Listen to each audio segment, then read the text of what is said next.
Oh man.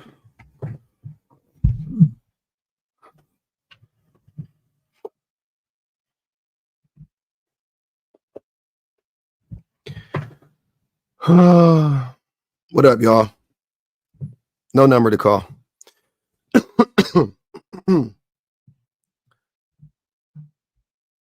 Yo, what's good? What's good?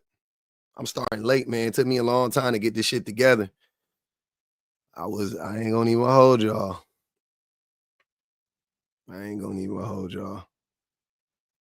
If you can't see the prompt, yo bad. No, just like don't worry, I'll be reading it out.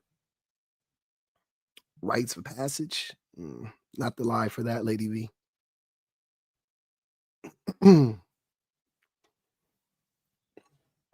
We're not discussing rites of passage today. Fortunately, I should say, but unfortunately for the conversation you were looking to have, I'm sorry. Today we are talking about men being low value. So, high value men. Let's talk about it. Let's start with the high value men, shall we?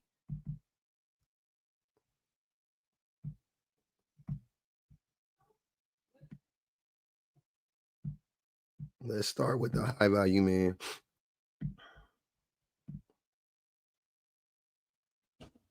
All right. So high value men are emotionally intelligent. They have empathy, compassion, self-awareness, integrity. This is based on me. I don't know what women gonna say.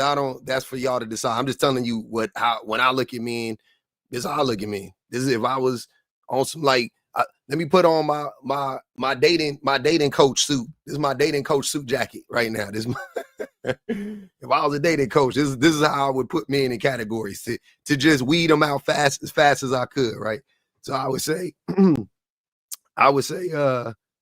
emotionally intelligent. They have empathy, compassion, self-awareness, and integrity. And a list of other things, but those would be the main things I would say. They make $200K a year. If you're young, I mean, that's at a certain age. I don't expect you to make that when you're 22 or 23 or whatever. So let's say you're in the top 1% of money earners when you're in your early 20s. Emotionally intelligent. I'm sorry. Also, for high value men, no baby mamas, low body count equals one partner a year from the age of 18 on up. So if you're 28, you got 10 bodies, y'all can say that's high to me. You know, one body a year, one partner a year. I don't think that's crazy. Average height or better, 5'10" or up, not overweight, in shape. You ain't got to have a six pack. You ain't got to be looking like a Greek god or nothing like that, but you got to be in shape. Mid-value men, emotionally intelligent. Just look for everything I said for the high value men, emotionally intelligent, same thing. They make 100K to 199K a year. They're 5'8" and up, a little bit below average, but not bad, not to where they look, where it's weird. They got one ex-wife. Oh, I'm sorry. Yeah, what did I say? No baby mamas, no ex-wives. Yeah, okay. For the mid, you have one ex-wife or baby mama. Your wife could be your baby mama, by the way. You could have kids, but that is with your one ex-wife. That's it. You ain't got multiple baby mamas. Low body count. If you got more than on average one partner a year, whatever, that's a high body count. Decent physique. You ain't sloppy. You may not work out like crazy or whatever the case may be, but you're not sloppy. That's the best way I could describe that. We got low value men, and this is where most men fall into this category. Most men fall into this category. Emotionally unintelligent, lacks empathy, drive, compassion, integrity, logic, generosity, and patience. Most men lack those things. And I want to be clear.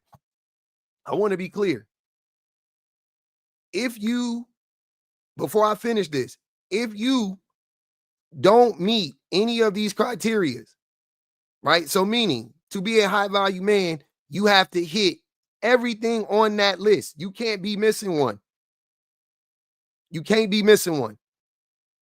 If you are emotionally intelligent, but you lack compassion, you're not emotionally intelligent. So you can't be a high value man. If you lack self-awareness, you can't be a high value man. If you lack integrity, you can't be a high value man. If you don't make the money to support the woman, you're not a high value man. If you got a baby mama, but you got all the rest of the stuff, you're not a high value man. You a mid value man. If you're not, that's good. You close. You mid value. Most men ain't mid value.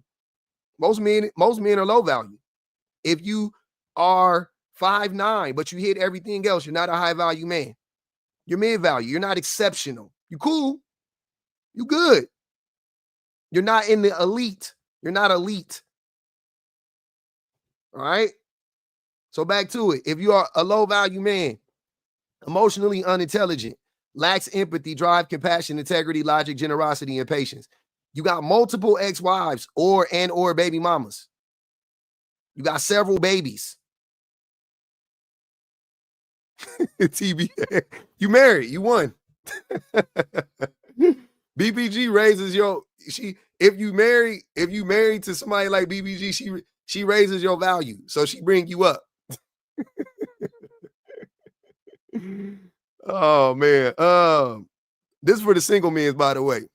Yeah, Duke Dennis is low value, absolutely. Emotionally unintelligent. I'm sorry, multiple ex-wives, baby mamas.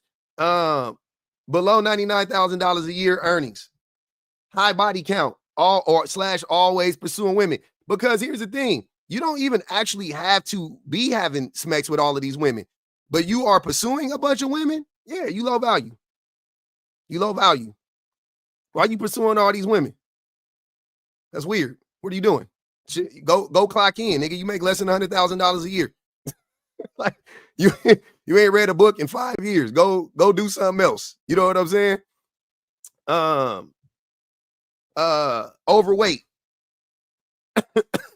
Somebody said scrawny, whatever. Underweight, overweight, whatever. Most men ain't underweight, so that's what it's on. High body counts actually make you high value as men. That's not true. Only to other men. Women don't find men who have a bunch of bodies to be exceptional men. It doesn't mean that women won't overlook a man with a high body count, because women do. Women will often concede and often settle for men, right? Because we know women settle for men all the time. Women will settle for a man with a high body count if he meets other criterias or whatever. Women are flexible in that way. This is not me talking about women necessarily. Like, I don't know. I'm just telling you from what I see. If I was gonna hook up one of my homies with a woman, he would have to hit that. He could even, depend. He would have to be one of these two. And I wouldn't hook him up with a certain way. If I'm hooking him up with a certain woman, he gotta hit this. But they could be here. That's what I'm saying. And that's why I don't hook my homies up, because most of y'all fall within this motherfucker right here. Most of y'all stuck in this motherfucker right here. Y'all stuck in that low value area. Y'all stuck in that low value area. So when y'all be crashing out and y'all be talking about the women's, the high value men that the women want, you right, women do want high value men. But the reality is that most men, if you wanted to separate this stuff, think about it. If you wanted to separate this stuff,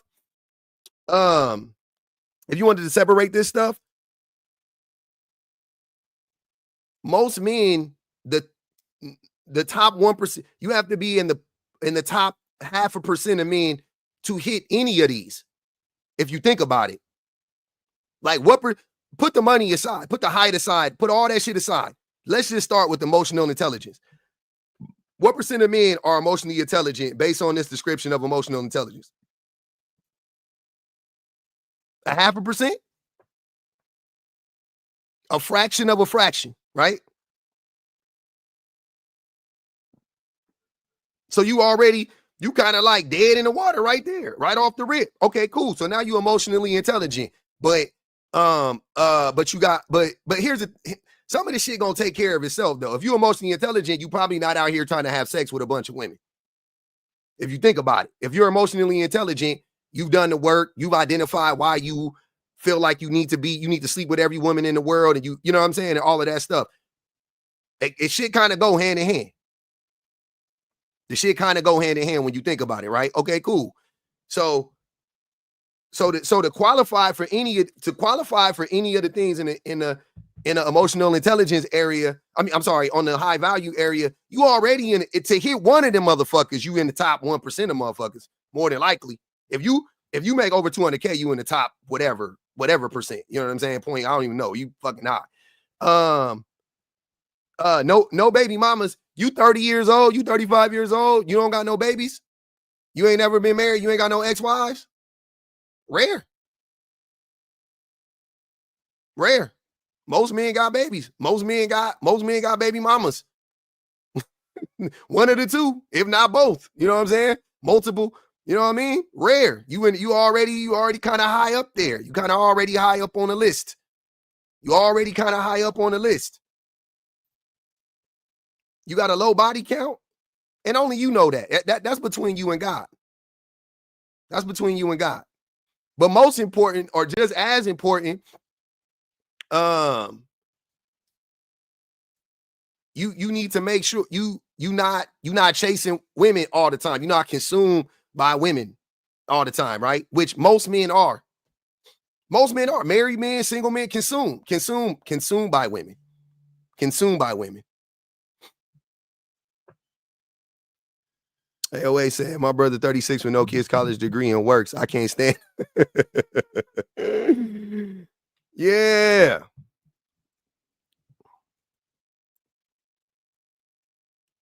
Uh-huh.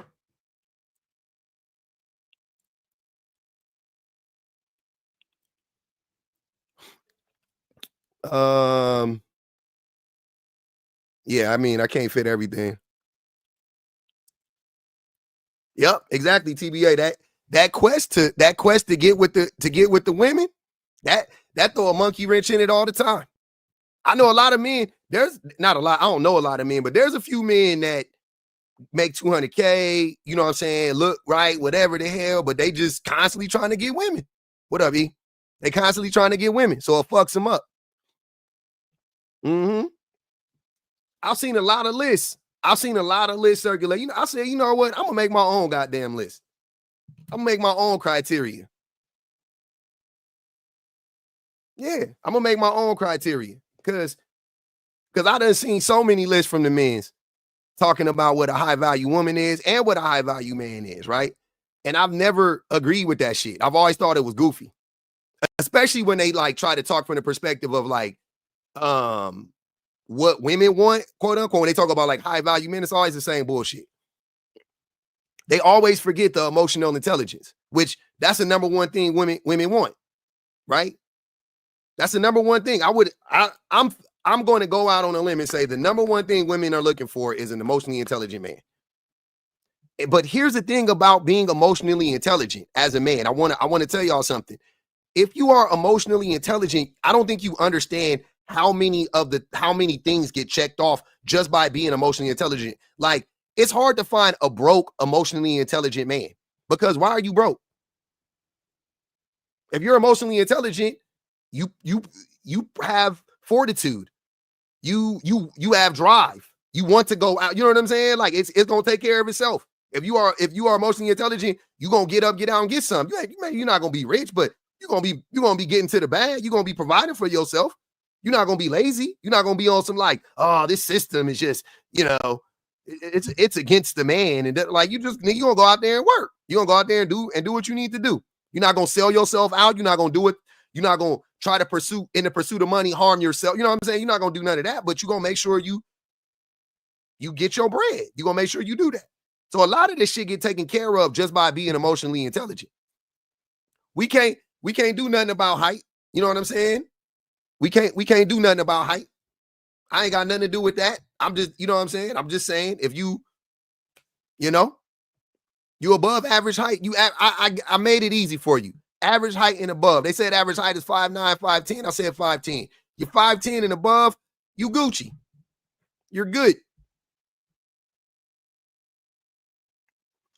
Exactly. Most women 5'5".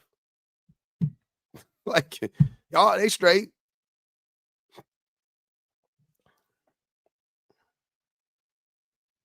Money don't have nothing to do with high value. I disagree. That's a weird statement to make. We don't have to lie about what's high value or not. Let's be honest. Of course money matters. We live in a fucking capitalist society. Of course money matters. You meet an emotionally intelligent man who makes $25,000 a year. You riding with that nigga? Fuck out of here.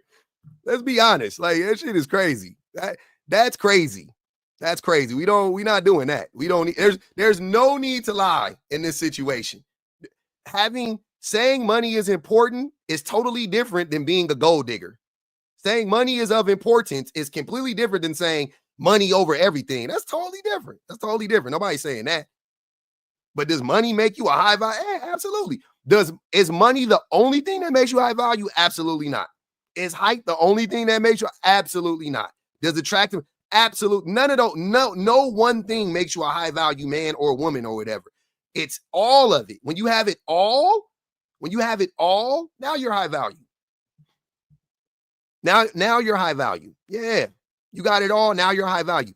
And no, men, before you start to ask, do women have to meet the same criteria? No, because our society is different. Our society is not the way that our society is set up. It's not set up for women to make $200,000 a year. It's not set up. Women don't got every green light. You know what I'm saying? They're not hitting every green light. You know what I'm saying? They're at a disadvantage. They're at an inherent disadvantage simply from being women. So no, I'm not judging them the same. Absolutely not.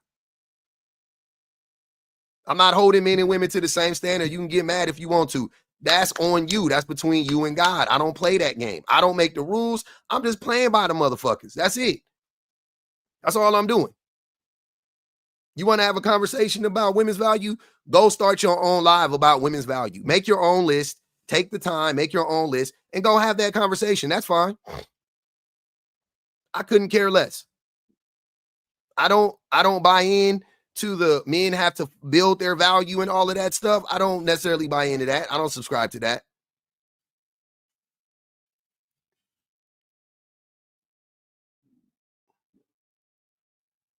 I don't subscribe to that.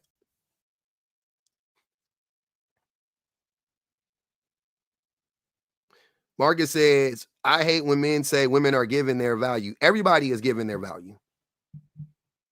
Your value is literally given to you by other people. You are only as valuable as other people. You know what I'm saying? Like I'm saying, well, no, I won't say that. No, that's not true. That's not true. I take that back. That's a lie. That's a lie. Because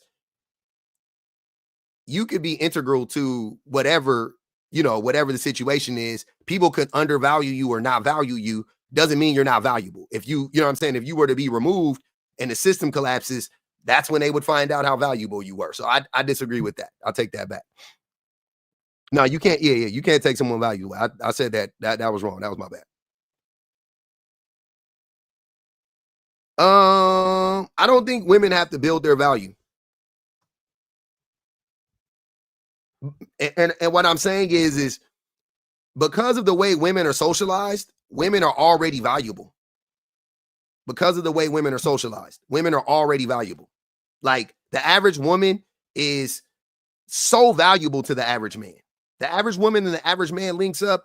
That woman is going to make that man's life better 3-4-4-fold, right? So that's just the average woman. She don't got to be 7 feet. She don't got to, make $19,000 million a month. Like she don't got to do none of that shit. Just her presence will elevate that man's status, right?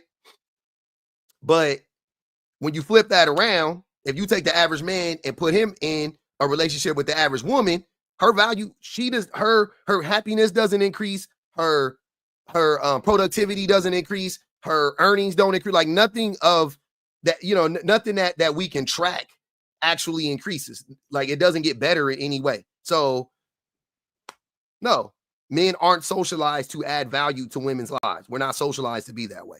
unfortunately. Men are not socialized. Men are not socialized to elevate women, and you know what I'm saying? We're not socialized to be that way. We're socialized to extract as much value as we can out of women. That's how we're socialized. Women are socialized to contribute in any way they possibly can. Men are socialized to extract as much as they possibly can. So it's like a magnet, if you think about it, right? It's a magnet.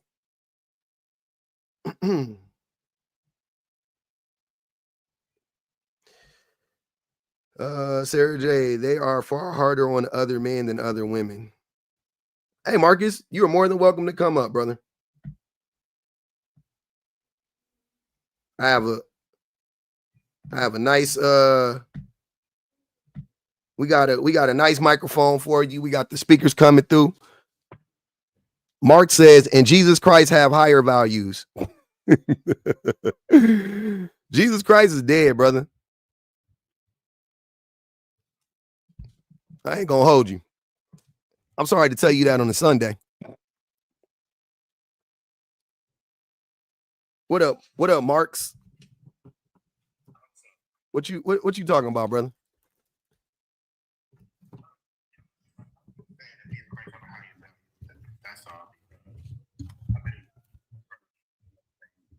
You said what?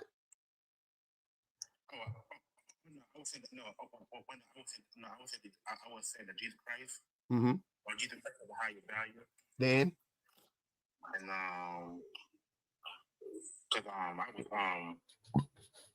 because I went to church today and said I was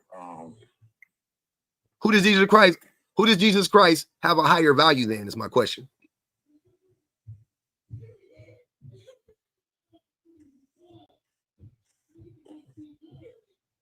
That's what I'm trying to figure out, family.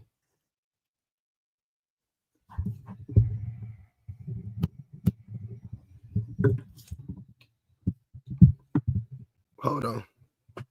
I don't know what happened.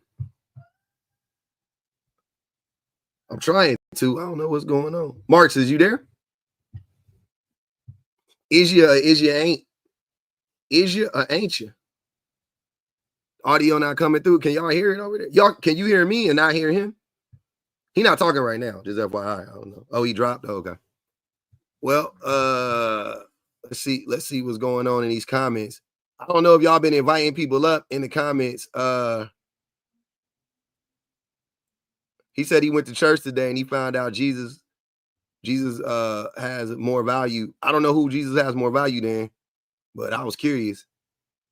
Shit, it seemed like we got all the value. Jesus died for us.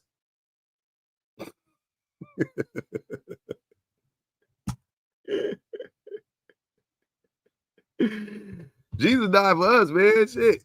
I don't know. Seems like we pretty damn valuable. You know what I'm saying? I could be wrong, though. Damn. I could be wrong. You know what I mean? That's all I'm saying. We could have a little value in this motherfucker. Nigga died for you. Oh shit, hold on.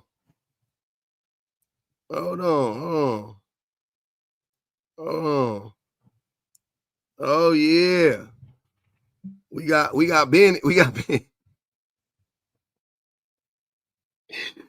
Hey man, y'all be so funny in these comments. That shit is crazy.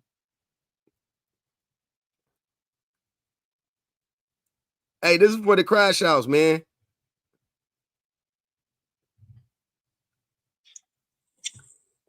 Ben, what's good, man? Why are you laughing when you saw me?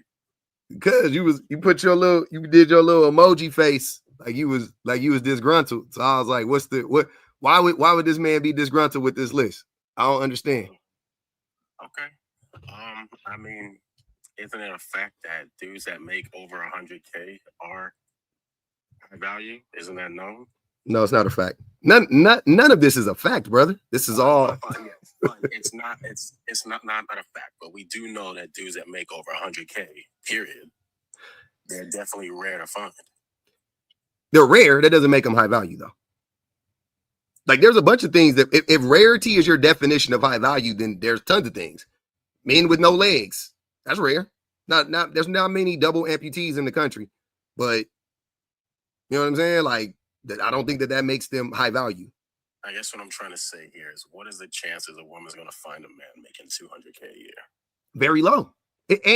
And you know what? I could have prefaced that by saying it depends on what state I'm in California, so $200K in California. Like I literally got done watching this thing on the news. It was talking about how like men, or not men. It was saying like in Orange County, which is Southern California, a whole county, big ass county, right? Tons of people.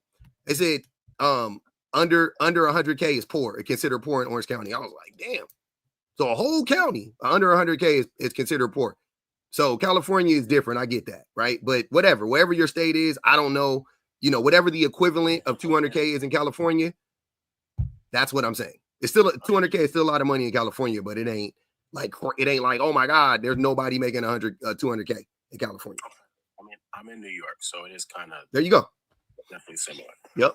Okay. I'm just saying, like, what do you think you're doing to women right now with this message saying a dude at 200K is high value with a low body count, no baby mamas, no ex-wives? Well, I think you're misinterpreting what's going on. I'm not trying to do anything to women. I'm talking about men to men. That's why I'm talking to you. So if women, I mean, this is a public platform, so women are going to see the content, but that doesn't mean that this message is for women, because women determine the women who want to date you, right? The women who want to date the men, they determine what high value is to them. This is what high value and low value is to me personally. This is how I'm grading men personally. But you have a predominantly female audience. So what I'm saying is, again, I can't choose my audience. I mean, they're gonna come for these types of lives that you host. But all right. Again, I can't choose, sir. I can't choose my audience. The only and what I'm saying is the only way I could have a different audience, only ways I could change my content completely. Anybody can do that. But if I'm in this space and I'm having these conversations from the basis I'm having them, which is from the logical standpoint of, misogyny and the patriarchy is the problem, and that system is largely perpetuated by men. If I'm having that conversation from that perspective, most men don't want to hear it because every man benefits from the patriarchy. So the only way for me to attract more men is to lie to men and say that, oh, actually, it's not that bad. And it's not you, brother. It's not all men. And right? But I don't want to do that. So I don't ever intend on lying. That's not my thing. I'm not a liar. It's weird. I don't understand why you would get on an app full of strangers and lie to them. Right? I do know a lot of people who do it, but I don't understand it. Okay. All right. I mean, I'm not here to try and break down your thing. I just think this. No, break it down. I want you to break it down. You are disgruntled. And here's the craziest thing. You're worried about what women think, but you're not worried about what men think. Why wouldn't you be worried about men? Why are you so concerned about what women think? I'm not. I definitely am concerned about what men think. Okay, then why did we start with men? Why did we start with women? I don't understand. Because I feel like because you have a female audience. That's why I brought it up. But you're a man. Again, sir, hold on. Again, you're a man. I'm a man. Why are you so concerned about who is seeing this and not concerned about the premise? Why are you not concerned with the content in and of itself? You're so concerned with women seeing it. So it almost sounds like, if you ask me, you're afraid that women will see this, and you think that, because here's what y'all think about my platform. You guys think I'm informing women. And I've tried to tell you, because this is my platform. I see it every day. I'm not actually informing women by and large. Most women already know the things that I'm talking about. I'm not informing them. They already know it. This is not me.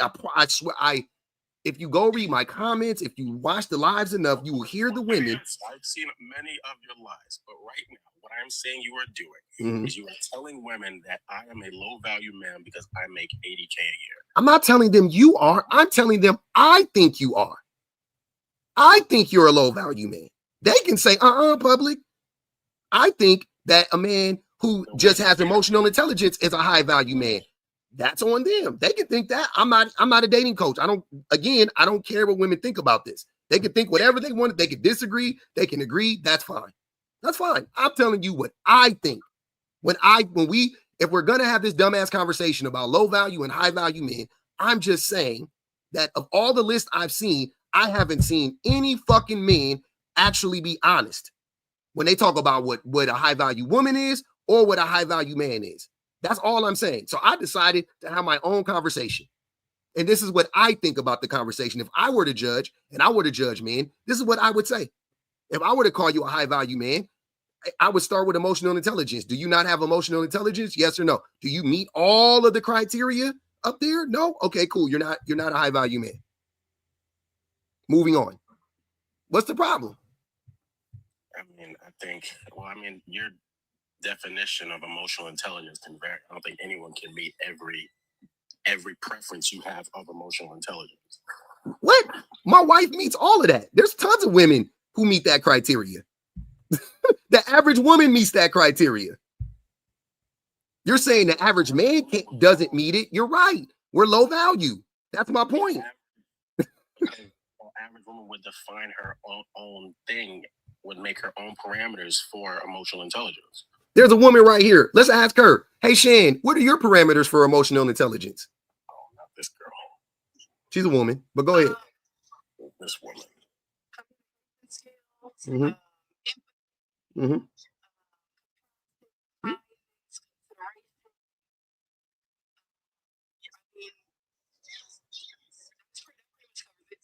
I got self-awareness, integrity, compassion, and empathy. Those are the top ones I could think of. Pretty much. Mm-hmm. Okay. So, and I'm pretty sure would you think that most women would agree with those? At least, I'm not saying. Here's what I want to know. Would any woman disagree with those 4 things being a part of emotional intelligence or having high emotional intelligence? No, I think the qualities that every woman names be very similar qualities. Okay. For most women. Do you think that most women are compassionate towards most men? Yes. Do you think me or her? Empathy to yeah. To where most men are? Yeah. I think women have too much empathy for me. I was about to say too much. Do you think women actually care about a man's mental health? Yes. I know they do. Women are too empathetic. If that, like, to men specific, not in general, but to men specifically, women are too empathetic. They're too empathetic. And the reason why I could say that full-throated and I don't care is because most women are harmed by men. Most women are harmed by the men that are closest to them, the partners that they choose or whatever the case. Most women are harmed by those men. Therefore, I can concede from that most women are too empathetic because they're with those men who harm them.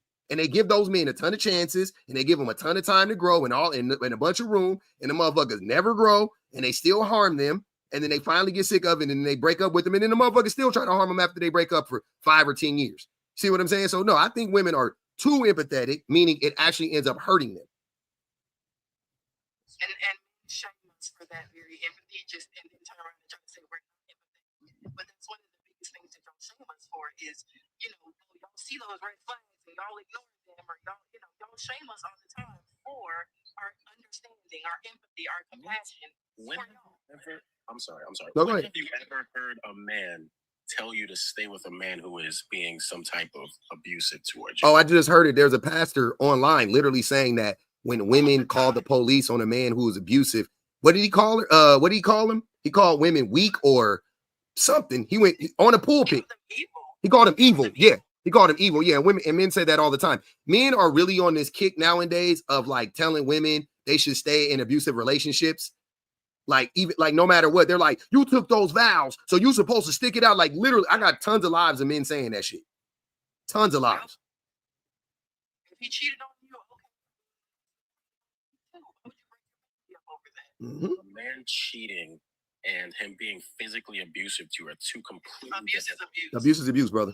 It's very similar. Physical abuse is a lot different. It's not. What? Cheating is also abusive, though. Cheating So is it's not also- fair to say you don't get to decide. Cheating is also physically abusive. True. Okay, so then if cheating is physically abusive, can't I say that a woman setting standards on how much money a man brings in is abusive to him? No, not at all. You would have to quantify that. How? Wait, what? How does her, yes, how you would have to qualify that, I should say. How does her having standards for herself, meaning what or not for herself, but what she wants in a partner, how does that negatively impact her partner? I'm saying it negatively impacts his mental health. It doesn't. You don't think the fact that a man knows that he could be with a woman that would leave him if he lost his job? He can just leave her. Just leave her. Why are you with that woman? Choose better. We're talking about the majority of women who would leave a man if he lost. That's not true. Again, you're just making up stuff. Most women don't leave their men. There's no how substantiate that claim that most women, and I'm only saying that I haven't said about anything else you said. I'm not asking you to substantiate any of your other claims, but substantiate the claim that most women leave their men when their men fall on hard times financially. And they leave them solely because they're making less money than they were, prior to them, whenever that happened. The majority of time when women start to fall for divorce is when they get raises from their job. So when they that's not true. You're just making that up. The majority of divorces are still filed due to infidelity. Finances are in the top 5. It's not number 2, and it definitely ain't number 1. And if a woman gets a raise, you have to clock everything that goes on with that, right? You have to, instead of y'all just looking at one thing and then cherry picking that little thing, look at it in totality, right? If you look at any type of statistic in totality, it pretty much negatives the entire claim. No, it doesn't. Everything out on a larger. No, it doesn't. Everything out on a larger scale. No, it doesn't. My claims aren't negated when you look at them in totality, because I look at my claims in totality. I don't look at them in a vacuum. So in totality, when you look at women who get a raise, right? Let's do this logically, right? Because this is also in these studies. When women get raises and they make more money than their men, so they're either the breadwinner or the sole provider, right? Okay. Do you think that those women do more labor in the home than the men, or less labor in the home than the men? That's you minimalizing. That's you trying to throw a negative on. No. Just answer that question, brother. That's an easy one. What do you think? If a woman gets what you call a raise, and now she is making, because it's not just about getting a raise, it's about her making more money than the man. So if a woman makes more money, is the breadwinner in the home, or the sole provider, is she more likely to do more work in the home or less likely to do more work in the home? I would say she'd probably be doing the same amount of work as before, but the man would also be doing work. Okay, so the studies show that women who are the breadwinners or the sole providers actually do more labor in the home than the men. But to add to that, this is the craziest part. Not only do they do more labor in the home than the men, they also do more labor than they would if they made less money. If the men made more money, they would do less labor.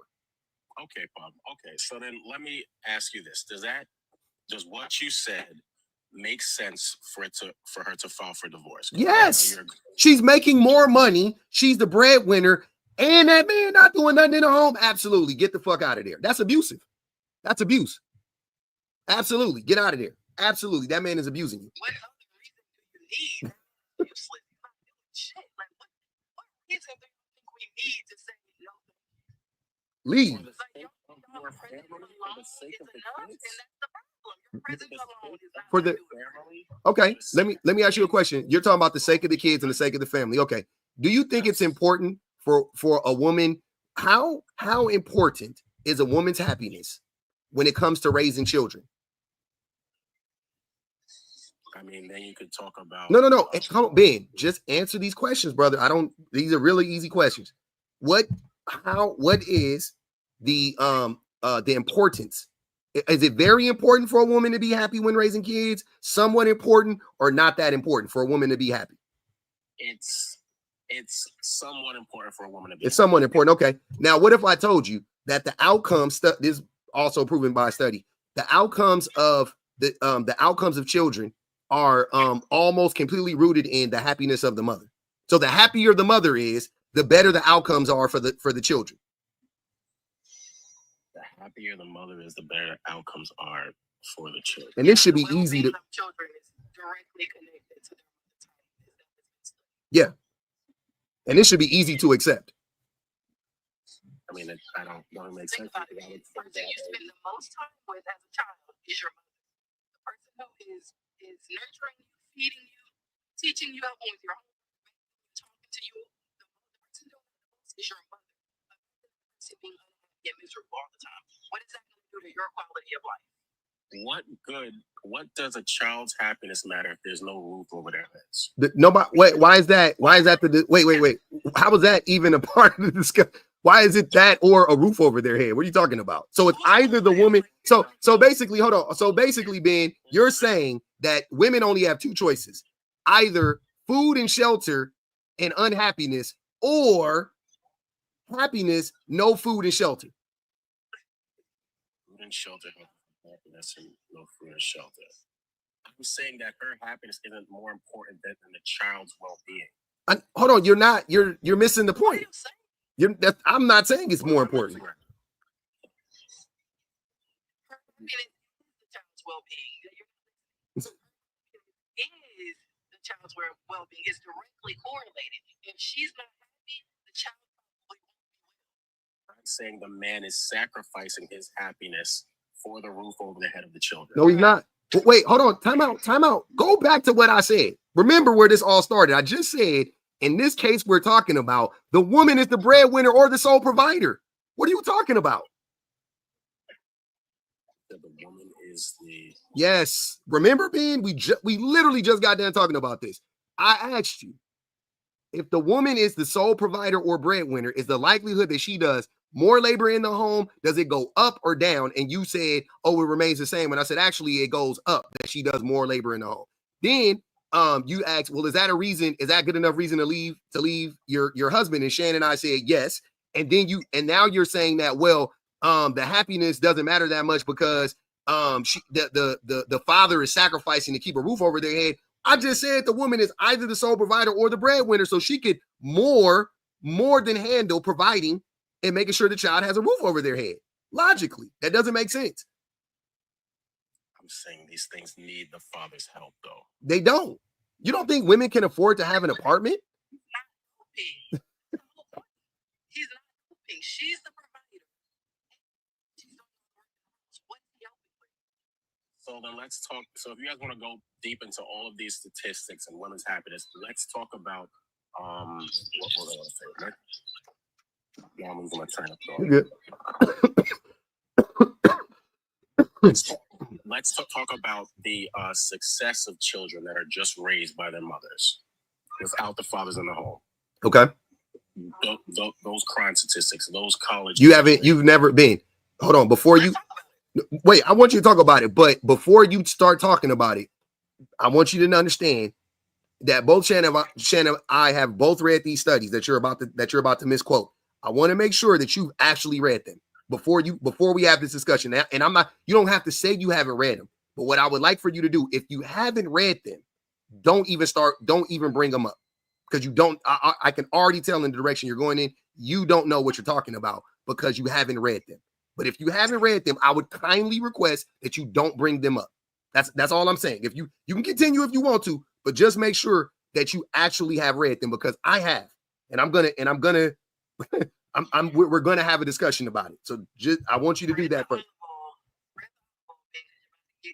Yeah, pretty much. I'm giving you that opportunity before you say the thing that you're about to say that's not true.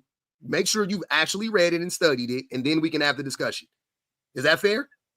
I've glanced over these studies. Okay, so you haven't read it. So let's be fair. You haven't read it. I didn't glance. I read them. I didn't glance. So let's just say off the rip, I'm more informed than you are on this already. So why are we going to have this discussion?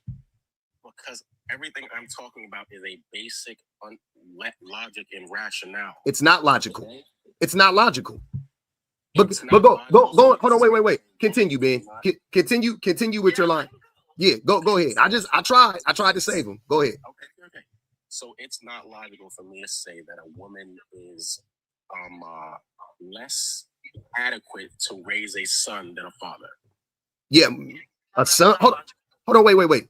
A son specifically, you're moving the goalpost, but I'll be your Huckleberry on that too. No, men are not more capable or more.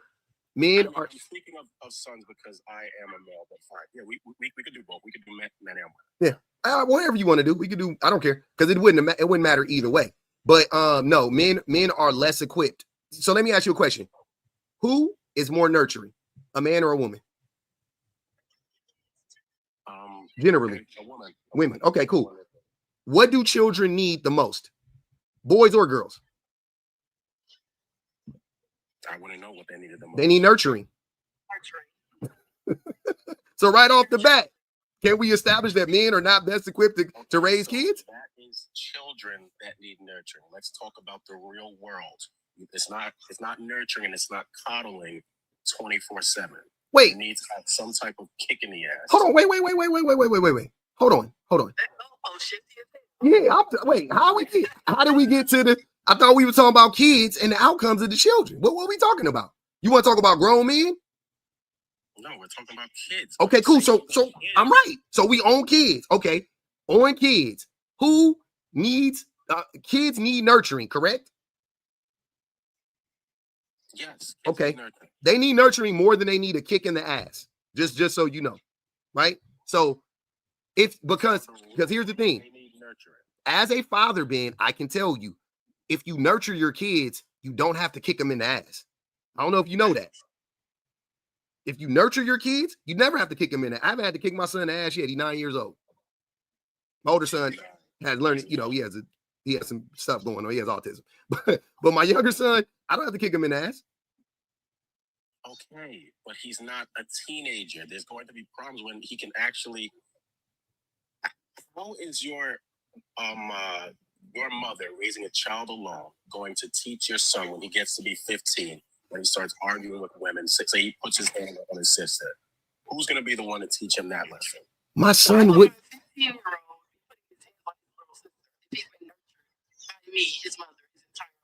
My son would never do that.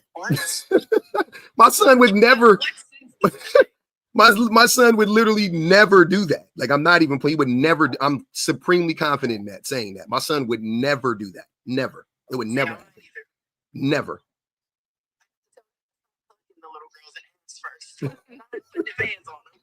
That man said, "What if he putting his hands on his sister?" Come on, brother. Now, just about any type of violence a teenager could do. I'm saying the men are the ones that need to raise these kids after a certain point. It's not nurturing they need.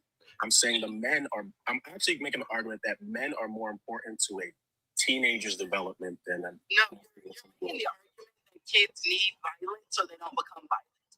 Yeah. You're making the argument that little boys need to have a man in his life to show him that he needs to not be violent to other people, to spare him out of his violence. Is that what you're saying? More than that.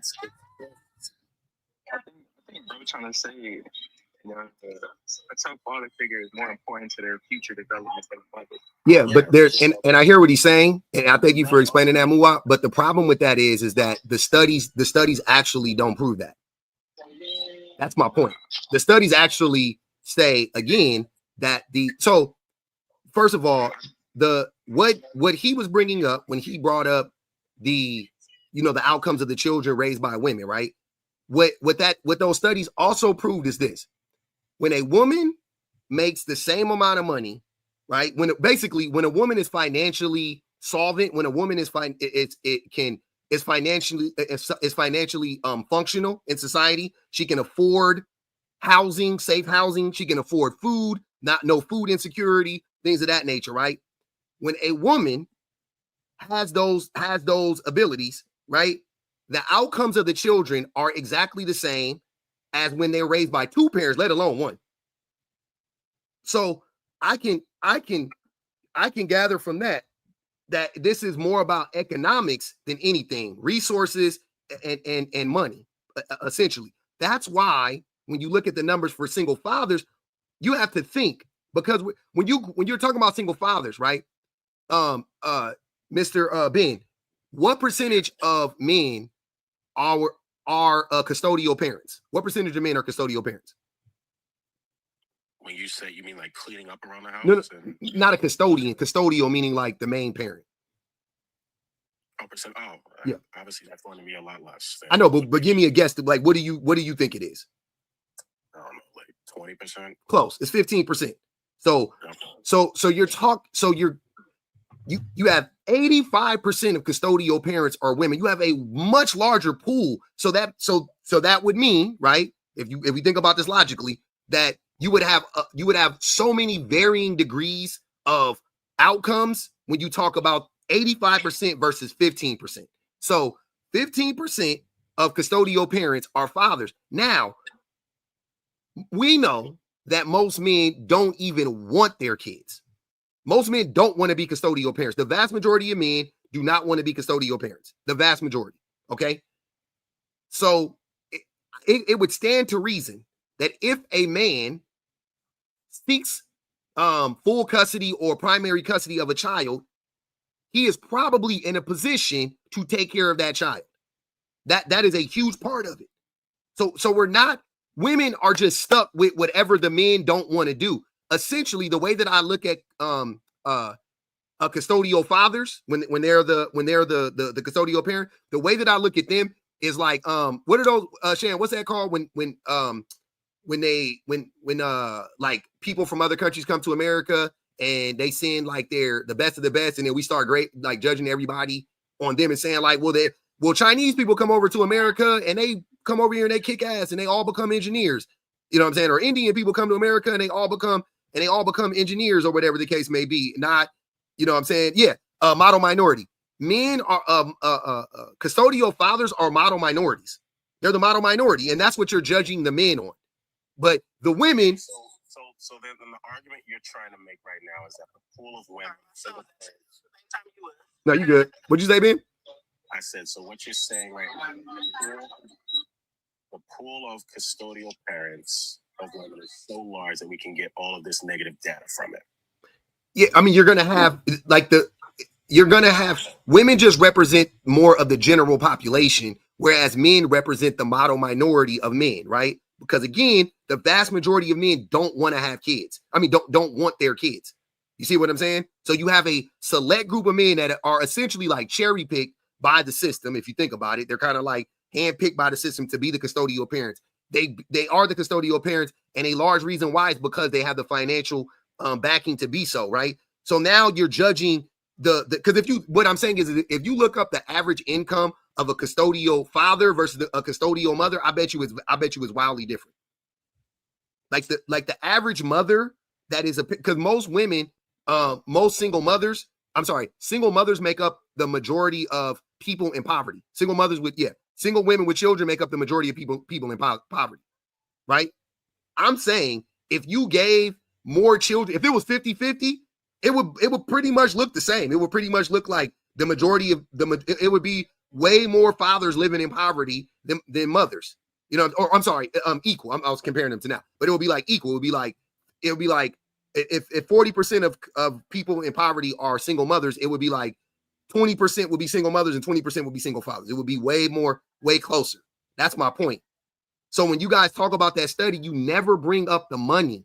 You just talk about the outcomes. You can't ignore the circle. You can't ignore the conditions. You have to acknowledge the conditions. It has to be a one-to-one. And when women make roughly the same amount of money as men, the outcomes are almost identical. So can we move on from that? That's not a good talking point. Quickly add to that point real quick though. Go ahead. Like everything you said, so even the outcomes of the single mothers, like people are quick to use things like crime stats. But when you look at the percentage, how many people in general ever go to prison? Not many. When we look at prison stats and we say, oh, well, if you're raised by a single mom, you have a higher chance of going to prison. Okay, fine. But how many people actually go to prison? So when you look at it even that way, most people raised by single moms never go to prison. Yep. Same with high school graduation. most people graduate high school. Most people in general who go to high school graduate. So most people raised by single mothers graduate.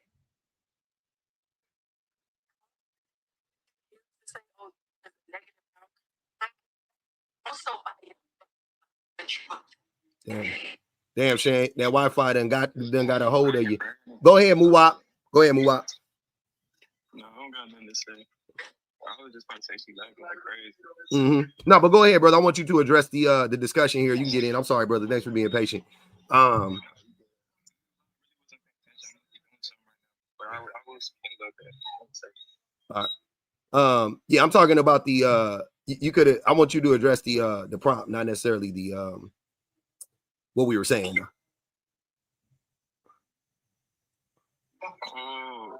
I have a lot with the problem. I pretty much agree with that.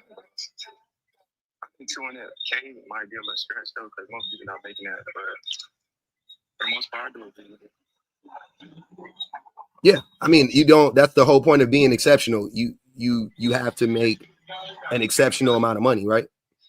Yeah, I guess that makes sense. But I feel like I need to not really 100,000, but 199,000. Yeah, that's a lot, bro. I don't know. I think they might move them up to 100,000. They got to stop somewhere, brother. There has to be a cutoff somewhere. That's the cutoff. $1,000 is the cutoff. Yeah. Why you hung up on $1,000? Get to the first 198, brother. Don't worry about that 1,000. You'll be all right. Go ahead, Terrence. Yeah, I came to the party kind of late, but I just caught like the little last rant there. So I just want to make sure that I'm on the same page. So being that if you're saying that if the economic circumstance was more universal, that outcomes would be the same between men and women as far as single parents. Yeah. Is that correct? Yes. Actually, okay. Yeah. So a quick follow-up. So if that's the case, then are we saying that poor outcomes, you can't have a good outcome if you have a certain economic status? No, nobody says can't. That's a matter of fact. I'm not speaking matter of factly. It's all on the spectrum. Okay. You could be poor. You could be poor and grow up to make a bunch of money, but the majority of the time, if you grow up poor, you're gonna die poor. That's what the numbers say. So maybe I'm misunderstanding something. Are we talking, when we say outcomes, are we talking like financial outcomes or just like generic good people outcomes? Well, we can't really judge people on if they're good or not, because who knows that? But are you successful?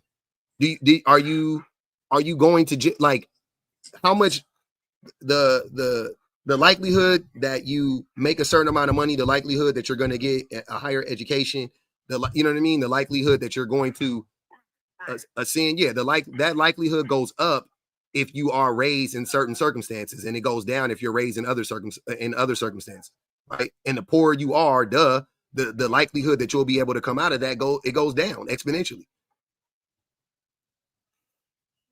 I would agree with that. I'm just trying to make a distinction, like, as far as if we're addressing like the issue between the gender of the parent, right? And you have to account for certain whatever outcomes, like you said, did you graduate from high school? Have you committed a crime or felony? Have you been incarcerated? Like, whatever the case may be, literacy rate, whatever the case may be, right? To then flop that with the economic circumstance, I think your model would have to either account for both or keep them mutually exclusive, right? Because if that's the case, then a better study would be if people under a certain economic threshold, right? And the outcome is still the same, right? Again, educated to a certain level, not incarcerated, literacy rate, whatever the case may be. I think that would be a better study or a better way to make that argument, and you never hear that.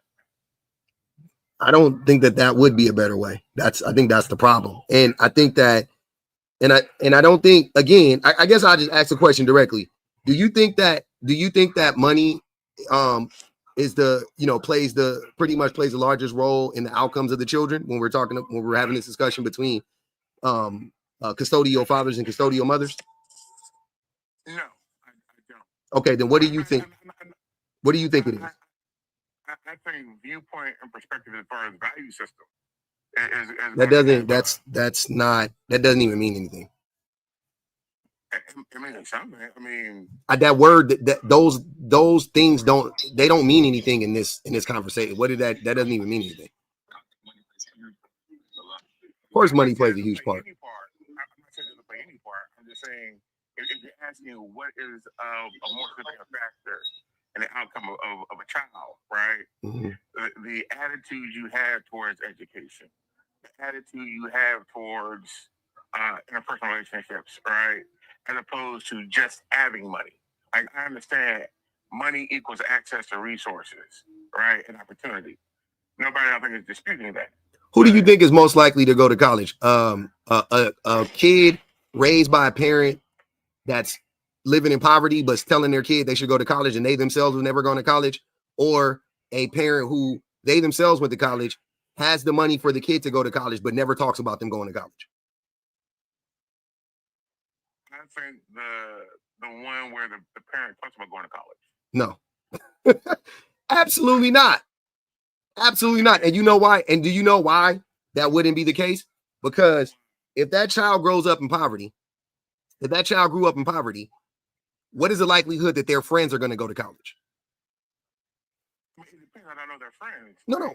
See, you don't have to know their friends. Generally, what percentage of people from poverty go to college? Not many. That's the point. So it's safe to assume that the child that's living in poverty, their friends also are not going to be talking about going to college, getting their degrees, right?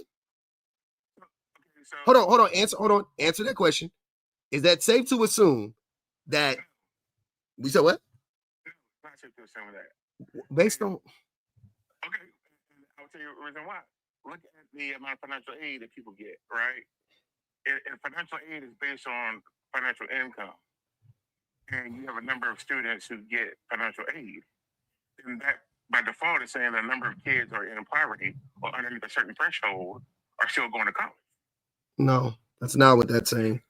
And again, okay, it's really not that hard to understand. And I don't know how there's a disconnect.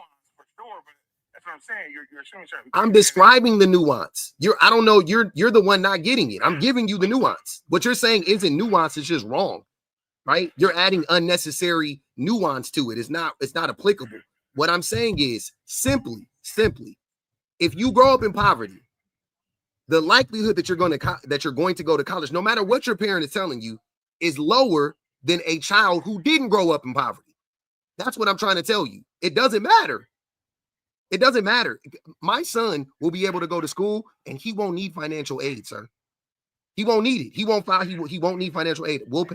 I'll pay for my son to go to school without 100%. He can living everything. He won't have to get any fight. He won't have any debt when he gets out of school. You see what I'm saying? So what do you think the likelihood I almost guarantee you all of his friends, if not the vast majority of them, are going to be talking about going to college from high school, junior high school on up. They're going to be all talking about going to college. They're all going to be, when I go, what? Yeah. Okay, the people who qualify for financial aid, are they impoverished? Some of them are.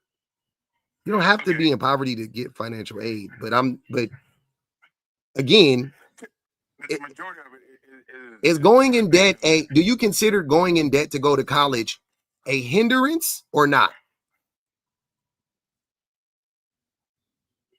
I mean, it's a factor. You Sir, Terrence, answer that question. Is going in debt a hindrance when it comes to going to college or not?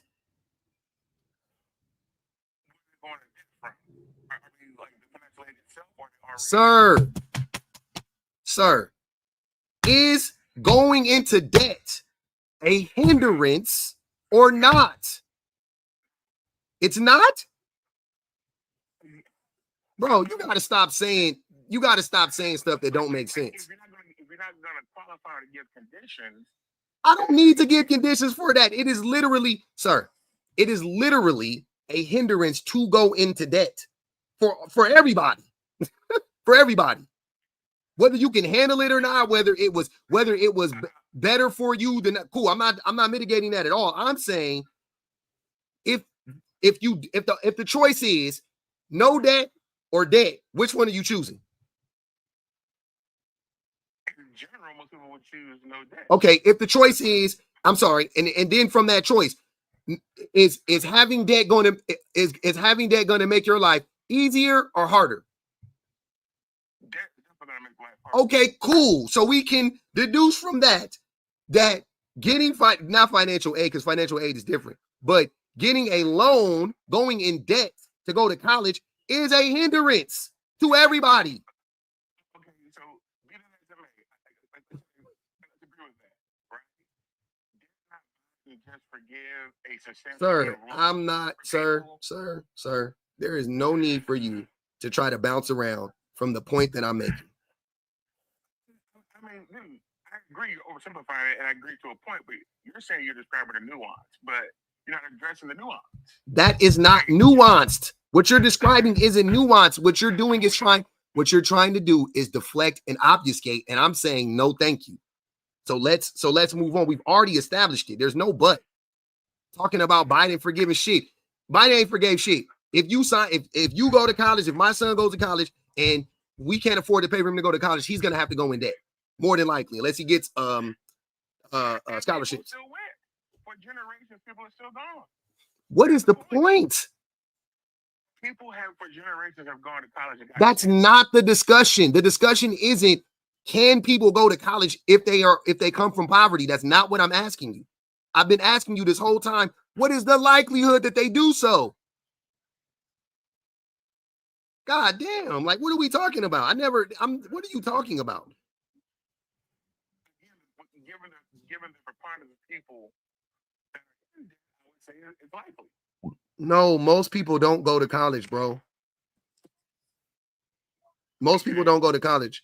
Most people don't graduate from college. The vast majority of poor people don't go to college at all. Let's move forward and Rich, right? The people that attend college, do most of them pay for it out of pocket, or do they get assistance? Most of them get assistance because most Americans can't afford shit. So if they can't afford it and they're still going, what does that mean? That they're in debt? My original point was always that if a child grows up at a higher socioeconomic level than a child that doesn't, the outcomes of their lives are exponentially higher potentially than the poor child. No matter who the fucking parent is. That's what I'm trying to tell you. It doesn't matter who the parent is. Yeah, this is not that shouldn't even be an argument. I don't even know what his point is. About the nuance. I mean, okay, money makes parenting easier. Nuance, but the word you really mean is the outliers. You're asking about the outliers, not necessarily the nuance. I'm describing the nuance. I'm asking you for his opinion of the factors, given the fact that there are people who go into debt going to college. People go into that period. The American dream at this point is a subscription-based model. Let's be clear about that. College is never about whether or not you're willing to go into debt or not. College is about overall, how do you set yourself up? So yes, just like when you buy a house, you technically go into debt because most people do not have the money to pay for a house outright. Most people don't even have a desire to pay for a house outright. So the same thing happens with college. You're investing in how much money do I want to make over time? People who do not have a college degree over time make less than people who do have a college degree and higher levels of education because they have a skill set. They have a specific skill set. It's the same thing with when you gain certifications. It's the same thing when you gain fellowships. Not to add, using FAFSA as the example, or financial aid as an example is weird because also when people sign up for FAFSA, they're not signing up for loans per se. That includes grants, and grant money is money that you're not paying back. That's money that they giving to you. And aside from the fact that they have scholarship money, like people get scholarships. That's a thing. Anybody that's ever been on a college campus can tell you that there are plenty of kids who are there based on a scholarship for track, for fencing, for Absolutely. basketball, football. They're there as poet laureates. There are so many different versions of scholarships. I'm sorry, so many different scholarships that you can get to go to school. But you're trying to make it seem as if no matter the circumstance that children need a man in the home, and that is not. No. That wasn't my assessment. No. That's what I was assessing. But that argument won't stand because of the fact that when you do have parents who are more educated, whether it be just the mom, just the dad, the mom and the dad, when you have people who are more educated, when you have people who have more access to resources, there is a difference in how those children are raised. Not necessarily better all the time. Obviously, we know that. But we're talking about overall, what is the success rate? That's what the point of that was. Kids who have educated parents are more likely to go to school because their parents are educated, and that's how that cycle goes. And kids who grow up around other kids who are talking about going to school are more likely to go to school. So if you grow up in poverty where motherfuckers can't see past next week, they struggling to make it day to day, and they not talking about going to college. They barely talking about graduating high school. More than likely, they're not going to go to college. That's my point. I would agree with you, Ms. BPG, 1000%. I would just add to that. Correct. If you have the Pell Grant, if you have the aid that you don't pay back, typically it's because you're under a certain financial threshold. So again, all I'm saying is like, to me, what it sounds like, I could be wrong. To me, what it sounds like, you're disqualifying dreaming, right? What? If the parents didn't necessarily go to college or didn't have X, Y, and Z circumstance, right? Then the child can't dream to go to college. Why do you think I'm telling people to not dream? Like, what kind of weird take is that? I don't know. I didn't hear you say not dream, but I came late. I came late, so I didn't hear you say not dream. I'm not understanding the point. What I don't understand. We have come full circle. What exactly is your point? You can still have a desire to go to college regardless of your financial circumstance. Nobody said you couldn't. Nobody said you couldn't have a desire to go to college. You could. But most people in poverty don't. They don't. Okay, so wouldn't it be better to try to understand the distinction between those who do and don't, as opposed to just oversimplifying to say, well, if you're richer, you're going to more likely do it? It isn't. I've already done that, though. That's the whole conversation been about the distinctions. Like, why? Like, why would that happen? And I've laid them out, and then you're like saying something different. I'm not understanding. I'm telling you the distinctions.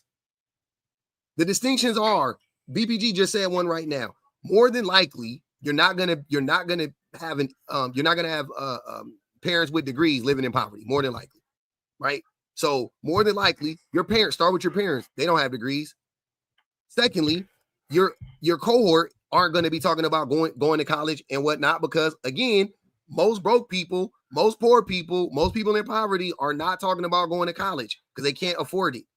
And to get to college, by the way, right? You have to be doing certain things for the most part. I mean, you can go to city college straight. You can go to city college when you're 13, 10. It don't matter, right? But I'm saying to go from high school to university, You have to be doing certain things. You have to have a certain GPA. You have to take the SAT. You have to take the ACT, whatever one you want to take. You know what I mean? Like, you have to qualify. There are steps you need to take. And if your parents aren't helping you because they have never done it before and they themselves have never been there, that's going to hurt you. Secondly, again, your friends never done it before, not planning on going. They're not gonna worry about it. You're not gonna be in those groups. You're not gonna be having those conversations. That is the nuance. That's what I'm trying to tell you. You're making it. I don't know what you're talking about. What? It's not nuance, though. It's oversimplified. Like if you have Terrence, we're not talking about the anomalies. We're not talking about the 1 in 100 people growing up in poverty go to college, or the 1 in 100 coming from college education houses don't end up in poverty. We're talking about the general mass of people. If you grow up in poverty, then you're not going to end up in college because you don't have the avenues, not only the money, but you don't have the resources, you don't have the vehicle, you don't have the knowledge to go these places. Do you not understand that? just said it was oversimplified. It wasn't, man. It really wasn't oversimplified, but it should have been simple enough for you to understand it. But Crystal said, being disagreeable just for the sake, he has no point. Yeah, that's what it sounds like. It sounds like we got lost. So I don't know, man. We can't do it any more than that. We broke it down. You don't want to understand it. I don't know. He proved the point though, because when you talk to people who have not been to college, they think that college is going into debt. They think that when you sign up to go to college, when you fill out your financial aid, that even when you're taking out loans, that you are just automatically going into debt in order to be in college. And they don't consider any of the benefits. They don't know what that looks like. They have no idea what happens on college campuses. They have zero clue. Even the different types of debt that you might have, that you might get when you go to college. But what does that debt look like over time? If I'm going to school and half of it is scholarship and maybe a small percentage is loans, maybe my entire, my room, my board, some of my classes, and all of the things that I need is taken care of, but I need money for books. I may have a loan for maybe $5,000 to cover the extra cost. Am I going into debt? Yes, I get a loan, but am I going into debt in order to go to college?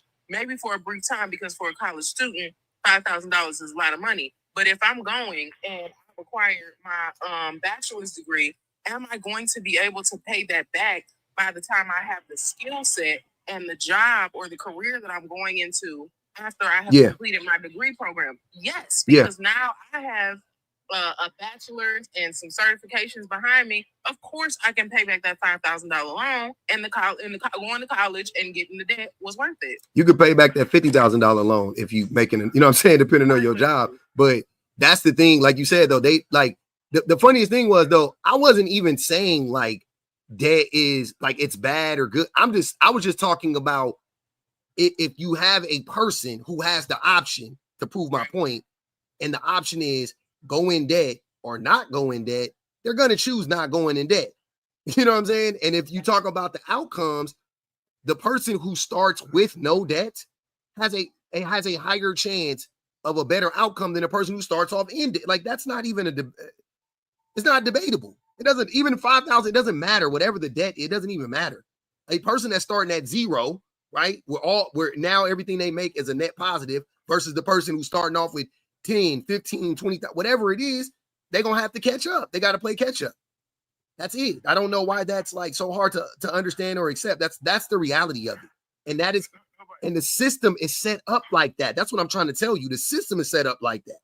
That's the part that I wanted to expound on, because I think people who talk like this, they've bought that American dream that has been sold to them. Mm-hmm. When in reality, like, everything you're saying, like I said, is just a fact. I don't even know why we're arguing about it. And at the end of the day, it boils down to, typically you aren't going to go further in socioeconomic status than your parents were in.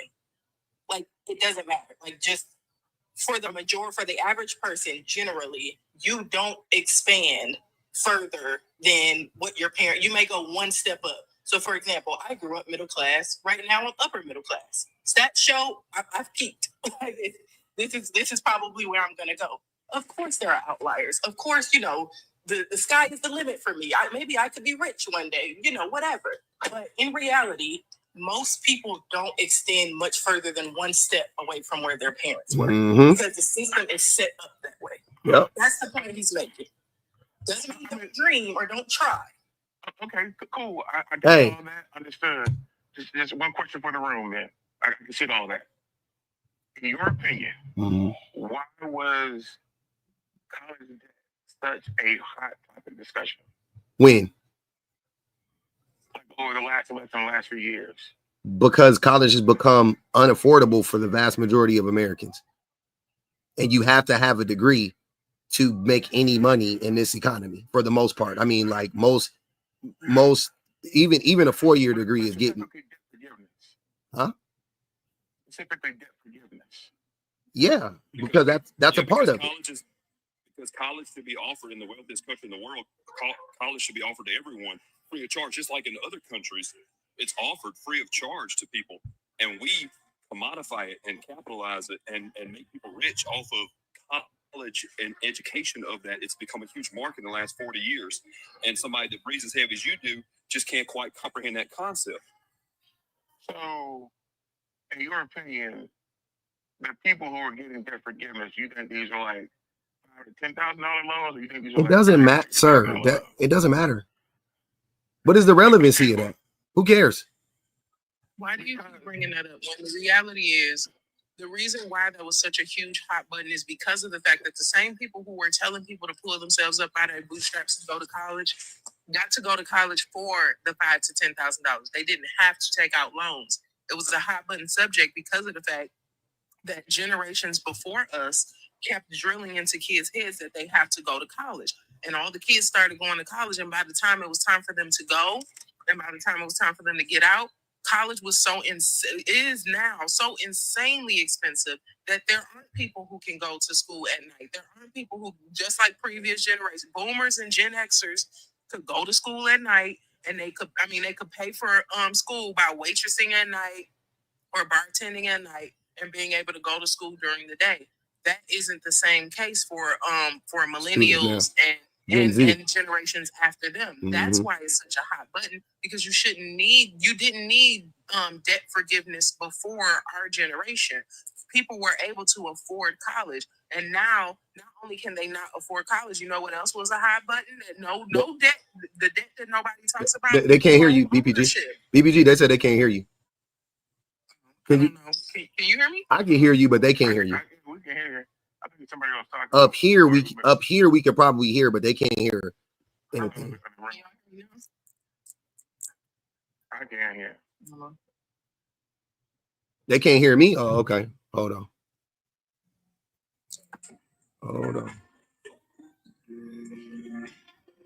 I think they can hear me now. Can y'all hear me now? I can, but your mic was off. Your button was off, but it was still talking. Oh, okay, yeah, it be doing it. Okay, so they can hear me, but they couldn't hear. Okay, so but yeah. So, anyways, yeah, but that was why, and it doesn't have to be complicated. That this is one of those subjects where it's oversimplified because it is simple. Previous generations could afford college, and these generations cannot. They also can't afford home ownership. If you own a house, you go into debt trying to own a house because homes are overpriced. It's the same thing. But the reason why y'all don't bring that up when it comes to home ownership, and you don't bring that up when it comes to going into debt to open a business that probably will close in the first 5 years of its inception, is because of the fact that you want to paint the picture that moms are the problem, and it's the high value men who are not the ones that we have listed on this list, but it's the high value men, the red pill men, who are here to save the day. Like, that's what that boils down to. Yep. I definitely think that the majority of, I know I say this, I definitely think that like what you were saying, BBG, like men keep wanting to paint this picture that like we need men in the home first and foremost. But I forgot too, what you were talking about with the homes too. The home ownership is also really hard because a lot of people have student debt. A lot of that is connected. People can't buy cars because they have student debt. People can't buy homes because they have student debt. And I think that it's easier for us to wrap our brains around, you know, a home or buying a car and going into debt for that type of stuff than it is for us to wrap our brains around having an education, which they told us to get. They told us we needed an education. We all, you know what I'm saying? You should pursue your education. We go do the thing, and then they saddle us with debt. I think that's really where it's coming from. It's like, why would I need to go in debt to get an education? Like, that's crazy, right? I don't need to have an $800,000 home. I don't need to have $1 million home. I don't need to, you know what I'm saying? Like, we don't need to have that, but we all need a home. We all deserve somewhere to live. We all should, you know, we all deserve to I think have our own like piece of property in this system. If not, everybody collectively we should own everything, but that's a whole another discussion for a whole other day. But everybody deserves to be able to own a home if they would like, is my point. Every working class person should be able to own a home if they would like. Period. In a safe neighborhood or in good school, you know what I'm saying? Not just own any old home. I'm saying like every single person who has a job, who contributes, whatever you want to say, should be able to own a home. Every single person who needs transportation should be able to buy transportation. Like that's how it should work. You can't put all the jobs 30 miles away, put the homes that are affordable 30 miles away, but then make the homes unaffordable and make the cars unaffordable and the transportation unaffordable and the education and you can't do that. That's goddamn. You can't. And the medical bills and the insurance and the like, you can't do that. Like, goddamn, we can't. You got to give us something. But it ain't like people were only fighting for loan forgiveness. They were fighting for housing. We were fighting for access to healthcare. We were fighting for all of it. We weren't just fighting for debt forgiveness. That wasn't the hottest. Debt forgiveness was not the hottest topic. That was just the shit that the Democrats latched onto because that was probably the easiest thing they could do. Right. But people want housing. People want, you know what I'm saying? People want to be able moving forward to get an education. People want well-paying jobs. People want access to healthcare. People want to be able to afford their education and so on and so on and so on. That's what American, that's what the average Republican or Democrat, these are the things that the average American wants. That's what people were talking about. It wasn't just fucking going to college. Like, what the hell? Where'd you get that from? That's crazy. But I would like for somebody, if y'all could, because we have gotten way off topic talking about this college shit. I would love to talk about the prompt if anybody would like to address it.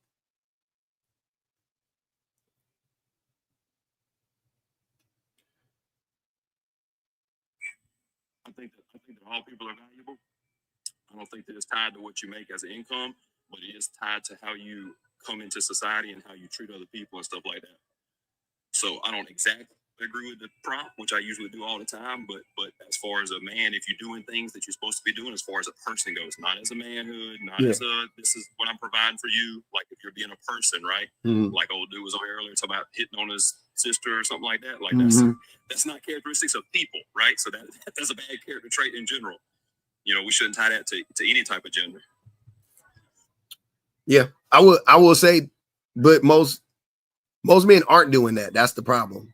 So, like when we say like men are valuable, I think men do have value for the system. I think we have value for the patriarchy. We provide an immense amount of value because we're, you know, human fodder in wars. We're, you know, we're workers, we're laborers. You know, all that we pay taxes, we buy stuff. We're consumers. Definitely, we have value in that respect. But I mean, interpersonally, I don't think men have much value in our current state. I think we can have a ton of value, but in our current state, I don't think we have much value. I think most men are net negative. Forget valuable. I think most men are net negative. Value is, you know what I'm saying? You have to outweigh you have to be, to add value, you have to start at a zero and then add to that. But if you start at a negative, you're going to end the negative. Go ahead, Terrence. Yeah, and that's what oh, my bad. Go ahead, Bama. No, I mean, that's that's what I'm saying. That's what I'm agreeing to. It's just like men need to look at that aspect instead of what you're trying to, because they're trying to say, but I make 200 grand. I ain't gonna whoop on you much, but I'm gonna make 200 grand. Yeah. You know what I'm saying? How about fix the negative first, and then when you talk about you make 45, all right, I'm cool with 45 and not get whooped on. I'm cool with that. You know. Mhm. Go ahead, Terrence. Though. Go ahead, Terrence. I'm sorry, I missed the question. I was just saying, address the prompt. If you can address the prompt.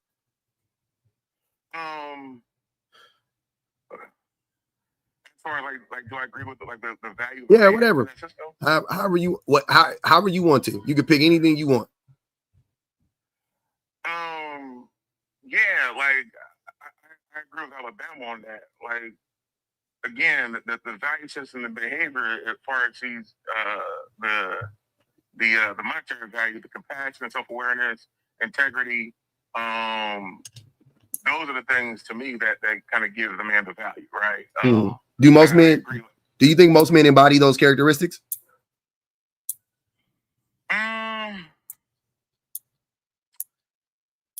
No, but I think it has to be developed, right? And I think going back to your point earlier, in our current state of the system, I don't think that it challenges men to develop those characteristics, right? Yeah. You go back 100, 1,000 years ago, where in general men were more independent.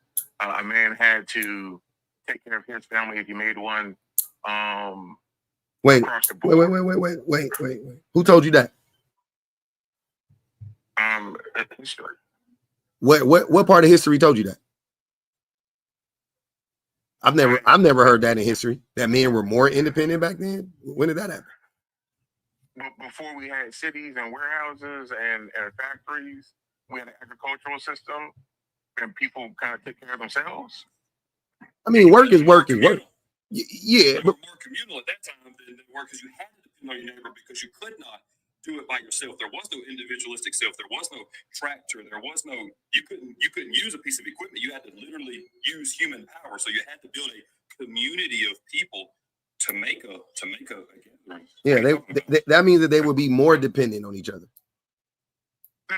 Okay, as a society, but on an individual level, right? If you had a farm, you didn't ask your neighbor to come work your farm for you. Most people didn't have farms. Say that again? Most people didn't have farms. It's not like everybody had a farm. I understand, but again, you go back, like I said, 1,000 years, whatever the case may be, you were still more independent. You weren't. You were all, brother. The only way for us to survive was we started to become more independent the more technology advanced. Now we can be more independent. Now you don't need a group of people to protect yourself, because you live in a high-rise apartment, or you live in a house and you have weapons and you know what I'm saying? Like, now you could be independent. But also before, women were beholden to men. Women had to be with men. See what I'm saying? So it doesn't make any sense. Like, men. Family unit, yeah, you were more self-sufficient as a family unit. You disagree with that? Huh? Say it again. As a family unit, you were more independent. Whatever. Okay, fine. You don't want to use a farm. Whatever it is that you did as a family unit. Like today, one of the big criticisms is we have government assistance, right? We have outreach. We have charities, right?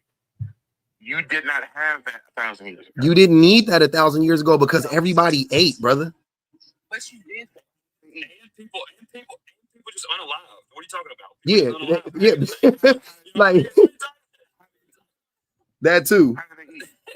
But you did, because there were bartering systems. Like the reason why, even a lot of what we see that's based on technology is just a blueprint from really what poor people used to do. When you talk about having store credit, when you have a store credit card, people did used to have store credit. Even when it was those little small time shops, people had store credit. Yeah. But it was kept up by the actual shopkeeper. The person who owned the company literally had a little piece of paper in the back that, would tell them, oh, well, such and such has this tab, and this is how much they owe. And it would be the people. It would be the people. He would have to know you, or they would have to know you. It wouldn't be like you can just come in from fucking some random place and just be like, I- yeah, I give me just credit. said 1,000 years ago, how people eat. But that was the basis of community was I have a thing that you need, you have a thing that I need, so let's trade those things so that we can help each other. My mom tells the story all the time about how they had a doctor that they had pretty much up until they were in high school, when they couldn't do that anymore. That the reason why he would see their family was because of the fact that my great grandfather was cutting this man's grass and doing his landscaping. And he in exchange for him doing all of his landscaping, he said, okay, fine, I'll see, your grandkids and your kids, and I'll be their doctor, so long as you're taking care of my yard. That was a lot of what the community was based on. That the whole capitalizing on people being able to, having to pay you for services is a very, very new concept. Yeah. I wasn't talking about payment, but let's go to the bartering system. So how did you have something to barter with? What are you bartering with? Whatever you created, whatever your skill was. Thank you. So you had to develop something. Yeah. Okay. So if you had to develop something, you don't think that would like create a certain level of independence? No. No. No. If I'm sewing clothes, if I'm sewing clothes or my wife's sewing clothes and somebody else is raising chickens and we're trading clothes, chickens, that's not independent, sir. It's exactly You're dependent on somebody else. interdependent at that point. Yeah, I'm exactly dependent on you and vice versa. Yeah. It ain't, I can't have eggs, milk, corn, like bread. I can't have all of that shit. I got it, so I got this. This is what I do. You should take care of the chicken. No, you didn't. That's what I'm trying to say. Not everybody had, brother. That's not how it worked. The person who had that. Listen to what I'm saying, please. Mm-hmm. Listen to what I'm saying. Okay. The people who had the chickens to barter. Okay. They had to work to get the eggs, right? Okay. The seamstress or the tailor, they had to develop that skill. I'm not saying that everybody was a tailor. I'm not saying Of course everybody wasn't a tailor. Okay, well, my point is you had to develop a skill in order to have something to bring to the community to barter. Everybody has a skill though, brother.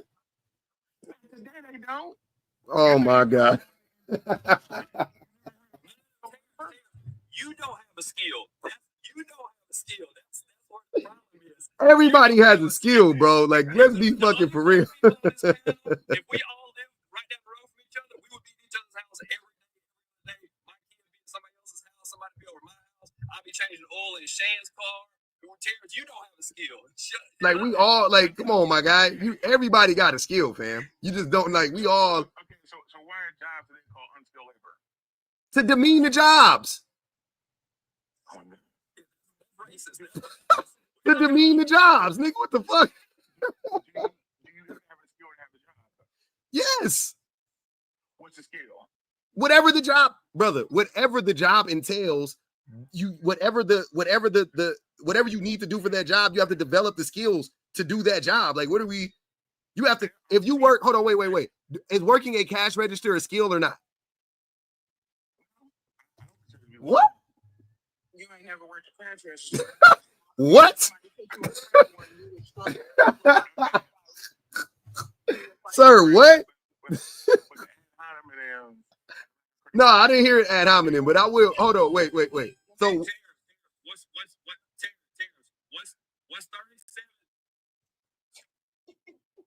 37? I'm trying to figure out. Wait, what I'm trying to figure out is what do you deem to be a skill, Terrence? Something that you have to develop in order to do. Carpentry is a skill, right? Again, being a butcher, a tailor, a seamstress, right? Those are trades. Those are trades, yeah. Those are skills you develop. Standing in front of a fryer and dropping fries for 8 hours is not a skill. To develop. That's crazy. Have you ever Do you wait? One thing I really don't like on some real for real shit. I get kind of triggered low key. I don't know why. But when we like working class people demean the work of people who we still like today. I went and got fast food, and then people you talking about dropping fries, they made my fucking fries, and they made my burger, and they made my baby food. Like I needed, like I got food from them. You know what I'm saying? Like that. I went there. Like why are we demeaning the jobs of other working class people? Like I'm not under. Wait, what do you do, Terrence? I'm a security officer. Oh my God. Get the fuck out of here, man. You can't make this shit up. You can't make this shit up, y'all. I'm a master electrician, Terrence. Don't play with me about what trade I got on my job. I got you let me in the game to go do my job. Come on, Terrence. And guess what? Stop coming online. Terrence, Here we go. being a security guard, listen to what I'm saying. I'm not even demeaning. I just thought you was gonna have one of them jobs you describing. I was a security guard too. It is a skill. It is. You gotta learn. Bro. It wasn't like I just got to the job and I could just like nigga, to be an effective security guard, you gotta learn it. You gotta learn the tricks of the trade. Right. It has a license. I understand. Just test for it. Like, disputing that. You kind of disputing it, low key, and I didn't understand why. But I'm saying jobs that are called unskilled. It's not my personal opinion. it sounded like your personal opinion. But hey, hold on, y'all. I'm sorry. Let me get this. I don't know where it's at. I don't know where my little thingamajigger is. But I couldn't find him. I think my baby done got me. Keo Mary said, drop. Hold on, wait. Keo Mary said, drop the rent-a-cop. Go ahead. Oh, I was just gonna ask you, did you have a whistle? I think I do. Hold on. Let's see. We can blow it. We definitely can blow that motherfucker. Hold on. Who can blow? Who can whistle? Who can whistle like that, man? Hold on. That's what we should have hit him with the. But yeah, nah, that boy out of here. We did it, Joe. Shout out to Keo Marys, man. She said, drop the rent-a-cop.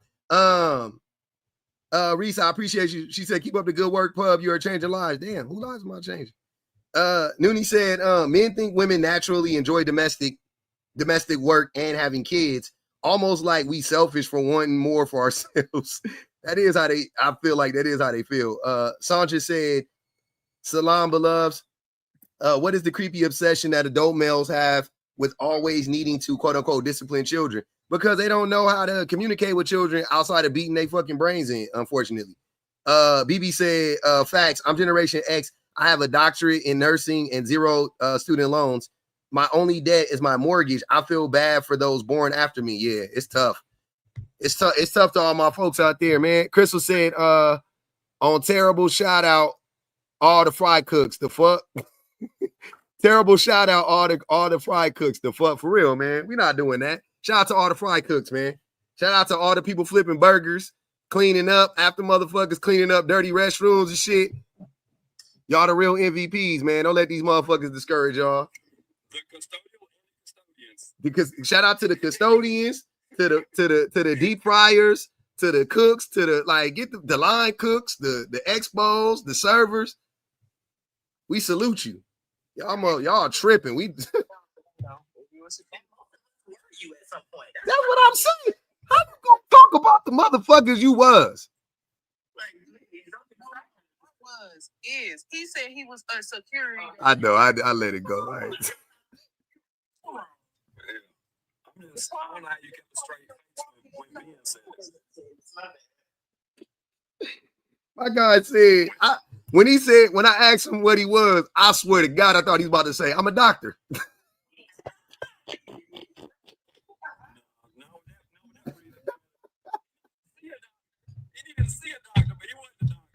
I thought that nigga was about to say some crazy shit like, I'm actually a professional whittler. I fucking... That's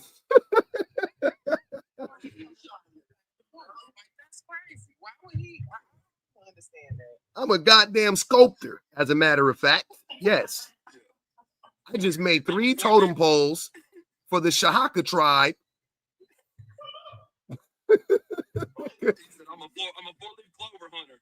That nigga said I'm a security guard. My nigga. He said he's a security officer. Hold on now. With a license. I'm Certificate. gonna hold your sticky ass hand with a napkin when I tell you this, my nigga. You know them people you was trying to shit on? Please. You know them people you was trying to shit on? Come to find out. You in the house, nigga. And the call is coming from within that motherfucker. You in there. You feel you hear that motherfucker ring and pick it up. Whole time it was you.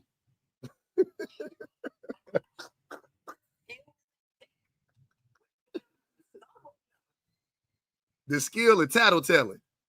Disrespectful. The skill, you gotta know how to be, you gotta be a snitch. True. You gotta be good. You gotta be good at citizens arrest. Nah, but you know what you gotta be good at if you an effective security guard is a security guard that know how to mind their own motherfucking business. Nah, that's no. Y'all look, when you become a security guard, you gonna want to be day sometimes. It's gonna be moments like your natural inclination is to be day sometimes, right? To be like top flight security of the world, right? But I'm telling you, the best skill to develop is the skill of minding your own fucking business. Because like Craig told Day, you can get your ass whooped out here. Because I don't be knowing what type of time the security guards be on. My nigga. The way I could mind my own business, even as a security guard in a full uniform and everything, bright ass silvery badge star on my shit, everything. I could mind my own business better than any. Y'all can't. Matter of fact, I challenge y'all to mind y'all a mind your own business contest. I'm smashing anybody. I'm number one. I'm ranked number one in the world in that motherfucker. Because I don't give a fuck. Talking about Spaniel, you know he ain't good at that. Minding everybody else's business but his own, nigga.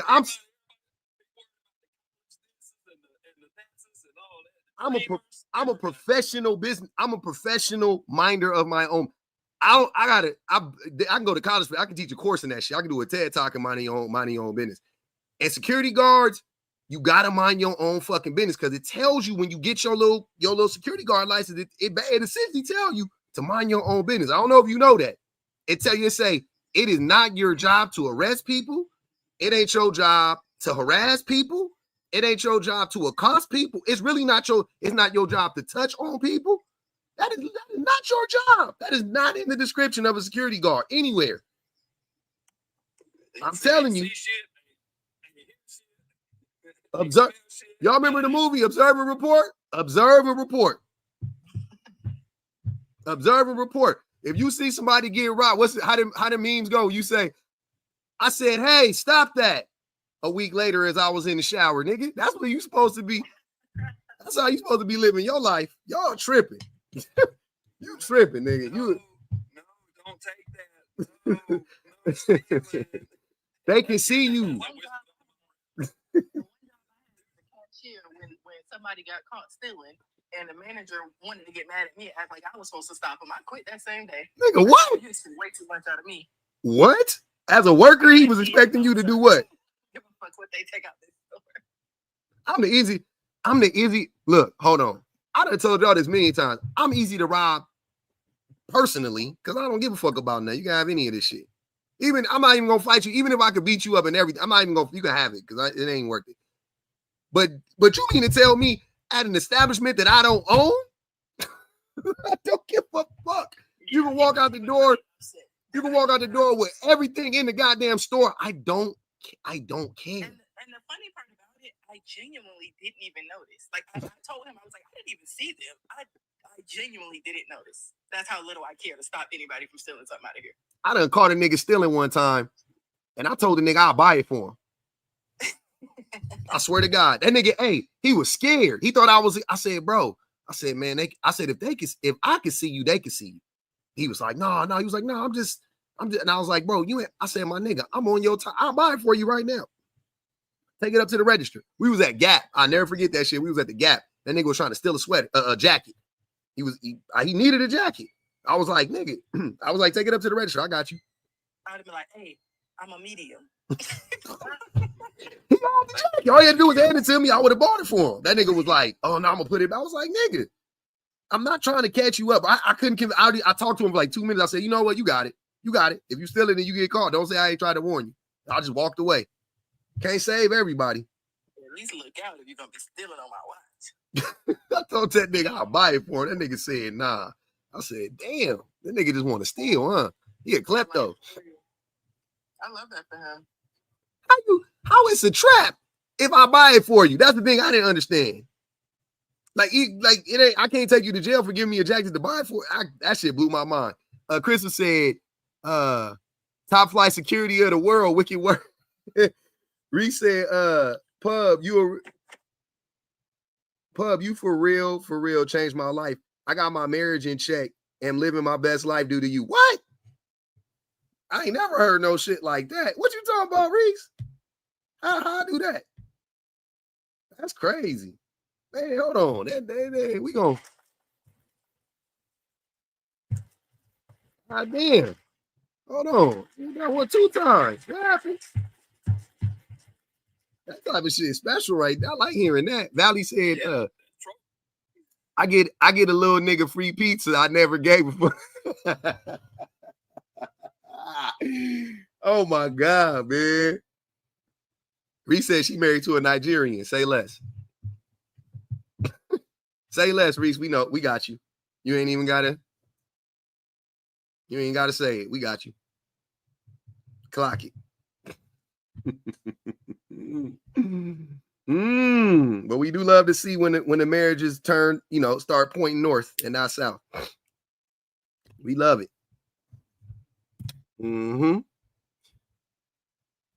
So, hey, what's going on? Is we finished or is we done? Thanks, JoJo. Aqua said, Pub janky as fuck. How am I janky? What I do? What the fuck I do? Don't want a Sunday roast. Hey, man, it wasn't even that bad. I've been up here nice. Even Ben was up here earlier. Ben was up here earlier. Hold on, they invited my boy up. What up, Sovereign? Sovereign said, Pub out here saving souls. What up, my guy? My God. What's Gucci with you, fam? Why they invite you up? You was in the comments being problematic. What you say? I guess so, man. They was on my name. What you say, my nigga? So you all off the rim. Somebody, as soon as I left the comment. What you say, my nigga? Tell me. I didn't read it. I ain't even see it. Yeah. I gave you props. I just said it's my nigga P. P. Long Beach Finest. There you go, man. Long Beach Finest. Good people. I was giving you my nigga. Nah, you said so. You had to say something crazy. I said cuz ugly, but he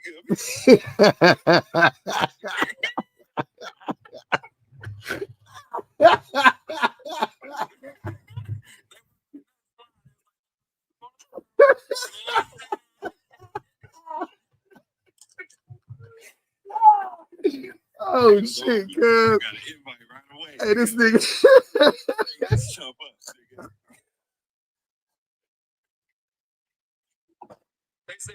Hey, cuz, you lucky my nigga. Cuz I cook you.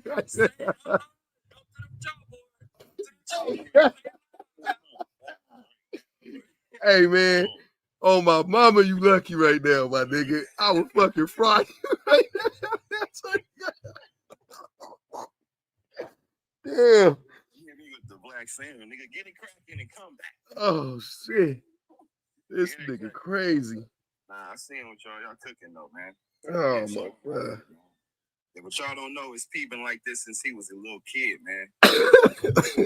All the shit he dropping, we've been arguing since we was kids, but he always had that heart and always kept it real. So that's my nigga, man. I love you, man. Love you all day, nigga. Aw. Love that color too. Now we on our song. Hey, man, y'all don't judge men when men show love. This my nigga. Hey, see, that's what This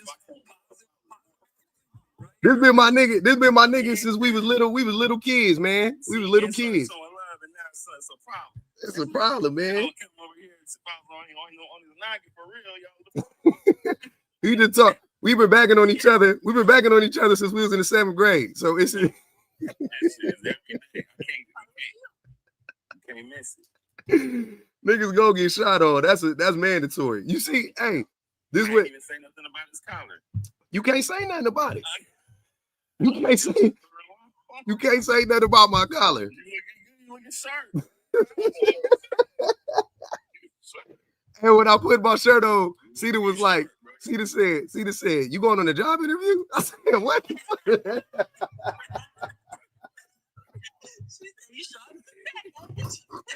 Look at you shy. I said, wait, I'm just putting on the shirt. To go to the club, man. Nah. We had the tie and the vest and everything. Nah, man. Nah, don't let me interrupt y'all convo. Y'all was cooking, you know what I'm saying? Dude said that you helped his marriage. That's big time. That's what we do in the group chat, just as brothers. So it's like we give each other advice and we don't let each other slack at all. So you can't let nobody slack. It's no let up. Even if it's, you know what I mean? So hey, you don't be in a group chat, nigga. You don't count.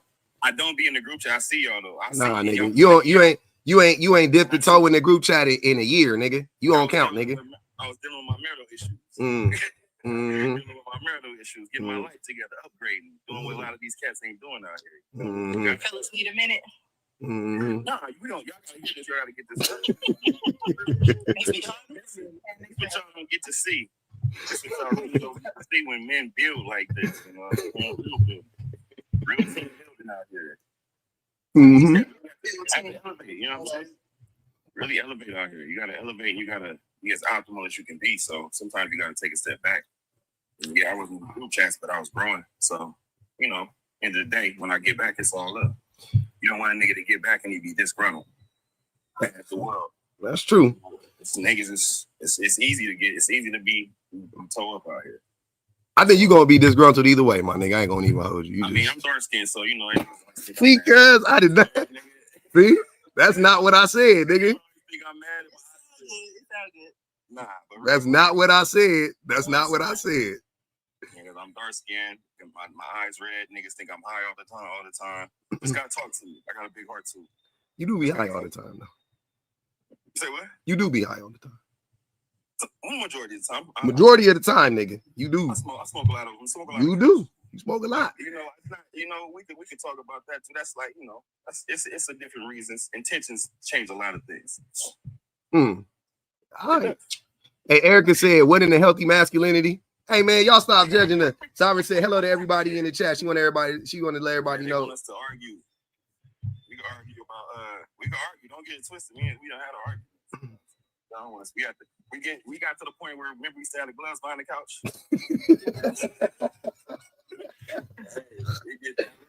Fades had to happen. Hey man, sometimes the fade be really be needed. Fade is last resort, but hey, niggas be like, all right, get the gloves. First or last, it don't matter. My nigga smart. You just had the gloves in the back of the couch. Yeah, man. I miss it. Hey, Reese said, Pub, my husband got shook after the patriarchy Jedi mind trick ceased to work on me anymore. Oh shit, that's what happened. That 7 hours extra labor you speak of got put back to him, and he is reorienting himself in his marriage. He has reoriented himself in his marriage, right? Please keep up this work. I appreciate it. I love that. Yeah, we all had to, you know, some of the men's be, you know. Yeah, you do gotta recalibrate, you know. Unfortunately, and fortunately, it just depends on how you look at it. My marriage didn't last, but depending on how you look at it and grow from it, it still can be a benefit for you. If your heart, that's where your heart really is. You know what I'm saying? But if you don't mind me asking, why you think your marriage didn't last? Being honest, bro, I was young and I ain't even know what I was doing. I can look back now and I can see where I could have been better. But at the same time, my heart was authentically there, but it was just a lot that if I would have loved myself more then, I wouldn't even have got married. Why? I would have loved myself more because I could look back and just see how I didn't love myself as much as I would have been more aware of the signals that I should have saw that it wasn't time to get married. And if I'm really being candid, the real actual event that shut it down was she threatened me in a physical way. I remember when you told us. You know what I'm saying? And that's a tough one to go about because when I do try to express that, I'm not trying to like badmouth it because she's a wonderful person. We just had our misunderstanding. But that just made me kind of feel that kind of threw me off, because that's something I would, even when we got the gloves, I would never, there's no way I could ever see me threatening my best friend's life. You know what I mean? So, and that kind of threw me off with the marriage. You don't, I remember you told me that at that time, and I remember asking you, what did you do? Because that don't make sense to me. What I did. Honest to God, Jesus, I mean, Yeshua, Jesus, I don't know what anybody believe, but that's on everything. You can believe me or not believe me, it doesn't really matter. But we were having a debate. She came in late. We were having an argument, and I mentioned to her, I said something about her hair. Her hair was messed up, so I just mentioned it. I'm just, you candid misfit, nigga. Like, you being real. What's that? Your hair's messed up. I don't know what's good. And then she just kind of switched and said, I need to watch how I'm talking to her. And I was just like, well, we're married. I just want to know what's going on. You know, you was gone, now you came back, your hair messed up. And she said, you need to watch how you talking to me, yada yada, got in my face. And it was we keep a knife in the drawer in the kitchen. In the dresser drawer in the room. We was in in the room. Okay. Yeah, so she went in the drawer, like a blade on me, like, watch how you talking to me. And I'm like, what the? So you saying that nothing? I promise you. Don't. Listen. Come, you can cook. I don't give a. No, I don't want. I don't want I'm to. just telling you straight up. There was no physical. I never. Oh, I believe that. Yeah, no, I know you don't get down like that. I've never. I've never done anything to show her that I'm going to hurt her in any type of way, any type of fashion. I'm not saying you were physical with her, but right? I do believe you was emotionally. You said what's up? I do think you was emotionally abusive to her, for sure. Emotionally abusive? No doubt about it. Here's what I'll say. If I was emotionally abusive to her, then I'll be accountable for my emotional abuse in my adolescence. I gotta be accountable. I mean, we made our mistakes. I was very young, but at the same time, we were very emotional abusive to each other, because even in my adolescence, I fasted with you, my brother. We never were perfect, but where our hearts were, there was never a time in my life where I felt like I couldn't trust P. Greg. Yeah, between us, it was different, but I'm saying, no. But here's what I'm saying. So if we're brothers, I'm giving my wife that. I'm extending that same courtesy. You're my wife. You're my best friend. You're the person I'm gonna spend the rest of my life with. I don't care what. I cut a lot of people off for her. Like I went on before my marriage. I was popping. I had like 22 groomsmen, my nigga. After marriage, it just dissipated. Right now, I'm like rebuilding my life. Not because of her, but because of decisions I chose to make. And what I'm getting at is, yes, I could have definitely very well been mentally abusive or emotionally abusive. Yeah, you are. Yeah. In an aspect of not purposefully, but just being ignorant and not knowing how to love in the right manner. So you don't think you were not in a purpose manner whatsoever, because so you never wait. Never cheated on my wife. Okay. Never did any goofy shit. There's no women who could say got smut on me. None of that.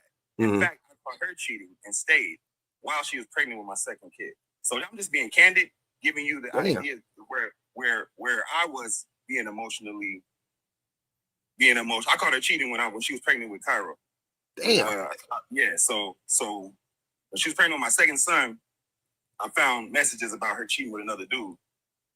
Is that the dude that she ended up marrying? Shit, I don't know, but she was probably sleeping with him too. I can't call it. I don't know, but it is what it is. Like, nothing against her.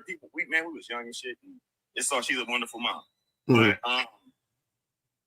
wow, being young, being kids, being dumb, being very inexperienced, and just not being fully aware.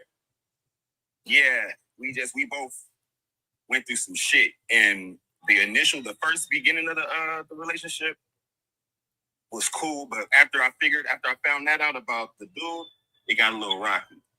It got real rocky, and I mean that would make sense, but you know what I'm saying. So it was like we still push through, and I mean, hell yeah, you can always be a better person.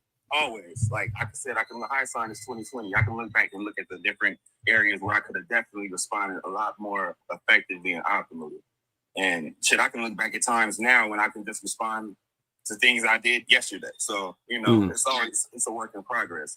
But I can always say my heart is always there that's all I can really ask as far as and having the intent to continue to grow, regardless of whatever the ups and downs and shit. Because I mean, shit, life gonna go on, and it's shit. Worst things could have happened. I look at it like it's all a bonus because it just depends on what your intentions are. So I look at it as a benefit for me as of now, as of today.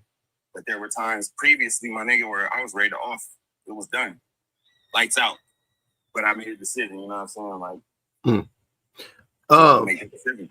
So I think, but what I'm saying is that, so, I mean, I don't know. I don't stand to know anybody's like the inner workings of their relationship, obviously. But I knew both of y'all, you know what I'm saying? Obviously I knew you way better. I knew her, but you know, she was good people's from what I could tell. And okay, go ahead. And I had a lot of conversations with you around that, you know, around that time when y'all was married and stuff like that. And I think at the time I probably wasn't in a place where I could like clock everything, but like, you know, thinking back on a lot of our conversations, like, you know, you definitely you played a huge role in y'all relationship ending up the way that it ended. You know what I'm saying? Like, so give me some examples of what you like, well, see, okay. So for an example, I remember, I don't know if you remember this, but it was remember when we was hanging out for your birthday? The paintball? No, not paintballing. We were at Iguana Kelly's. Iguana Kelly's. Yep. Wait, MJ was there? No, she wasn't there though. Oh yeah, okay, yeah. That was the Bob Mark when I was I got the picture. Me, you, and Andy. Yeah, I remember. Yeah. Wasn't it like Halloween or some shit? It was like Halloween, yeah. It was like Halloween. Okay. Yeah. So we went to the WIT and we you know, y'all was blowing or whatever, and we was freestyling and shit, fucking around in the WIT. And then I'll never forget this shit. We was getting ready. You had just got married. That's why this shit tripped me out. Because you had just got married. And nigga, like, we was getting ready to get out the car, and you was like, I was like, let's go inside or something like that. And you said it to me. You was like, let's get on these. You was like, you want to stay in here or you want to go inside and get on these hoes? That's cap. My nigga. That's cap. My That's nigga. cap. My That's nigga. cap. I'm lying? Listen, I've never mentioned or uttered that in my life without being married, my nigga. Like, hey, that's not even how I converse. Come on, I ain't like, hey, my nigga, I ain't lying. I'm telling you, I ain't lying about that. Let's be real. I'm being 100% real. I'm telling you, and that was the thing. I'm being 100% real here. Your viewers are gonna say you're gonna say you're telling the truth. They're gonna say I'm lying. It is what it is. I don't know if you lie. I'm not. I'm just saying that I'm lying though is crazy because I ain't lying about that. That's my recollection of that night. Okay. Because here's what's funny to me. Because that night, prior to going out, right, talking to MJ, I think that was around the time. What was that? Like, this wasn't just married because CJ. I had my son. No. Yeah, because the Halloween that I just got married, my birthday was at Bliss, and it was Halloween there. We had a Halloween party. Curly threw a party with Chuck Dizzle and DJ Head. Okay. And Reg and everybody threw a big party there, and I had the table upstairs. It was up. It was way up. Okay. That's how I know it was a Halloween after for a few years because my life it was like I was already going a little left, dealing with some of the issues that I was dealing with. In my marriage, right. So when we got there, I wasn't even in the headspace to think of bitches. That's on God.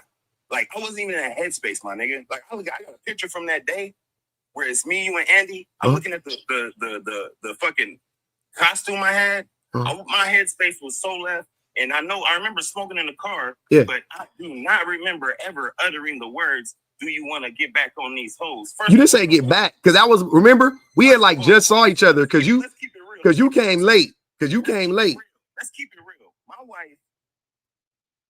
My wife is bad. None of them hoes in Iguana Kelly had shit on my wife. But I'm not, my nigga. You can tell me whatever. I'm just telling you what you said that night. And I just remember that, and I was like, you know me from Sandbox Cricket Team. I know. Listen. To braces. Hold on, wait. Listen to what I'm saying. I know. Listen to what I'm saying. That's why I'm trying to tell you the shit was out of left field for me because you wasn't that nigga. You wasn't on that type of time. That's real. You wasn't on that type of time, and we was just chilling. And we had just, nigga, I had just saw you, like you had just got there, and then you was like, nigga, let's go to the whip. And we went to the whip, and we was blowing. Y'all, I wasn't even blowing though, because y'all, you know. But here's the thing: even in the event that I did, which I'm not admitting I did, but Okay. I don't ever remember saying no crazy shit like that. That's what you said. And I remember Crazy in space like that. Space crazy. that shit caught my nigga. That shit caught me so off guard. I was like, what the fuck? What are you talking about? Here's the kicker though. On my granny's grave, Mhm. on everybody's grave, on Smarty grave, Smarty already thrive in paradise. I ain't never cheated on my wife, never touched a woman, never hollered at a woman. There's no woman that can say, hey, Caleb got at me. Okay. No woman on earth. So with that being said, that doesn't even fit the narrative, what you're saying. I ain't never heard that about you either, but I just know what you said to me. That's what I'm saying. That's why that shit caught me off guard, because I was like, do you That's think he crazy. would lie on you about that, or do you think he would just make that up? No, About that's the thing. He wouldn't make this up, but at the same time, I don't know why he would even say something like that, because that's mind-boggling to me. That's like Probably because it happened. No, well, I was just telling you. The only reason why I brought that up though was because you were saying like, oh, I've never done anything, and I don't know. Hold on. Say, he's animately hearing me say, remembers me saying that. Yeah. The same way that I don't remember. I know, but listen to what I'm saying. The only reason why I brought it up was because right now you were just saying like, I never done X, Y, and Z. Like, I didn't do anything. You know what I'm saying? For the most, that's what I was getting. I was like, but and I told you I didn't have intimate knowledge of y'all relationship, so I only had like, you know what I'm saying, the times that we interacted and whatever you told me, because I never talked to MJ about y'all relationship, so I literally only had what you told me, right? And that's one thing that I remember. That was pretty much. There was only. The thing is, here's the thing. If there's the thing, we have the type of relationship that if I did say that to you, why have you never mentioned that to me? Because I never saw you do anything. You just said it to me, and then it was like a moment. It just like happened, and I was like, oh. But we've had conversations in like chats and everything about when I was engaging before I was like really going through the whole system. We've had conversations when a nigga was married, chats and all that, multiple times being together. Why wouldn't you mention that? Like, hey, my nigga, you good? Why you say that? Woo, woo, woo. If I said something like that, because that's what I'm gonna say to you. If you said some goofy shit like that, I'm gonna be like, hey, woo, woo, woo. If that's the case, if you're really concerned. But why would that? Why would the onus of that be on me when you just said it in the moment? And it's on you if you heard that. If you're saying that that's what I said, and I said these words, which I don't recall saying these words. I'm not saying this is what you had to do. I'm saying in the event that you care, you have this. Hey, my niggas want you, woo, woo, woo. Hey, bro, like the conversation should be like, remember that time you had said woo, woo, woo, and then I was questioning you, and then now you're bringing up something. I didn't question you when you said it. I'm gonna tell you what happened when you said it. I was shocked and I laughed. Like I was just like, like, you know what I'm saying? Like just like low key, I thought you was joking. You know what I'm saying? Like I was just like, and then when we went inside, it wasn't like you actually did the thing. It wasn't like I saw you, like you went inside and then you was like moving all week. You know what I'm saying? Like you wasn't doing that. It was all, hold on, wait. When we went inside, we literally knew everybody in the bar. You know what I'm saying? Like it was all our friends. So it wasn't like you was on there like being inappropriate with anybody. So I just chalked it up to nigga was just joking. So then moving forward with one of the next things I remember was you telling me about the knife incident or whatever. And I remember asking you then, like, well, what did you do to lead to that? And then you were saying basically the same shit. Like, I don't know, she was just tripping, yada, yada, yada.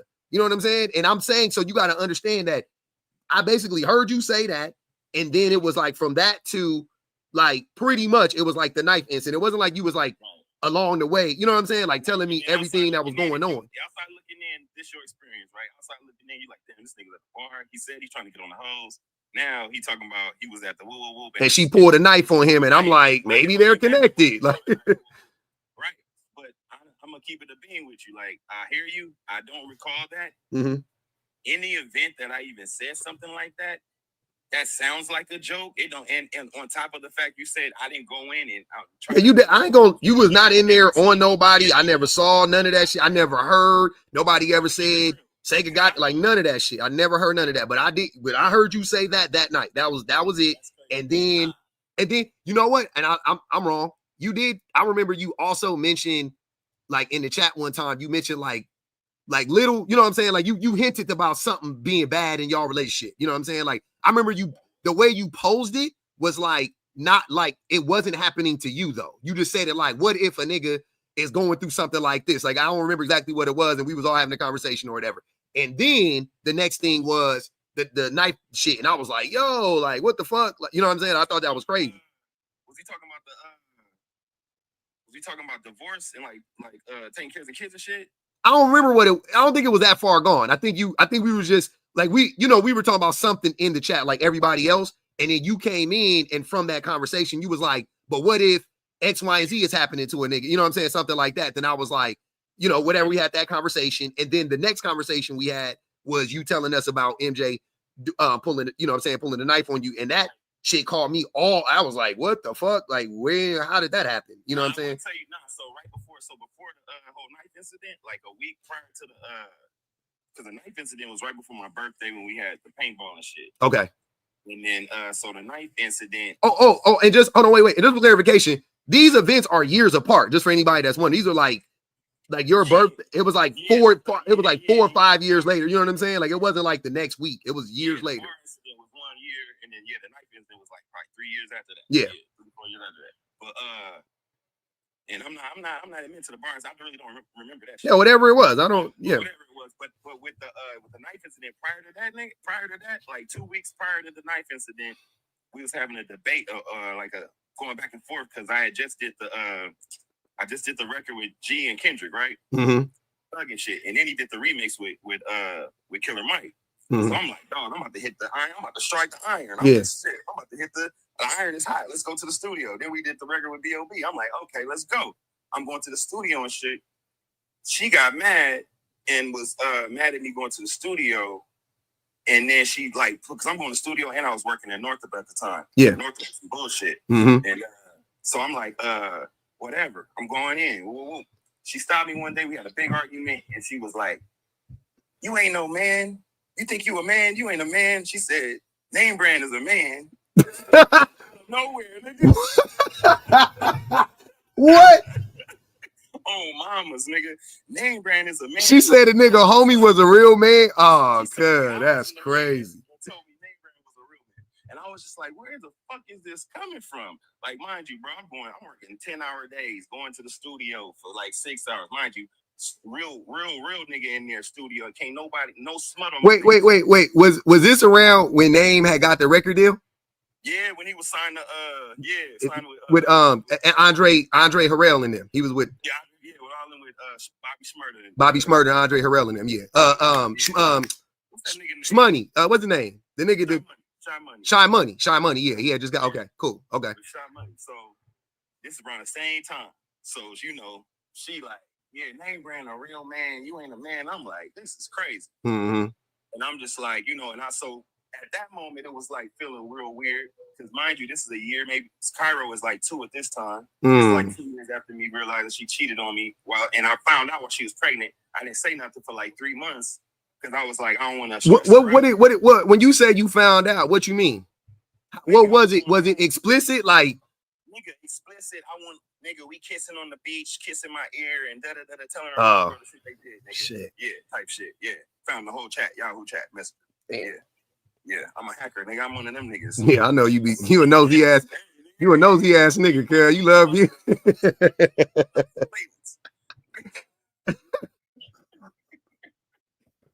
My nigga nosy as fuck. Okay. You wouldn't even like that because I'm gonna keep it real.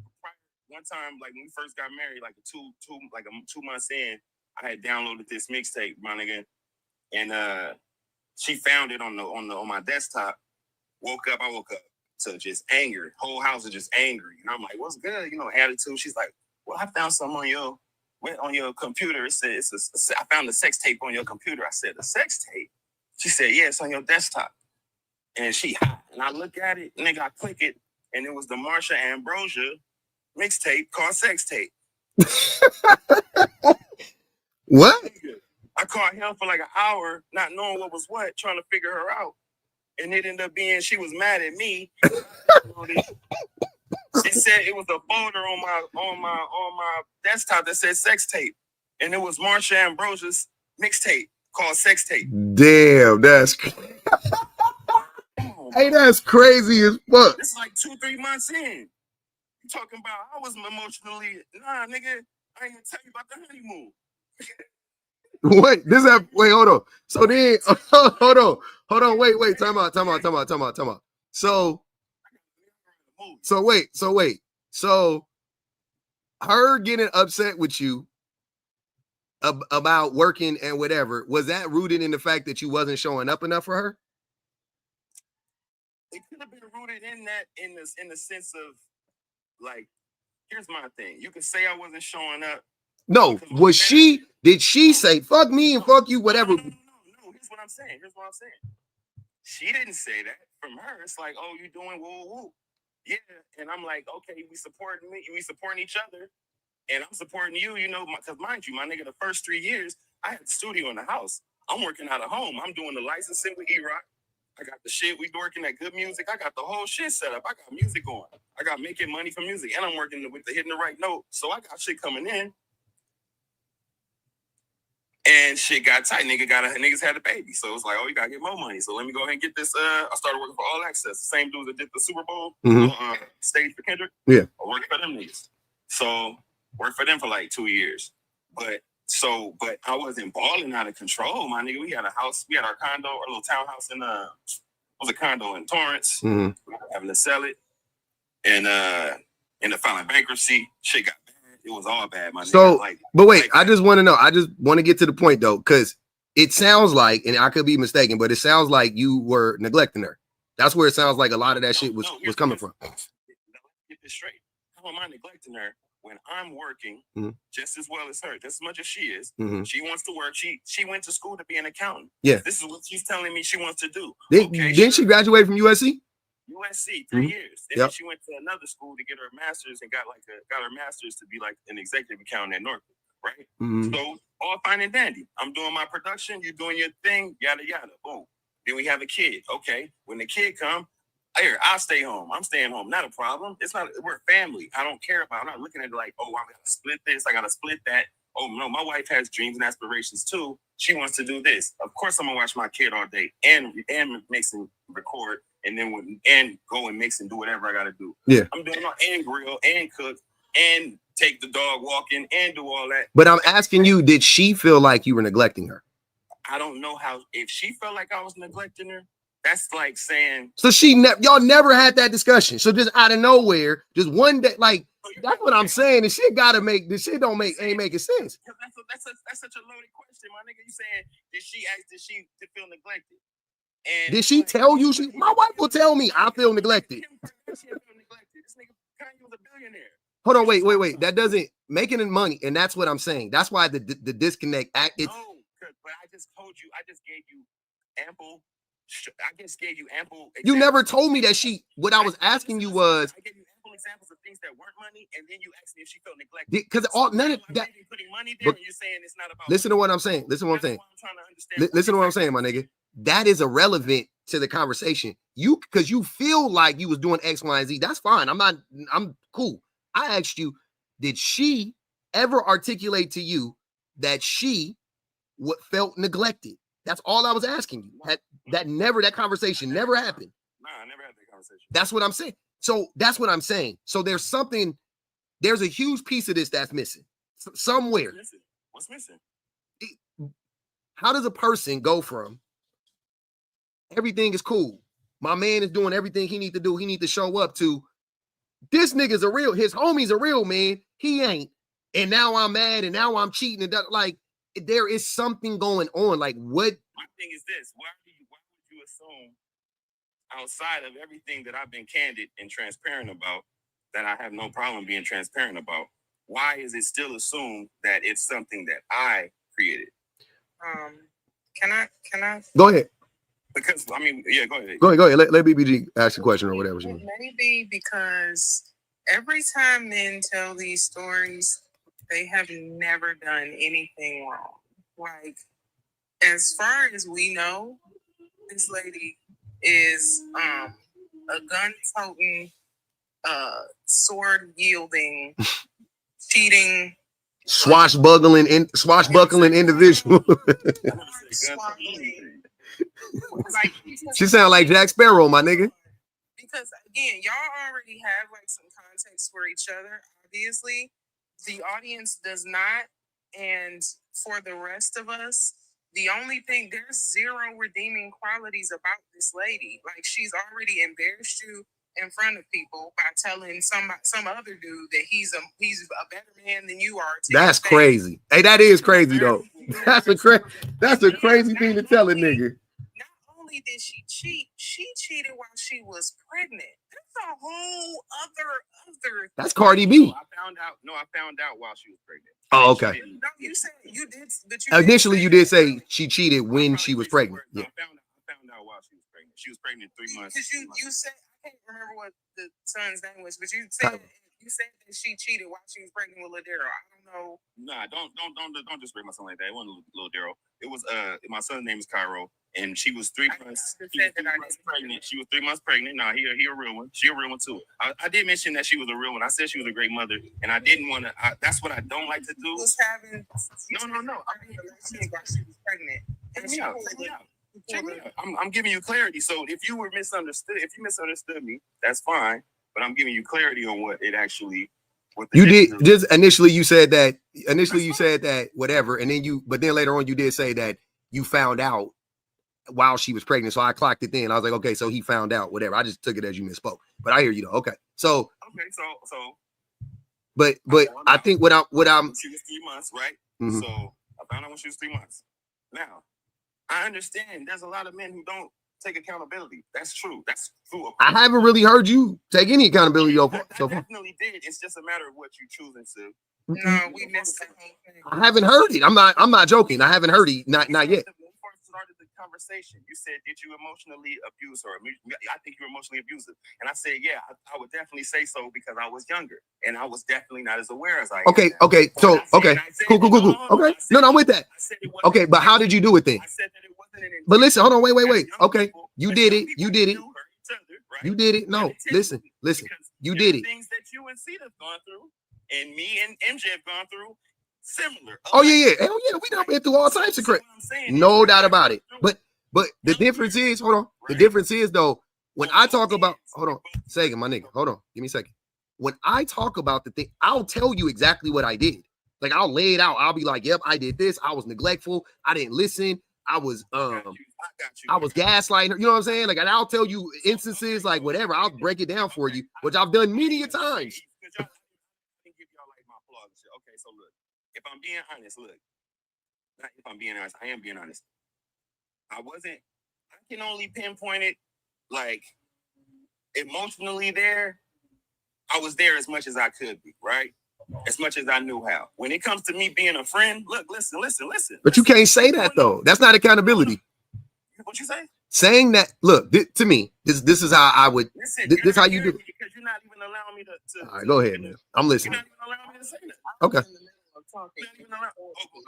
If BPG want to go ahead, she can cook. All right, go ahead. Let her go, and then I'll let you finish. Go ahead. You're painting this, and it's like, okay, I'm gonna let you paint it, but at the same time, it's like, do I just? Who did that? Don't mute him. I don't know who did that. That wasn't me. Go ahead, BPG.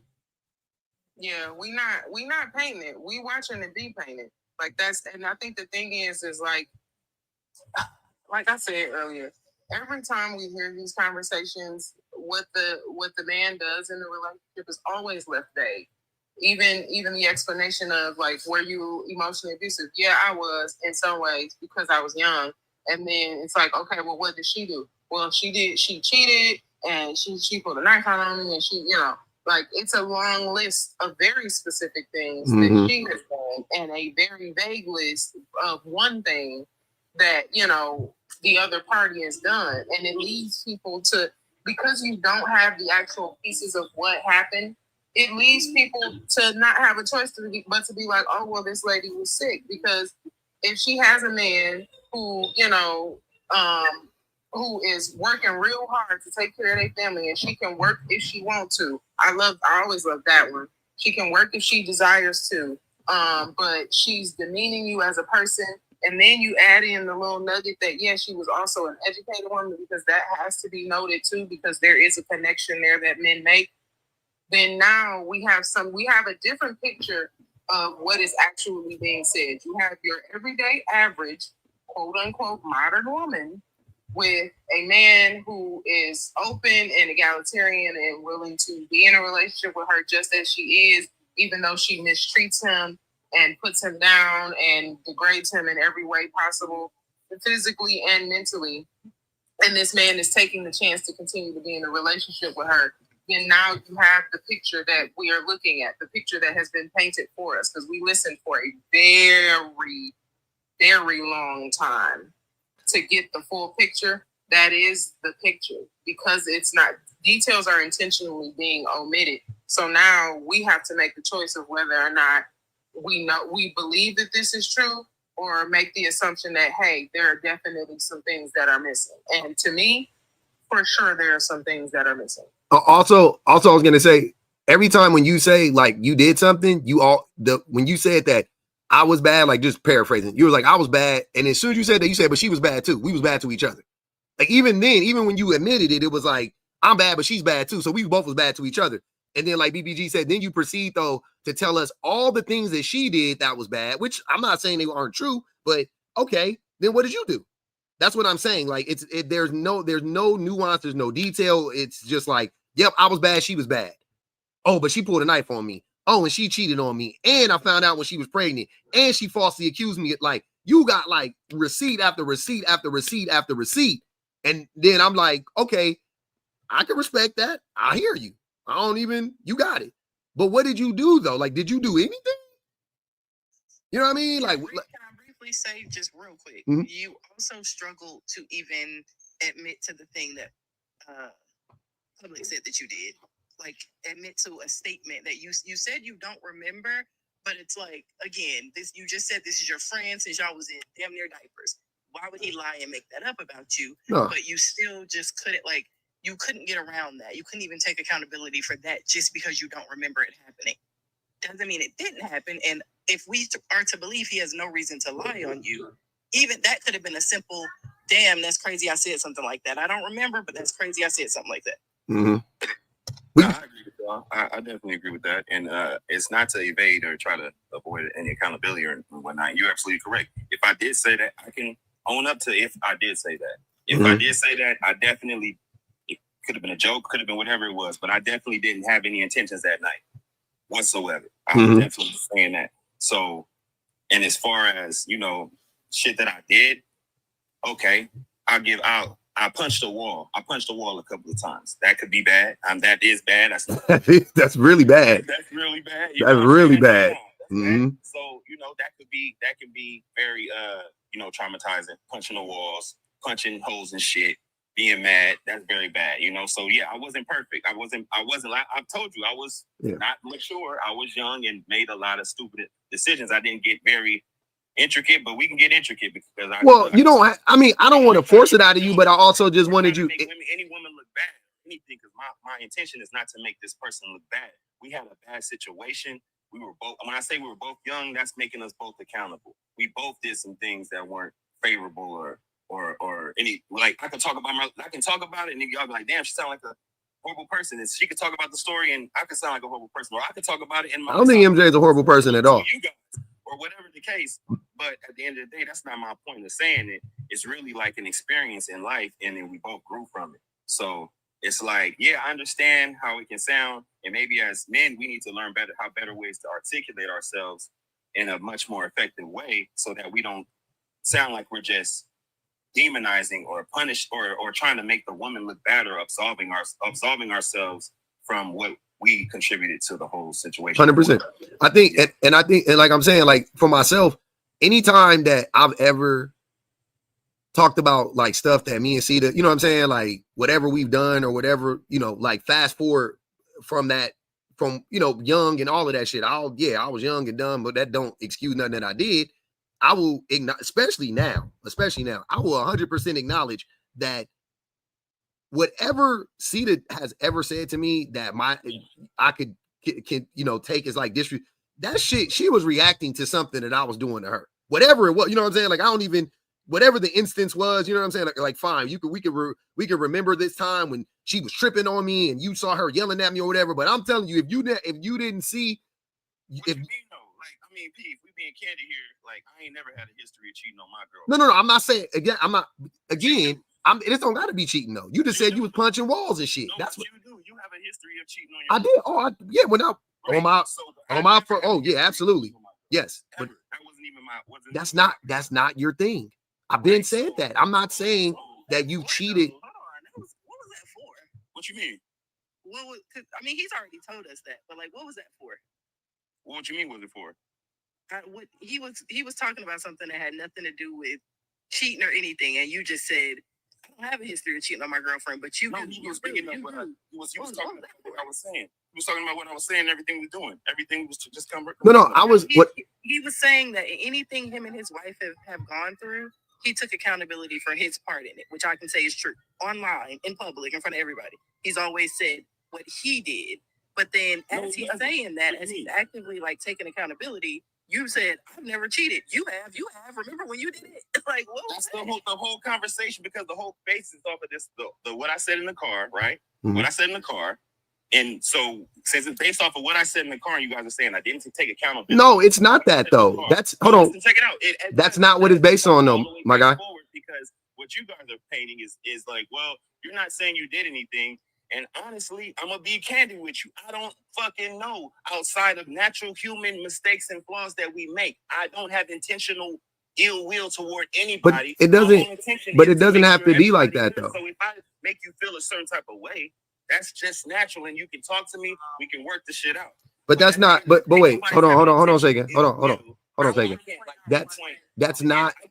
I don't have a cheat. Oh yeah, I fucked this one bitch. But wait, hold on, wait. If that's the case, say it. If that is the case, you do have those stories for MJ to you. You have a ton of those stories, but you have none from you to her. That's what I'm saying. You can't say that.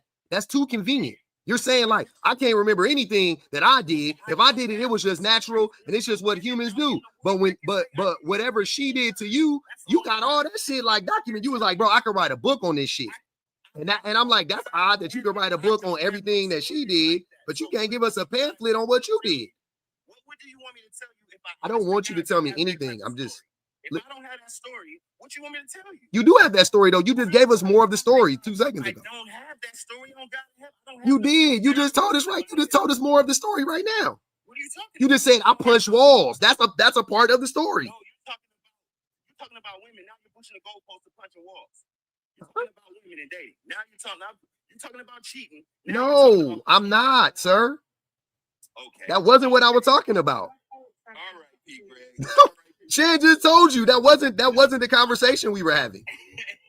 That's funny. Yo. You just told me, sir. You just told me that you said I never cheated. I said, okay, I don't have any evidence of you cheating. I've only heard what you said in the car, and that was it. Then I moved way beyond that. Listen, I've moved so far beyond that, and I've been asking you this whole time, what have you done? Not cheating. And that's why I'm going back to this, because I told you.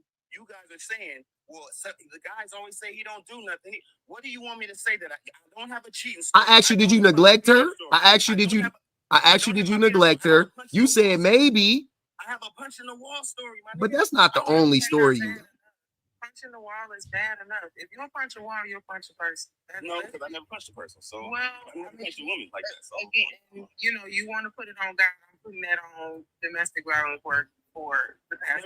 I never had a domestic violence I case. didn't say you did. I said if you're willing to punch a wall, you are willing to punch a person. That's what I'll punch a man, yeah. I'll punch a nigga. I'll punch a nigga. That's not. I'll punch a nigga quick, nigga. But that's not. But here's the thing.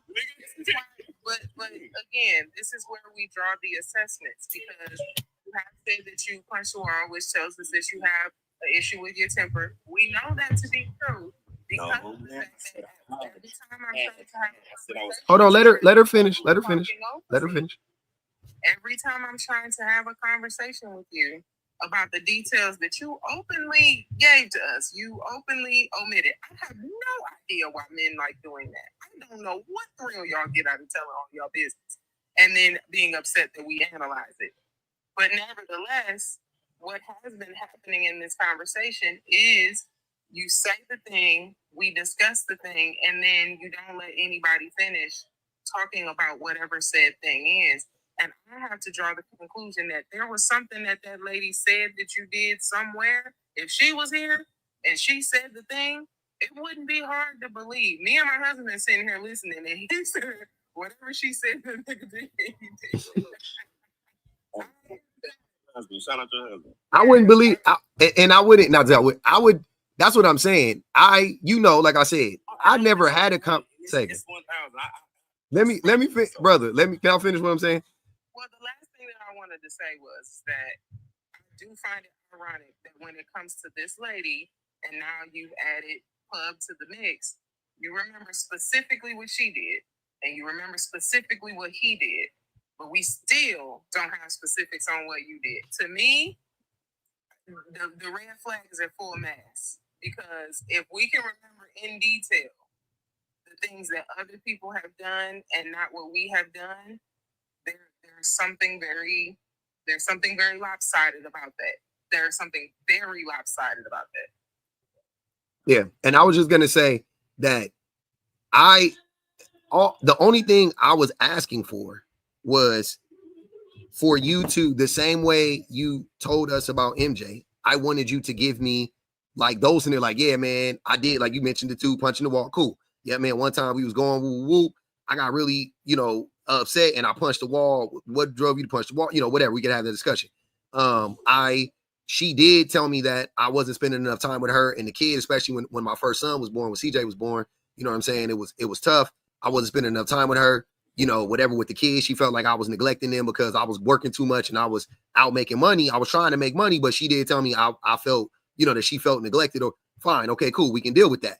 But it's hard for me, because I've been, how long me and C, we've been together for 18 years. I done seen it. I know it. That's what I'm trying to tell you. At some point, I had to accept the responsibility for what I did. You know what I'm saying? Even moving forward, whatever I continue to do or whatever, I have to accept accountability for that. That's the only reason, for the most part, that's the only reason why Cedar and I are together now, is because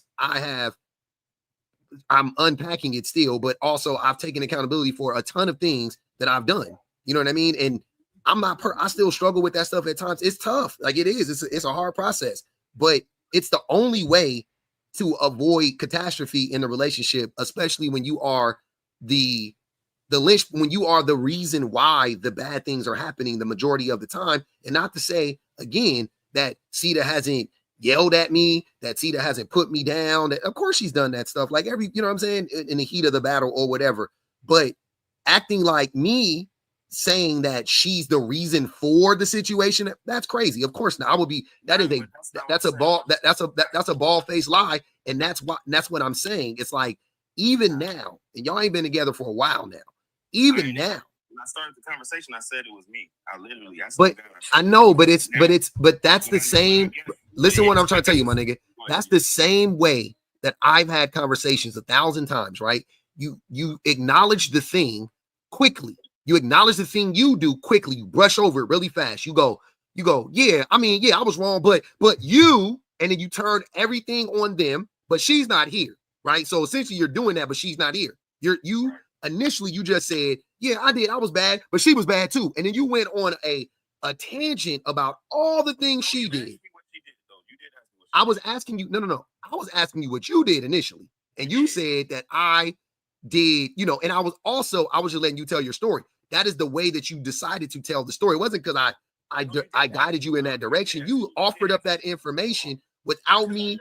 Get candid. I remember when you asked me, because you was like, what exactly was that? Because I didn't exactly express exactly what the weapon was or what had happened. Initially, I just said the moment. I just gave I knew what you told us what it was. That wasn't what it was. That was the first time when you asked me, said, so what exactly happened with that situation? So I elaborated on that. That's why I elaborated. Well, I was more talking about what led to that situation. Like why, again, because in a person's right mind, hold on a second. in a person's right mind, And I you're don't women. I don't understand. This is what I'm trying to tell you. In all of my experiences with women, I don't understand why a woman would pull a blade on a grown man. I don't get it.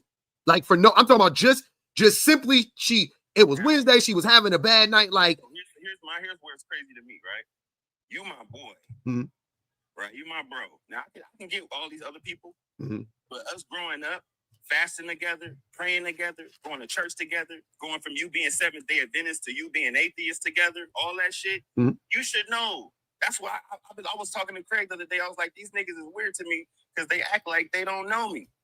They taking this person's word, but you know me. what word am I taking? I don't have nobody word but yours. No, because I don't believe nobody over you. I'm just using logic, and I'm saying that doesn't make sense. I'm not on your noggin. What I'm saying is, I understand what you're saying, and I feel y'all, and I'm agreeing with you guys in the articulation of it, and in me being more accountable. Sure, I'm with all that.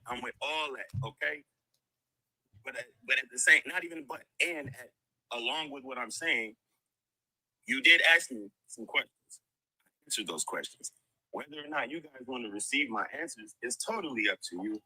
I'm not saying I'm a perfect person. I'm not saying she's a horrible person. People are people. She sounds pretty horrible. And I don't think she's horrible. I'm saying, based on what you were saying about her, she sounds pretty horrible. So listen to what I'm She saying. cheated on you. She pulled out a knife on you. She accused you wrongly of that sounds pretty shitty to me. And you want me to give you something that makes sense for you to say, okay, I see why she did that to him. I can see why. Well, it's not to excuse her behavior. It's just to what I come up with is like, okay, she didn't fuck with me like I fuck with her. She didn't love, because people have problems. That's why I was like, okay, well, cheating is whatever. Hey, my nigga, we gonna ride this through. Mhm. We're gonna ride this through because the word say we gotta ride it through. So let me stick it. Can I ask you a question? When she pulled the blade on you, was that before or after you punched the walls? This was after. She pulled the blade on you after. So no, this was like years. This wasn't. I didn't punch a wall and she pulled a blade. No, I'm not saying at the exact same time. I'm just talking about Yeah, you can definitely make that assessment and say, well, she probably felt for her life because you punched a wall before. Totally my fault. I get it. I'm not even avoiding that. I literally said it was me from the gate. I said it was you guys. What happened? Was it you? Yes, it was me. I wasn't the man that I should have been. I wasn't the man that I am now. And you ain't a man now. Okay, that's cool. Who said you ain't a man now? No. I'm looking at the comments. Oh, I was like, nigga, I ain't saying. I'm seeing niggas saying whatever. But I'm just saying, like, in the event that that's the case, that's fine.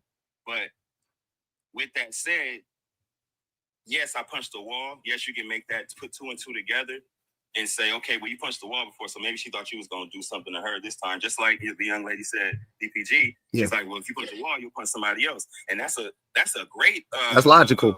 I don't hold that against her at all. Yeah. Because it's like, yeah, if he punching the wall, get the fuck up out of there. Yeah. What are you doing still there with this nigga? Real life. Well, yeah, I was out of pocket. I was totally out of line for that. Yeah. You know what I'm saying? That was a lot. That goes along with this, along the lines where so that would make sense. But that's what I'm saying, my nigga. Yeah. That tracks though. Now I can have, if you, those two things probably without a doubt were connected. There's probably even more stuff, but I'm saying like at least those two things I could think are connected. And that makes more sense because I can't just in my brain, I couldn't rationalize her just being upset with you, pulling a blade on you for no other reason than she was upset. That's what I'm saying. It had to be something else. That's all I was asking. It's not to justify it. It's just like what happened in between?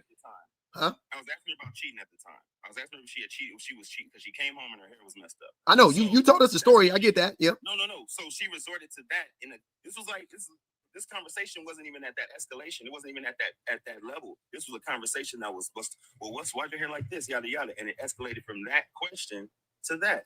Now I'm not saying it was that's not to demonize. That's just why did you think she was cheating? Did she give you a reason like prior to Yes, because I found out she was cheating before. That was before. Okay, that was so you found out the cheating before, and then you came home when it was like 2 in the morning, 2 in the morning, and her hair's messed up. She said she just came from Denny's, and I'm like, oh, what was it, Denny's? Like your hair toe up. You didn't go nowhere. You wasn't crumping. You wasn't crumping. I was like, this nigga said she wasn't crumping. Hey, but was she? So did you ever get to the bottom of that? Was she actually cheating at that time? That's silky silk. So it ain't just gonna get messed up. It's gonna be slick. No, not the hair part. Not the hair part. did you actually get confirmation that she cheated on you that night? Ever, I'm saying.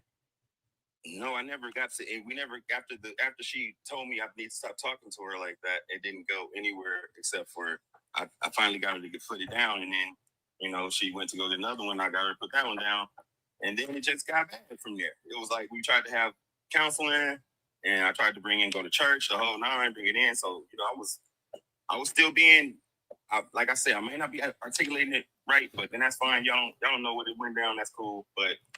I don't have any stories where I cheated and I did anything, but I do have stories where we was broke. Yeah, when a nigga broke and he down on his luck, that don't look good. Nigga punching on walls, that don't look good. Yeah, so I was gonna say, I think the disconnect here is that you think that I think you might be under the impression, and a lot of dudes do fall in this category. They fall into the category of where they think like, if I don't cheat, I don't beat, and I got a job, then everything else is like I ain't perfect. But it's like there's so many other ways, and this is what I'm saying. This is all shit that I didn't know, my nigga. When that hold on a second. Hold on, my nigga. Hold on. When we were 20 years old and 19 years old and 21 years, my nigga, we weren't human yet. We were wilding. For the I know me, I was fucking, I was wilding. Like I was really on some wild ass shit, nigga. Crazy. Infamous nigga. Nigga, that we was doing stupid shit. Yeah. A part of the process though, for me, was a part of the growth was being able to look back on that shit and be like, okay, I was fucking up.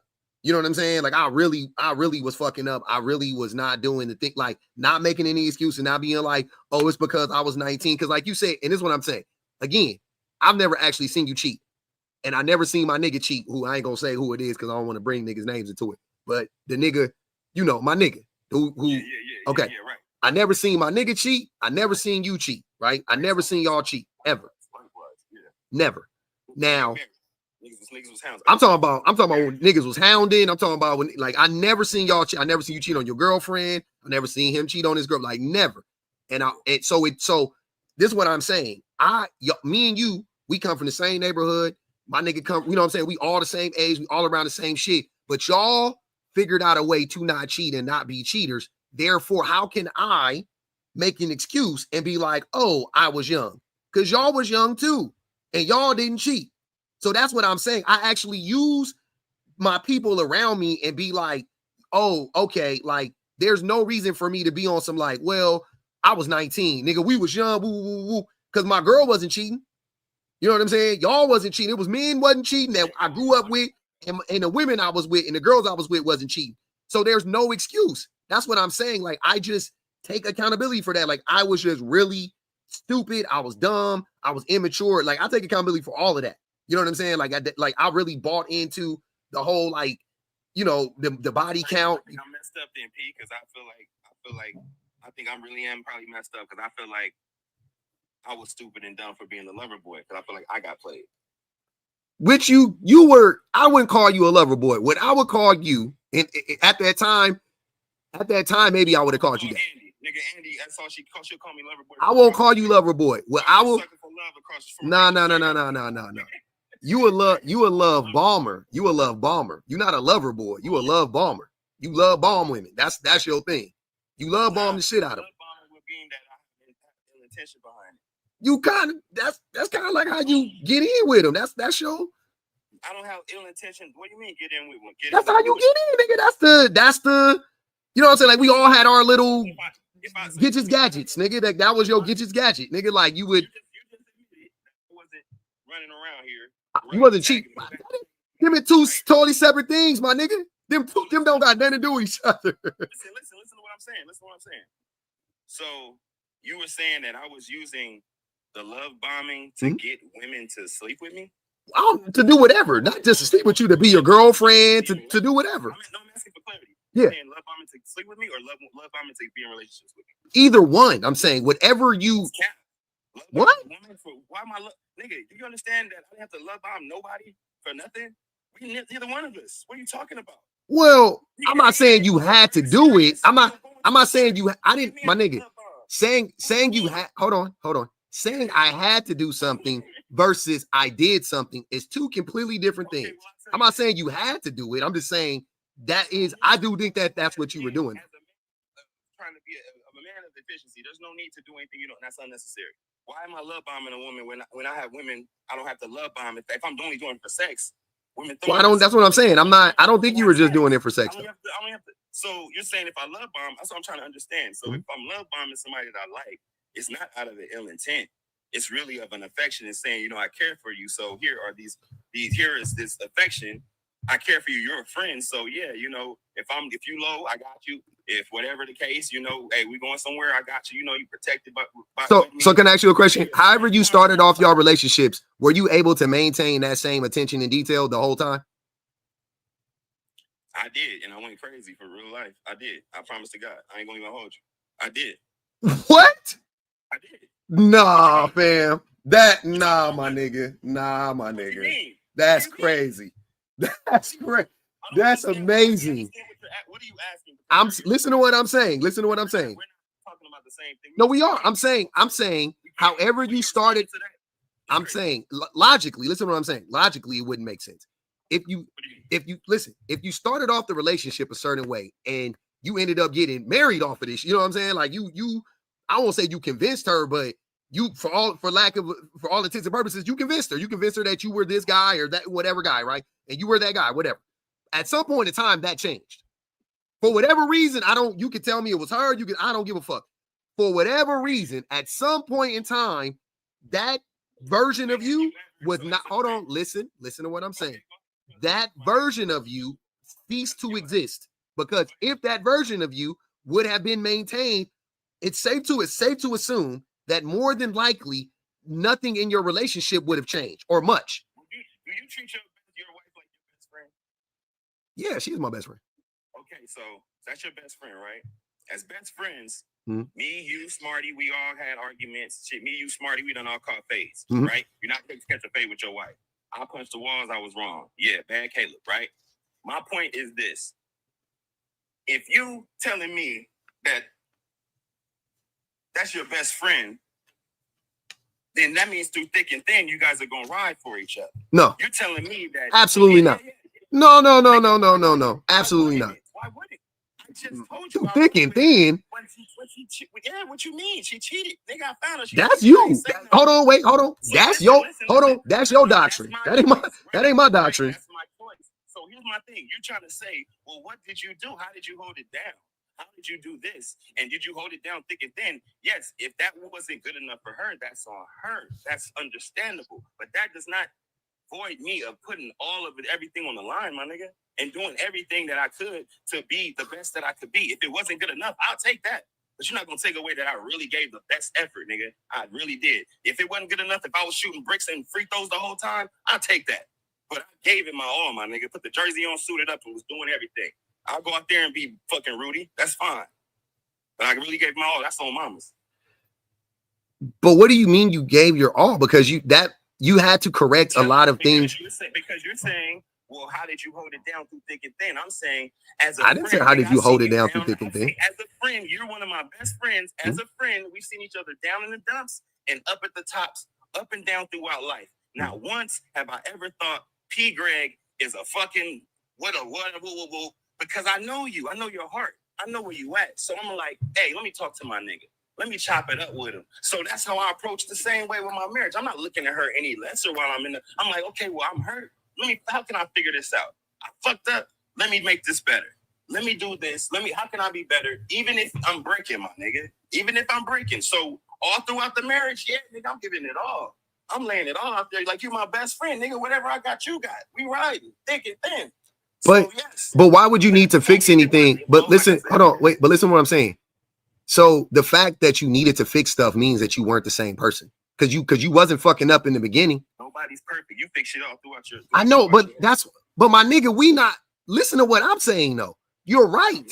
That's what I'm trying to tell you. I'm not like I will tell you my nigga. I will tell you. I could tell you. So I could walk you through my whole relationship, like where I was at this time, what I did, like. I could do that whole thing like that. I don't have no problem doing that shit. It's not. It's like I'll accept. That's what I'm saying. Like I don't. It's not. Listen. Hold on, my nigga. Hold on, my nigga. It's not that. It doesn't. It doesn't for me. I remember. I'm gonna tell you something. I'm gonna tell you another thing. I remember us having a conversation about, and I don't even know who this was about.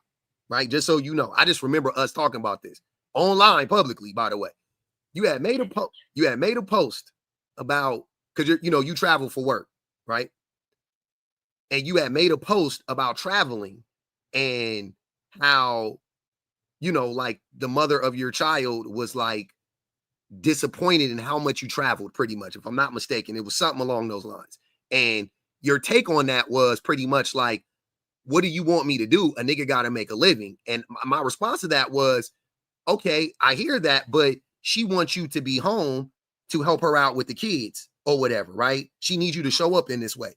And me and you were going back and forth, and essentially you just kept making the same, like you kept coming to the same conclusion of like, I need to work. And I was like, I hear nobody is saying you got to go broke. You know what I'm saying? I'm not saying like, of course, if the option is starve to death because you're not working or do the job you do the job you do. But I know you can do you're one of the most talented people I know. So I'm like, you can find another job. You can do, you know what I'm saying? Maybe you make less money. I don't know, but you can find another gig. You know what I'm saying? She wanted you here though. And that was the thing. And I remember that distinctly. You remember that conversation? Yeah, I do. I remember that one for sure. Yeah, that's what I'm saying. So I know there, again, these are like glimpses of things that I've, just little shit that little factoids or whatever I've observed about you in your dealings with the mother of your child, children or whatever.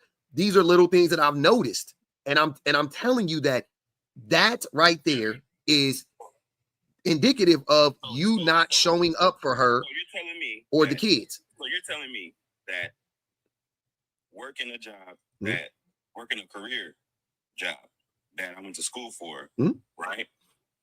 The same way she went to school for what she was doing, and she was going on trips for Carnegie and gone for a week here, gone for time here. I got the kids. I'm making sure everything good. I'm supporting her in everything she can want to do. Okay. Making sure she's elevating. All I did was like, okay, we getting money. We got this bread. Let's go up. Why stop the bread? And it wasn't like I was going.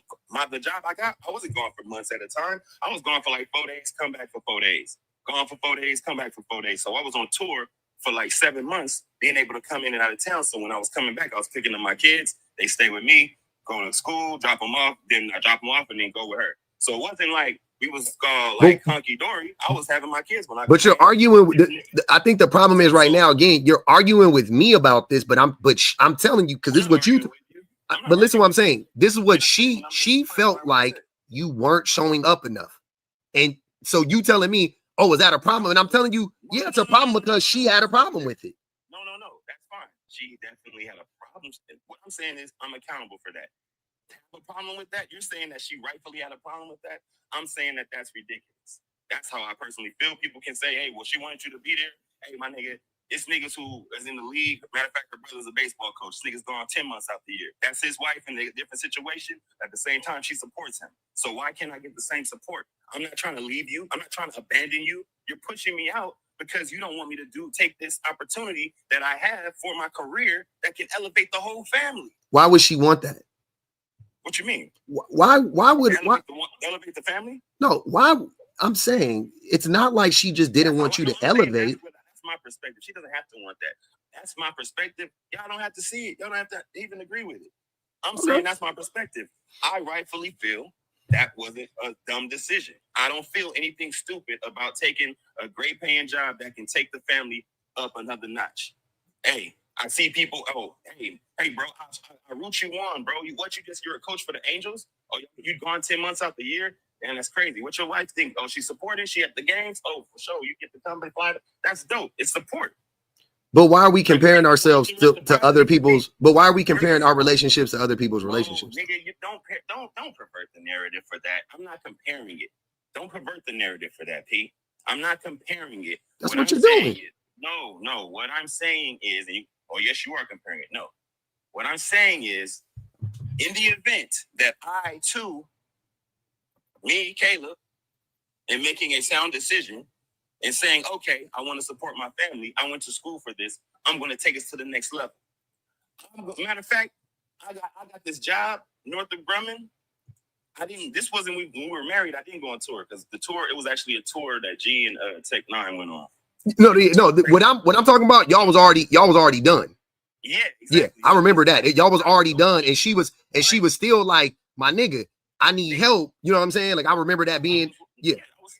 That's when I went. And I was still working in the whole night. I was working the HCR and the whole everything. Mm-hmm. So, shit, that was a rough ass time as well. My nigga was down bad, but whatever. Mm-hmm. End of the day, I picked up on the tour, got the tour. I was like, okay, let's go. And she was mad at me taking the tour, but I'm like, this is going to only help. I'm going to be back for 4 days. When I come back, I pick the boys up like I do when I have them. We split the week up anyway. I'm going to have them the same days. What's the difference?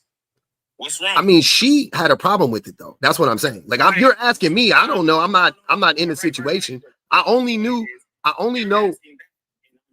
it, and then you're saying, well, she had the problem. What do you want me to say? No, I'm saying because that's not. She never. I know that she never got to the place where she was like, you right. I'm sure she still feels the same way. Like you know what I'm saying? I'm telling you that I'm telling you, I understand her.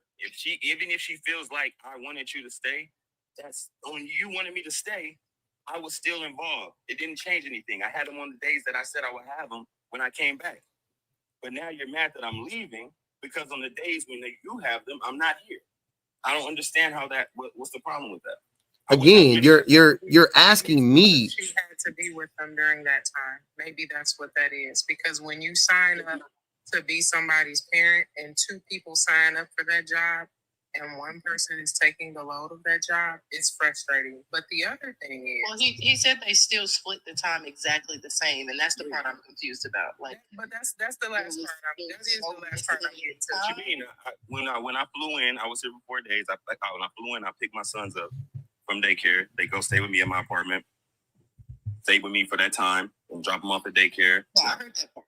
I'm saying, so it was the same exact schedule and timing as it was before you went on tour, the whole time you were on tour. Yeah, pretty much. It was the same. No, not pretty much. Was it or was it not? What are you asking me exactly? You're saying it's the same? I'm asking you, okay, let's say before you went on tour, you had your kids, I don't know, 7 days out of, or 10 days out of the month. I don't know. No, I can only have them. It was Monday through Wednesday. Yeah, no, I'm aggregating the month, right? So I'm just making up numbers. Let's say before you went on tour, you had your kids 15 days a month. I'm just making that up. And then after you went on tour, you still had your kids those same 15 days a month the whole time you were on tour? Yeah, because when I got back, I could still allocate for those days at the same time. It was 4 days. Okay. Yeah. So why would she complain?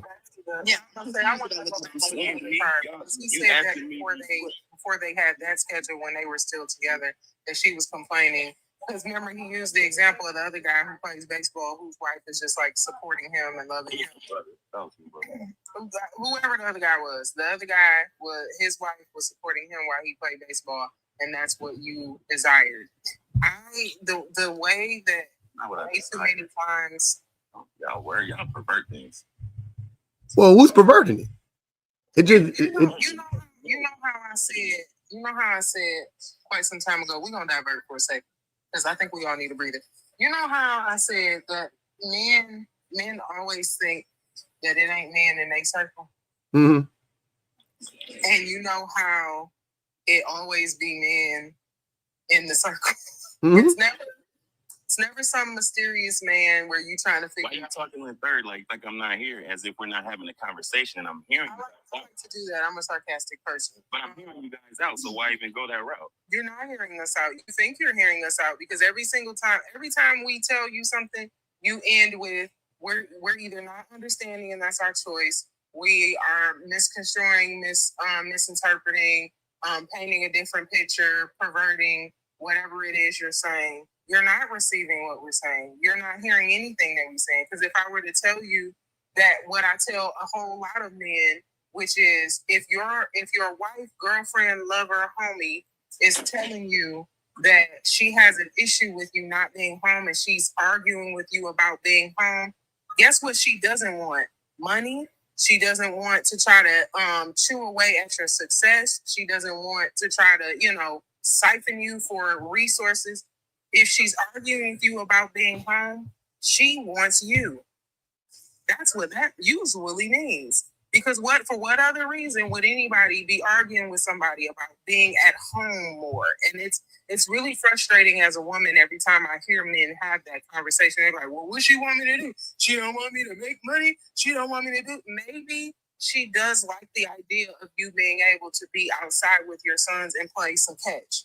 Maybe she does like the idea of being able to have dinner together. Maybe she does like the idea of being able to build memories with the family because the kids don't stay little forever. Like, those are things that I could say.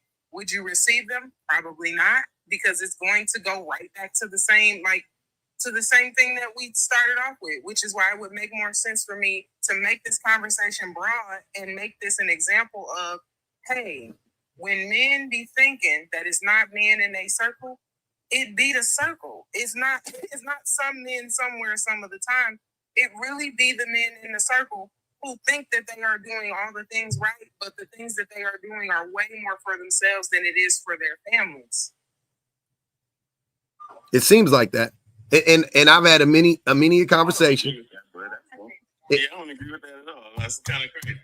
I've had a many conversation with men, and they start off the thing by saying their woman just left them and they don't know, and it came out of nowhere. And we start asking them, and eventually it'll come out that they were being neglected. I was building my empire. I was chasing the bag, and you know, she would have left me. Like, literally, a dude told me that the woman wanted him to stay home more, but she would have left him if he made less money. And I was like, that shit don't make sense. You know what I'm saying? Like, so, and in your situation, y'all wasn't even together, so it wasn't like she wanted you.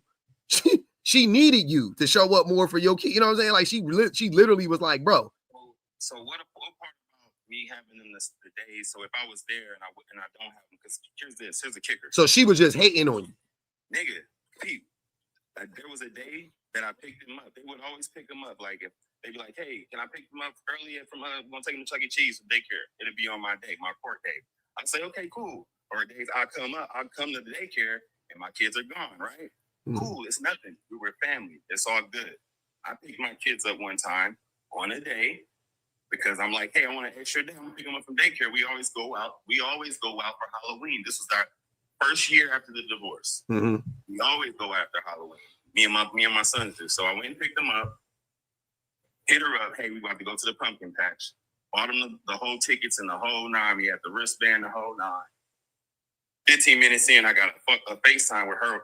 And it's the police, like, yeah, you got to bring your kids back, or else we're going to put out APB for kidnapping. All right, man. So I don't even. You got it. I ain't like, because then the whole shit about to start all over again. I got to start at, like, come on, bro. Y'all don't believe. I remember. Matter of fact, hold on. As a matter of fact, I remember this. As a matter of fact. Shit is real, and the way that the narrative has to be for the sake of the audience, I get it. What's crazy is I'm the one trying to. I'm not the one doing it though. You acting like I'm pushing the narrative. You're not telling. You're who's an outsider who don't know Jack from Sprat to say, oh, it's always your circle. To say your circle is crazy. That's crazy to me because it's like, how? I'm the. But you gotta. But Sega, you gotta understand, my nigga. I'm the outsider too. Hold on, Sega. Listen to what I'm trying to tell you, my nigga. I'm the outsider too. Because I'm not in your relationship. So we're all outsiders. Nobody is on the inside of it, but you and her. I don't fucking know. That's what I'm trying to tell you. I'm an outsider. That's one thing that I know about relationships is. But I can see that there's something people can tell you about Pete. I figure I know Pete, his heart, because I've been in the trenches. But that's my nigga. You can say that, but you would be. You said something but I wouldn't. But I wouldn't, my nigga. Listen to what I'm trying to tell you, my nigga. I wouldn't do that though. But you just let somebody who I don't even know just say our circle is weird. What she supposed, nigga? She just saying that the niggas always say it's not. It's nobody in their circle. I know you niggas. What do you mean you know us, my nigga? You don't know. Listen, hold on, Sega. You know me. You know me. Hold on. Listen, you know me, and you just. You don't though. That's what I'm trying to tell you. You don't know me in that way. You know a lot of stuff about me, but you don't know what I'm like with my wife, you don't know. You don't know enough. I'm not saying you don't know anything. You don't know enough. I don't know. I'm not like we are not kids. We are grown ass men. I'm not in your household. I'm not there listening to y'all conversations. I don't fucking know. That's what I'm trying to tell you. And the things you are saying, the more you reveal, the more it reveals stuff about you that I don't know in real time. And you're asking me to defend you. What defend what? That's what you were just saying. You were just saying you allowed this person to say X, Y, and Z. Nigga, that's what you saying. I'm not defending. How am I going to defend you? One of you, from you to the panel to the chat, just take shit and run. Oh, hey, what am I running with? What am I running with? I ain't about to boot you, nigga. What am I running? What are you? With what? I'm having a concise conversation where I'm like, look, all right. So you think it's all of us? Hold on, listen, Sega. Hold on, let's be real. Let's Sega. Let's listen in real time. Let's stop. There is. Hold on. It's 503 people in here. It is 300 people on YouTube. There's 800 people in these rooms, respectively, right? And you think, hold on. Listen. You think all 800 of us are just attacking you? Like, for what? We're not running with anything. I'm telling you the things you're saying. It's not. Every time you say something like she called the police on you, why would she do that? Now I have to get, why? Why would a person just do that? And you expect me just to go, and mind you, I'm taking what you said at the beginning. I'm not saying she's a bad person. She's an awesome person. That is not an awesome person, my nigga. I'm trying to tell you, that is a contradiction right there. So if you are telling me in one breath that this woman is a great individual, she was your best friend, all of these things, and then in the next breath, you telling me she called the police on you for no fucking reason. She was hating on you making money for no fucking reason. She pulled a blade on you for no fucking reason. That don't make sense. Get your content, my nigga. See? It's funny. Get your content. No, it's funny because I'm here. No, stop muting him, please. Please. Go ahead. That's wild. In a concise conversation, my nigga. That's crazy. That's crazy. And here's what I'm saying. And here's what I'm saying. Again, that's a contradiction. Because if you think for 1 second that I'm trying to get content out of you, do you really know me? Because you just said I know you. Why would you? What kind of nigga? Nigga, you told me I was getting hoes at the Iguana Lounge. I didn't tell you was getting hoes. I said you told me let's get on these hoes. You did. Oh, that's crazy, my nigga. What's crazy is that more you trying to. No, you're right. No, you're right. No, I mean not at that time, but yeah, you're right. That's crazy, nigga. You think I'm lying about that? Of course you are. On God you are. On God you are, nigga. Okay. I'm standing on it. I don't know what the fuck you talking about. I never said nothing goofy like that in my life. That's fine. That's fine if you believe that. But I'm telling you, I have no reason to lie about that. Huh? You don't believe in God, so that doesn't mean nothing to you. And you out here leading people, and these niggas don't know that you don't believe. You got more. You don't even believe in God. What the fuck is that? Can I point out though? I do believe in God, and we're not gonna go there. I swear we're not gonna stay there long. But You believe in Yeshua? No. Sure we can. Yo, yes should be yes, and yo You no. believe in Yeshua? No, you should be instead of perverting narratives. You're perverting everything that I say. You perverting You've the been narrative. listening to you for 2 hours tell us this story. Involuntarily, by the way. It's not me. That's the craziest thing. You acting like I'm the one doing it. I'm like, nigga, you been telling us this shit. That's what I'm saying. He actually from the gate. So what actually happened with the situation? And I elaborated, and now y'all talking about. You could have easily said, I'm not going to tell you. And I would have respected it. I'd have been like, okay. Came up here and you That's thought, wild word. Let's talk about Yeshua. this man. Let's talk about Yeshua. No, I didn't say that. You thought Let's because talk about Yeshua. Let's talk about this. you've known this. Y'all done with talking. Y'all think what y'all think about me, what y'all thinking is fine. Let's talk about Yeshua. What do you think I think about you? That's what I'm saying. Like, that's crazy. I think the same way. Whatever I thought about you 2 hours ago, my nigga, I think the same thing about you. I don't think nothing different about you from this conversation. I take the small part of the conversation and miss the rest, and then you pinpoint and you step and say, "Oh, what did you think? You think about me, bro? Come on, you just said what you said. I'm only responding to you. You To me, what? assumptions to me. You have told me you sound like this. She has told you that I'm the guy in the circle. That's the friend. That's what you think about me. Who, me? No, No. When he said that's what you think about me, but I don't know if he's saying. Oh, okay. Because I didn't say that shit. She said it, and she's her own person. I'm not about to. I don't know if I'm going in circles, my nigga. You are. You said all the guys in the circle is just. I say why you thought you had one. Yeah, okay. Take a breath. That's fine. Who is y'all, my nigga? I didn't say that. Question, sir. Sir, can I ask you a question? Sure, ma'am. How am I in my relationship? I'm pretty sure you're awesome. You found that you're equally yoked. I'm sure it's working.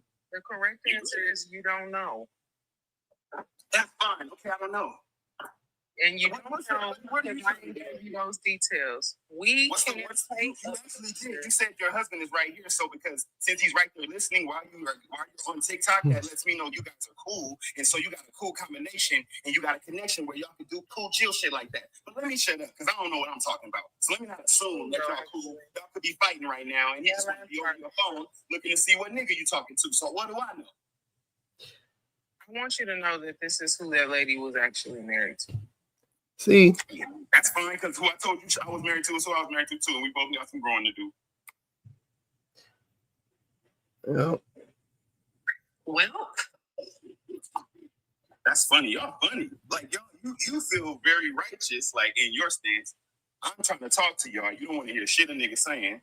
We're listening to everything you're saying. You're talking over everybody else. We're listening to you. We've been listening. got no choice. You are the one whose emotions are so heightened that every time somebody else starts talking, you talk right over them. We're listening to you. You're not listening to us. That's cap, but go ahead. I'll let you go ahead. What am I listening to? It's almost as if also that like, and I know y'all are friends in real life. It's almost as if like he's never talked to you like this in real life. It's almost like you're experiencing a completely different person. And I find that kind of hard to believe that y'all have never had the, because you said it yourself, that y'all fight all the time. So I don't understand why you're getting so up in arms and acting like, oh, you gotta appeal to your audience or for your content because the conversation isn't going your way. When it sounds like y'all have these kinds of conversations all the time. Yeah, that's what I wasn't understanding. I was like, nigga, what you acting like we wouldn't talk like this.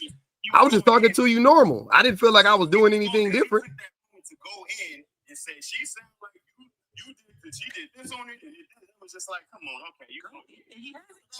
My nigga, I'm not. Nothing I've said about you is going. Here's the thing, guys. Here's the thing.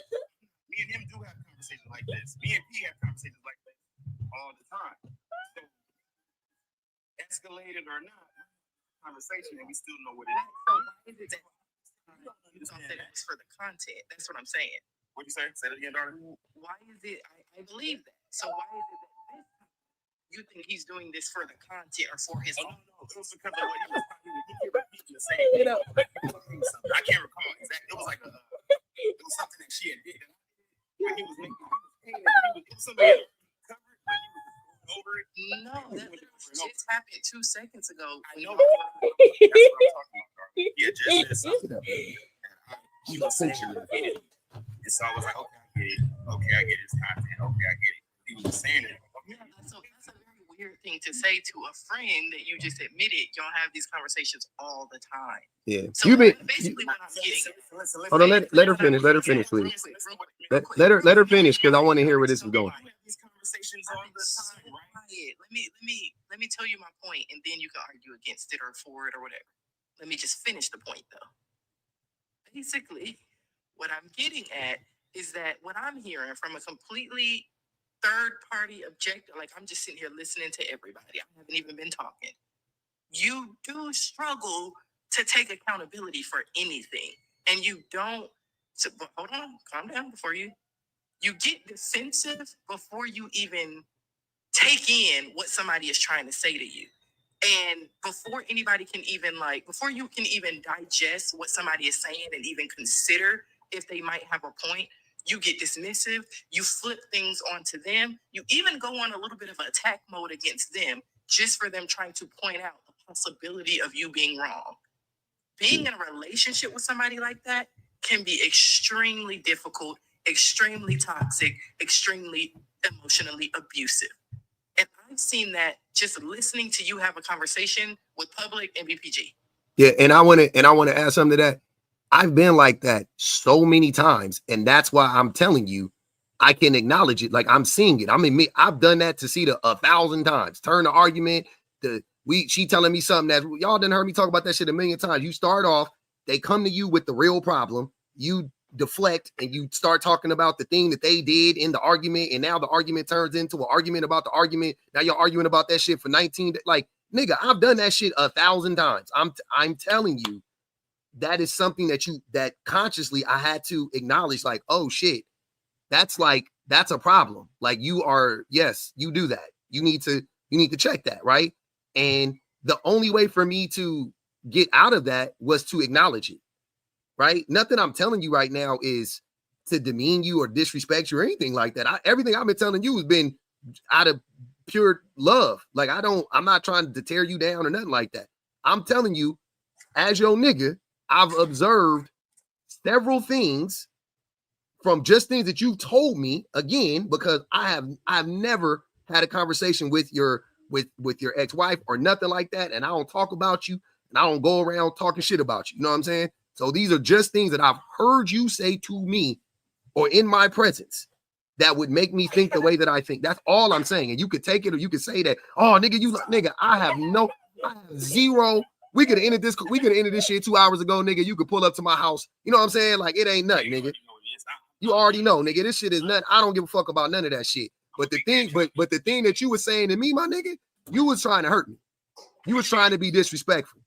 You were deliberately going out of your way to disrespect me and to, without a doubt, my nigga. If you was anybody else, I'd have been already like, this nigga, wooty woo woo woo. That's crazy. My nigga, you trying to paint a picture that we're having this conversation right now so I can get content. I don't even like going live, my nigga. I could end this live right now and never go live again. I'm perfectly okay with that. Yes, that's this. I'm not disrespected though. Hold on, wait. Listen. I'm not disrespected though. I'm not, my nigga. I'm not disrespected though. You haven't. And you can do whatever you want and take your analysis. And I sat here and I said, okay, it's content. But what you were saying, I felt it was disrespectful when I said, okay, it's content. That was my point. How was it? What did I say that was disrespectful to you? So that's my point. What did I say that was disrespectful to you? You was going, my P. The point I said it was content because you was like, okay, you said that night that she called the police, and then he wants to believe she did this, and she did that, and she did that. I'm like, how you gonna go in on a nigga like that? And it's like, bro, I'm sitting here. What did I go in on? How was that going in on you? How was that extra? That's literally what you just said. No, that was unnecessary. Oh, he did this and he did this. So this nigga telling me he did this. Exactly what you said. I literally just repeated what you said to me. You saying that's going in on you? Oh my God. So if we are, wow. What is the point of trying to heighten and throw gasoline on it? How was I? Where's the gasoline at? What was the gasoline that I threw on it? Mentioning it repeatedly again over and over. It was like, okay, we already did that. Why is he bringing this up right now? Because we talking about this. Yeah, this is the part where you turn it on the other person. Yeah. Turning it on you. This is crazy, my nigga. I literally just repeated what you told me. The thing about it is I'm not solo right now. So if there are people that's listening to me clearly and concisely, and they saying the same shit about y'all. I ain't saying nothing that was false. I ain't saying nothing goofy. I've been saying it right here, having this conversation wholeheartedly with y'all. Y'all getting offended, saying, "Oh, I see your friend circle now." Who getting offended? Think like this now, and I'm just like, "Wow." I'm not offended. Hold on, my nigga. To be honest, I'm not offended at all. First and foremost, I'm not offended. I'm not offended because I'm not, my nigga. I swear, I promise you, I'm not offended. And they're taking it where? I'm like, okay, this bro. So let me just okay. Content, What do you think I'm doing, my nigga? Listen, Again, when you say this is content, stuff that content, you've that's told me. content. So I'm making content instead of making it like some bullshit. Okay, you say some shit. Let me not go crazy on it, but now you sensitive because content. Nigga, get I'm out not of even here. being Real sensitive. life, I'm being candid and transparent at the expense of saying, hey, okay, they could judge me and whatever the case, that's fine. I'm willing to take that. That's fine. Who's judging you? I'm still being candid, still saying, okay, I hear you, I hear you. You don't hear us. You don't hear us. Okay, that's fine. But let's keep talking. Let's try to build some more. Let's build. But y'all don't want to build with me, that's fine. If you want to leave it here, I'm not trying to tear y'all down. So let me ask you a question a second. When I had that conversation with you online, when you made that post, was that for content or was that just what I really believe? What you talking about? When you made the post about the woman not working, you needed to be home more, pretty much, essentially. That's what she wanted, right? Was I trying to, this was years ago. This was before I was even online, really. You know what I'm saying? I was just whatever. I was doing that for content, you're saying? Because I'm essentially having the exact same conversation with you that I had that day with you. It was, and that conversation was public as well. That's what I'm saying. So I'm not understanding how you are taking anything that hold on. Let me finish what I'm saying. I don't understand how you can take anything that I'm saying right now, other than at face value, that I'm literally just, hey, I'm trying to do two things. I'm trying to understand what's going on, right? And if I can, I'm just trying to give you whatever little advice I got to give you. That's it. You could fight me. I don't care. That's all I'm doing, right? Anything else, again, it's irrelevant to me because it doesn't matter. I don't need to do this, right? We just started to have the conversation, and it happened. You could have told me at any point in time, I don't want to have the conversation. And lastly, I'm gonna end it on this because I'm not gonna talk about this anymore because it's not worth it at this point. No, it's not. It's not worth you talking, whatever, us feeling. I don't need it. It's not worth it to me. This ain't practical. This ain't for me. Okay. You could have fooled me. What you mean? How? Because of how you're interacting with me right now. That's what I'm saying. Like I could be right. I mean, I'm sorry, you could be right. It could not be that serious. Fine. I would hope it wasn't, but I don't know. But what I'm saying is thus far. What route? This is great. This is what I'm saying. Before we keep going around with you trying to tell me that I'm taking a different route, I would rather just not have the conversation anymore because it's not worth it at this point. It's not going anywhere. You're not hearing me. You think I'm not hearing you, and whatever. And I'm cool with that. That's fine. It's run its course. That's what I'm saying. It's fine. But again, though, I just thought that was odd. I just thought that line of attack or whatever, I thought it was odd. It is what it is, my nigga. I'm not disrespected. I don't feel no type of way about it, to be honest with you, right? Because I feel like I understand where it came from. So I'm really good. Like, I don't, if it applies, it applies. If it doesn't. For you to say, like, I'm trying to hurt you, though. That's not well, I think you were, but I think it was because you felt hurt. You felt like I was trying to, you already said it. You said you felt like I was trying to attack you. And I wasn't, right? But it's impact over intent. So if you felt like I was trying to attack you, then I apologize for that because I wasn't trying to attack you. That's perfect. That's fine. If you felt like I was trying to do that, right? And I have to take responsibility for that because, and here's why I don't like having these conversations with my people in real life, because if I start talking, like, because it's hard to have it in a genuine fashion when I know stuff that I'm like, oh, well, what happened here? Then I just start having a conversation thinking you want to have the conversation. Because what I'm saying is if this were me and I wasn't ready to have this conversation, I would have ended that shit. I'd have been like, nah, I ain't ready. I'm not in a place to talk, whatever. I'd have been, but I figured since you were talking about it, we can have the conversation, right? It ain't, you ain't married, you know what I'm saying? Like, she ain't here, ain't like I'm trying, you know what I mean? Whatever, nigga, like. Yeah, it still made me, I see that. It still made me emotional. That's what I'm saying.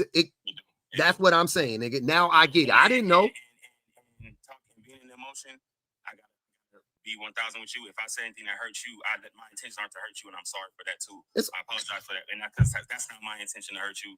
And I can definitely like I'm in my emotions, like thinking about having to relive and thinking about all that shit. So yeah, that's what I'm saying. I didn't know how fresh and new it was for you, right? You know what I'm saying?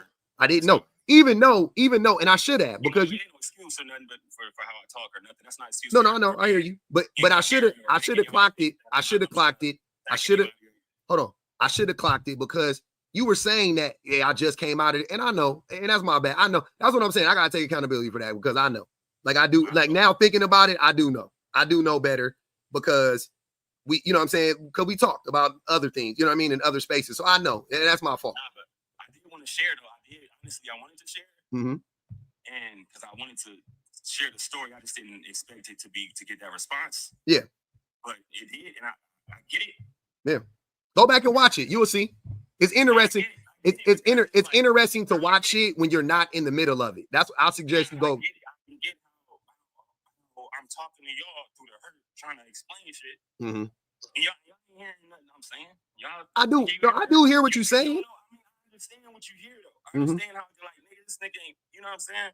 So that ain't what I'm trying to be.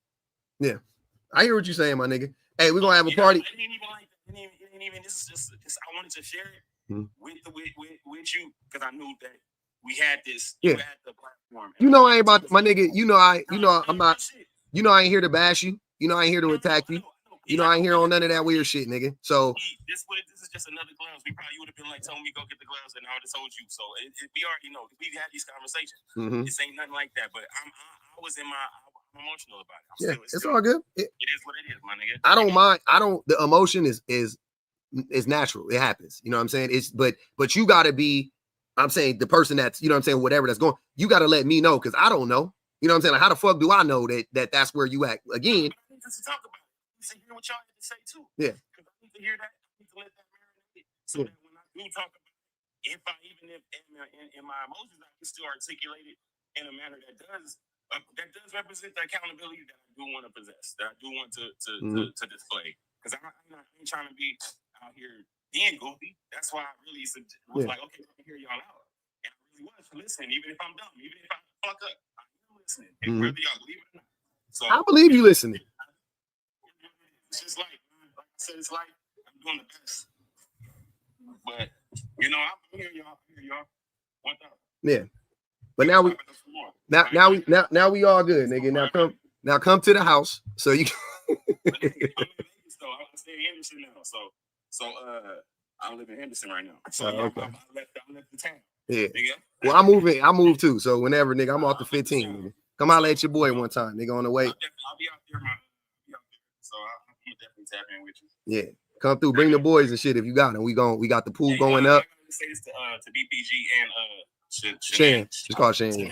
Shenanigans. Much love to y'all. It ain't no hard feelings or nothing. I wasn't even trying to go toes with y'all like that. That was just my real authentic trying to break through, trying to articulate myself. I see exactly what y'all saying. I still got a lot of pain to work on, and I appreciate y'all words like straight up. So that's all.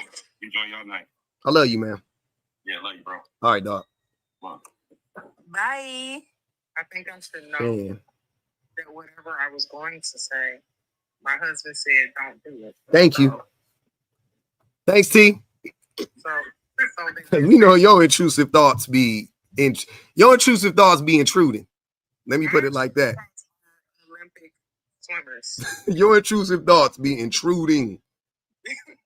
They be intruding like an intruder.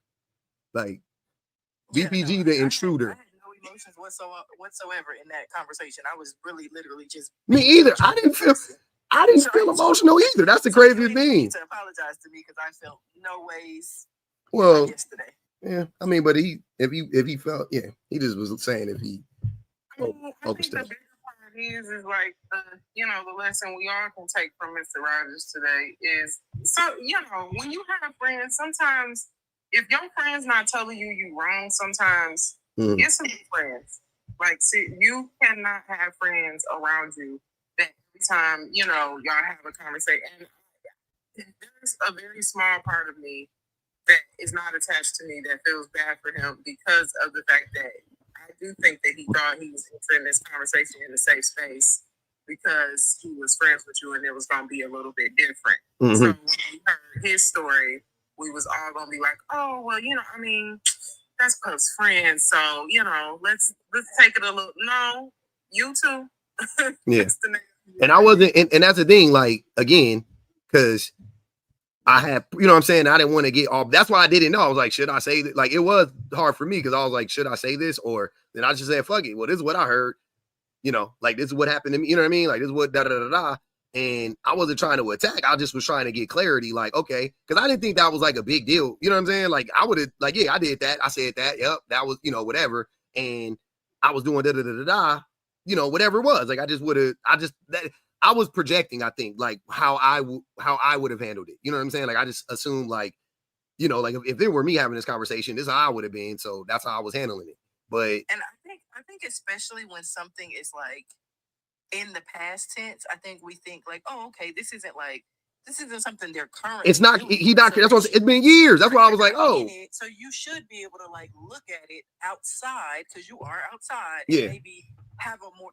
But it's like it does go to show, and hopefully he does watch it back, and it reaffirms for him that yeah, you do still have a lot of work to do, because even outside of the situation, you still can't like look at it outside of yourself. Like, you still can't look at the situation objectively and say, oh, okay, I can see how that was wrong, or I can see how I messed up here. Like, it seems like there was no growth that has been had even outside the situation. Mhm. And I think sometimes other people think, oh, okay, yeah, we can have a candid, open, honest conversation because it's not fresh. You're not in it anymore.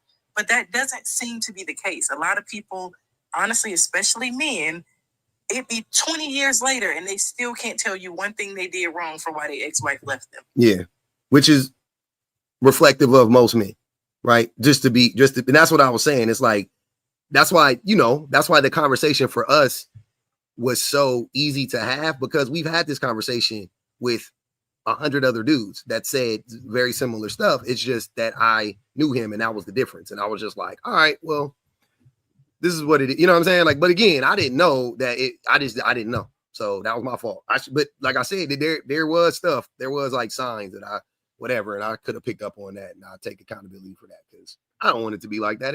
It's not that serious to me. I would much rather talk to a nigga about it in real life. I'd much rather have a conversation in real life. You know what I'm saying? So, you know, it happens. Sometimes it's truthfully true. There's a whole lot of us that probably need to be having these conversations online, because there's a lot of your friends can gaslight you too. Mm-hmm. Sometimes I think we all forget that. And when you have this broad of an audience that's literally, they don't got no emotional investment at all, because that does change your mind. That changes how you see things, how you look at things. Like, it really does. When you have people who don't have any emotional investment and they looking at the conversation, they notice things and they hear things that truthfully, as a friend, you don't hear and you don't really want to hear. Because again, you said yourself, you know this lady, you know him. So trying to piece it together, like, is already weird. Because it's like, did she really do that? Because, I mean, I've met her. She's been around my kids. We've had conversations. I can't see that of her. So it already, like, there's a level of cloudiness that comes with that, especially with him too, because he is your friend. So there, you know what I mean? And I think that any person, if I was having a conversation with a friend online and people were watching it, it's a whole lot of people that either would think I was wrong or they was wrong, just based on they ain't got no emotional investment. So maybe, you know. Yeah, it's cool. It's sometimes it is like that. You know, you can't. It's interesting to be able to have these conversations in public with people that you know. You know what I mean? But like, yeah, I don't. You know, it's if you aren't able, you know, if you're not in a place to be able to handle it, then it's gonna turn out like this most of the time. So yeah, it is what it is, man. I get it. I would never, but that's what it. Can I say one more thing? It's not about him, really. It's kind of along the same lines. So I think part of the reason it's hard for us as people to like be able to hold our friends accountable or be held accountable by our friends is because a lot of people have this mindset of like, if you're not perfect, you can't tell me anything. Mm-hmm. Like, if you're not perfect, you can't call me out. You can't, like, we say all the time, like, oh, I want people around me that's going to hold me accountable, but we really don't. Most people don't. They start to try to hold you accountable. Now you want to bring up all their skeletons, all their wrongdoing. Oh, well, you're not perfect. Well, I never said I was, but I thought we were talking about you right now. Mm-hmm. We can have my session tomorrow, maybe. Mm-hmm. Like, we say that all the time, but it's like, we hold people to these impossible standards where it's like, the only way you can hold me accountable, the only way you can call me out for wrongdoing is if you've never done anything wrong in your life. Mhm. That's crazy, but that's how a lot of people operate. Yeah, that's what I was saying. And that's another thing too, which shout out to Kay, is like, you can't spray me with my own tea. That's why I, like, y'all see when people be like, you overshare. No, I gotta be honest about who I am and where I've been. You know what I'm saying? Like, you gotta be able to be vulnerable. That's why somebody could say that about me. I'm not gonna be like, no, I never, like, no, yeah, I did. Oh, absolutely. I was fucking atrocious. You know what I mean? Like, all of that stuff. But the only way that I was able to dig myself out of that hole was to acknowledge that I was in it to begin with. That was the only way I was able to do it, was to be like, damn, nigga, you was really terrible. Like, you know, instead of being like, well, you know, I was young. Well, you know, she wasn't giving up the cat enough and like whatever. No. I was just literally a terrible person, like, without a doubt. And I've done and said terrible things without a doubt, with all of, like, no doubt about it, all of that stuff. But the only reason why I'm here, the only reason why I even got a shot at being with my wife is because I acknowledge my shortcomings. And even that, y'all know, even that is a fucking struggle. Even that is still a battle. That shit is like being an addict, man. You're never, like, you never beat it. You're just, I mean, you're always in recovery from that, from that type of behavior. I think you're never like, oh, I overcame that. I don't need therapy no more. I don't need to think about it. Like, nah, nigga, I'm always like, you can easily revert back to that shit if you aren't always clocking it. So it's like, for me, I'm forced to do it every day because of what I do, right? And then I'm confronted with it whenever I do step out of line or whatever. I'm still confronted with it because I'm in a relationship with a woman that will not allow me to let that shit happen. You know what I mean? Like, it just ain't gonna happen. Like, if I do that, she gonna be like, what the fuck? Hey, what the fuck is that? Oh, damn. Okay, cool. Now I could go about that and be like, no, see, you did, or I'm still, or you ain't perfect. And I can do all of that with her. Yep. It just don't work. Because it doesn't make sense. The truth, it don't work. when you don't have people, I'm sorry, not when you don't have people around, but when you don't acknowledge your own shortcomings, like, forget if somebody, even if you're around somebody that is doing all the wrong, all the dirt, all the time, if you doing dirt and they point that out, that doesn't negate the dirt that you have done. Like, it doesn't, them pointing it out and you like playing this, you did this, you did that, wastes time when really what is actually being said. Did I actually do the thing? How do I fix the thing? Mm-hmm. Like, that's point blank period. What the point is of being able to have these kinds of conversations with your friends is that you're around like-minded people who have goals that are similar to yours. So when they see you slip up, even if they've done it before, they may use what they've done as an example to be like, hey, don't do this because I went through this and I don't want to see you go through that. Yeah. But when they bring it up to you that you've done a similar thing, that's not for you to deflect. It's for you to reflect and go, okay, well, maybe I was wrong in this. Maybe I do need to look at this differently. There are some things I could have come up on that I didn't. I need to do better. Like, that should just be the conversation, period.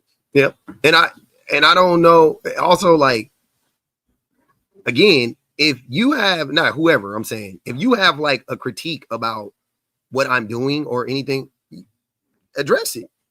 Right. You know what I'm saying? Like, tell me, like, if that's what I'm doing, like, oh, nigga, I got to call that out, nigga, you out here stepping out on you, nigga, tell me, like, whatever, like, do whatever, you know what I'm saying? Like, but don't, like, try to, in the moment, be like, oh, well, you used to be like, yeah, nigga, I know, but what is the relevancy of that right now? Like, I'm not saying, I don't understand how something that I did 20 years ago is relevant to what's going on in 2025. You know what I mean? Like, that dot isn't getting connected for me. That's why it's meant to take the heat off of that person and put it on you. That's what, yeah. Yeah. And if you think I'm such a close friend, why would you think I would want to do that to you? That's what I said. I was like, what about me makes you think that I would be doing this for any other reason than I actually care about you and we're having a conversation? Like, what the fuck, nigga? I don't give a fuck. Something up about you and lie on you online in front of hundreds of people. Why? I thought we were friends. Why? And that's what, like, a lot of times when it's like, when you reveal to me like what you think I'm capable of when it comes to you, it's like, why would you think I would do that? Would you do that to me? Yeah. I would never do that to you. Yeah, I would never. I would never do. I wouldn't do that in private or in public. I wouldn't do it. I just wouldn't do that. That's crazy. For the sake of like projecting what I would do onto you, or like whatever, like why do you think I would do that to you? That says a lot. Because if it was about exploiting people for lives, child, for sure. Wow, why Sunday night only? This show. Like we was on that old school ABC lineup where 7 o'clock you could watch like Full House, then like Home Improvement. No, it wasn't TGIF. It was whatever the one that used to come on like every night at 7 o'clock. It was the old show would start. Like that's what this would be if it was the case where, hey, I just want to exploit some people for TikTok lives. You don't actually even need your friends for that. Like truthfully, so you have enough people who just choose to dislike you for whatever reason, that you really could just go live all the time, and people would come in and they would watch and they would look for the drama. To imply that you would use your friend for that. That's what I was saying. I was like, what? Because he's been using me and you this whole time. So, he's been exploiting us for 3 years. So the exploitation has been happening. He might be on something with that. In that black woman's like that shit crazy, man. I'm sorry. Was right. He might have. He had a point. Damn. That was interesting though. That drained me. See, I knew it. I said it today. I was like, I don't even want to go live. I said it before. I was like, man, I don't even want to go live. Your stripes and went zigzag. Now we out here. Now we out in the streets, man. It's all good though. But hey, man, shout out to the tappers, yappers, and super chatters. I'm about to wrap this thing up. We in the third hour and 51st minute. I wanted to be done. I asked y'all, is we finished or is we done when it was an hour and 53 minutes. So I stayed on another 2 hours. Crazy. You know, she ain't gonna run. I appreciate y'all. That was fun. It was interesting. You want me to read the super chats? I don't want y'all going. I know y'all was saying some wild shit. That's why I was trying not to. Y'all trying to get me to fan the fumes, fan the fire. I was like, man. BB said, I can't spot a high or mid value man. It's like a bunch of trifling men come through, farted up the room and dipped. Now when a decent guy finally walks in, I'm already holding my nose like, nope, I've smelled this before. That's a hell of an analogy. Reese said, gaslight, Jedi mind tricks, young Padawan. A lot of that going on. Also said, this is a prime example of men not wanting to take accountability. He sounds like he was a terrible partner the whole time, making his wife a villain. Vanity said, your homie triggered and hearing everything wrong. He should listen to himself later. Yeah. Your favorite irritation says, sir, you punch walls and expect someone to feel safe addressing a problem with you? Vanity said, this nigga so triggered. Cancer Girl said, again, she called the cops because it wasn't designated day and he didn't ask first. Vanity said, this nigga has interrupted BPG every single time she speaks. Vanity said, this is the pot calling the kettle metal. I've never heard that one before. That's good. Jazzy said, pub, you okay? Yeah, I'm good. I'm perfectly fine. Osa said, in real time, the abuse his wife faced. Jesus Christ. Biku said, I would rather have my friends hold me accountable. Never in front of this chat. This chat would cook me to the atomic level. Biku, man. Hey, the chats was chatting, but the craziest thing was I wasn't even trying to hold my nigga accountable. That was the wildest part. I just was asking. Maybe I was. I don't know. I felt like I was just asking the questions that needed to be asked at the time. They felt very, very natural to me to ask those questions. So peace out, Keo. The chats be chatting. Appreciate you, Kim.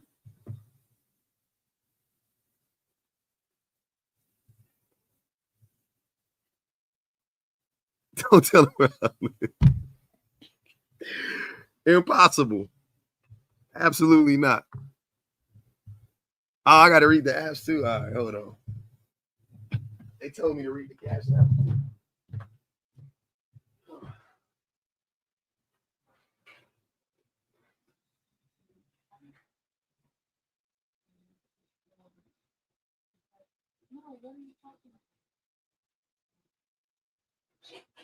You knew it was about to go. I didn't. That's the funny thing. You didn't ask me. I should have known, baby. Should have known. See, that's because you was kind of apple, though. Oh, no. Why you didn't text me? You should have texted me. Oh, he's sorry. You supposed to save me, man. I blame you now. You the culprit. You know me. You know I can't stop. You know who you married. Don't play with me. You know, hey, I'm gonna ask the questions. I felt like they were. I saw it. It was like a car crash, like in slow motion. It was a slow car crash. I know. I saw it too. That's the funny thing. I saw it too. I was like, ah, shit.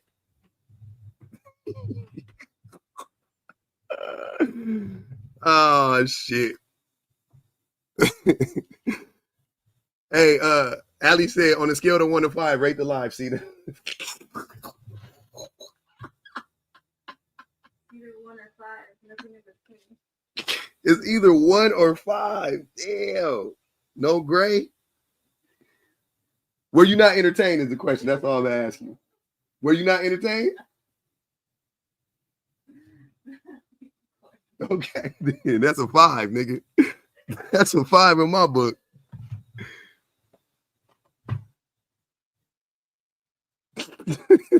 Cyrus said, Cedar blocked him on the family iCloud. Oh man, the crazy. See, y'all don't even know, man. Cedar done been there when we done had these arguments in real life. She done been involved in some of them. Y'all don't even know.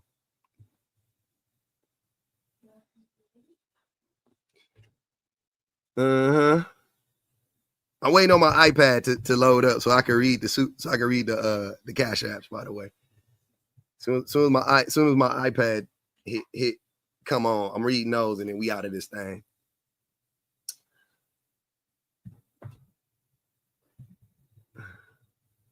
She did know. Mika, probably. I surely picked it up too. Nothing new though. Nothing new.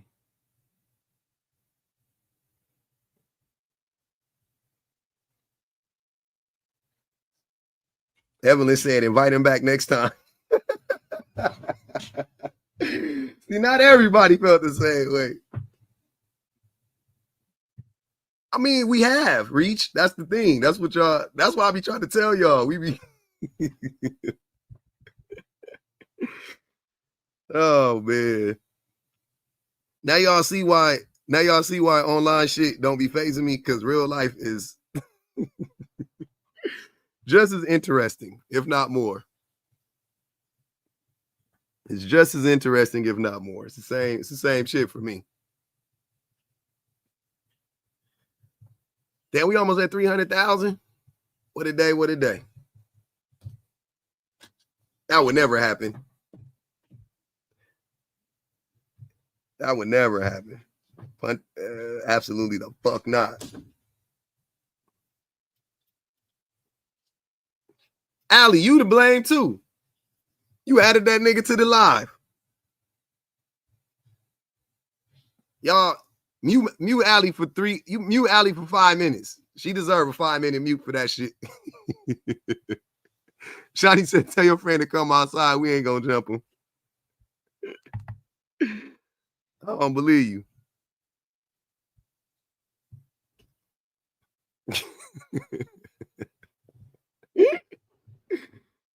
Uh-huh.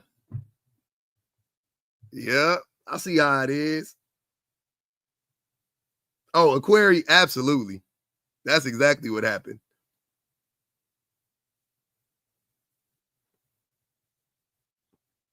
That's exactly what happened. God damn it, it cut on, it cut off. Here, I'm gonna try to do it like this.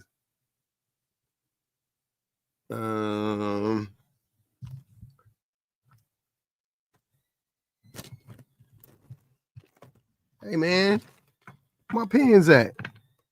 No, y'all ain't stealing my pens now. Let's read these now. Kelly Ray said, look at my pens not working. Somebody done stole all my, I had a whole packet full of pens up in this month. Oh, here got one. Yes, sir.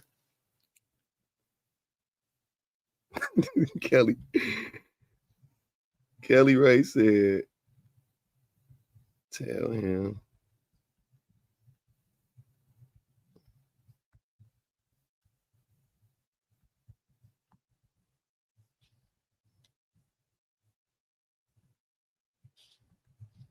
All right, we got one.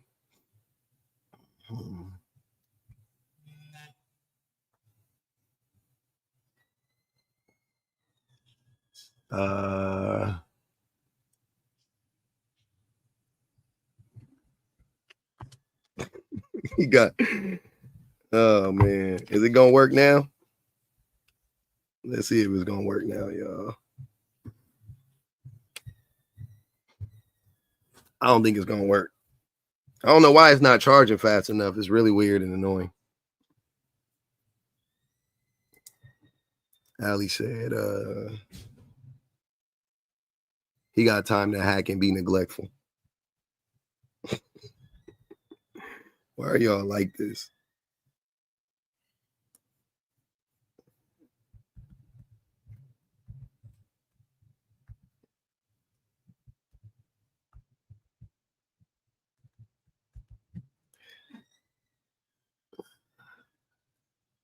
Uh-huh.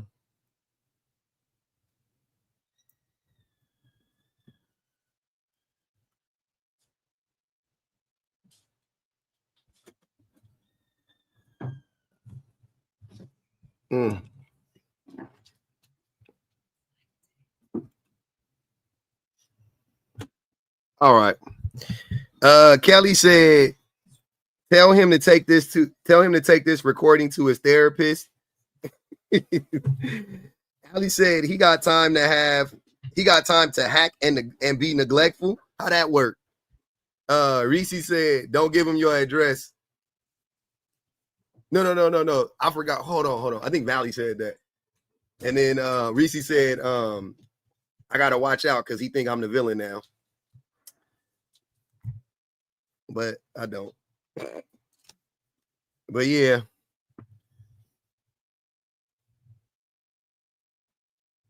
Yeah. Thanks, King Katie.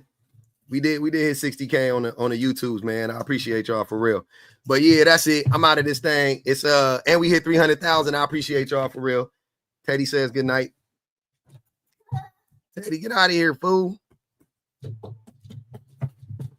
Teddy being a bully. I love y'all. One love, one thug. I'll see y'all next week on Thursday, man. Or I'm sorry, Thursday, Sunday. I'll see y'all next Sunday. We out of this thing.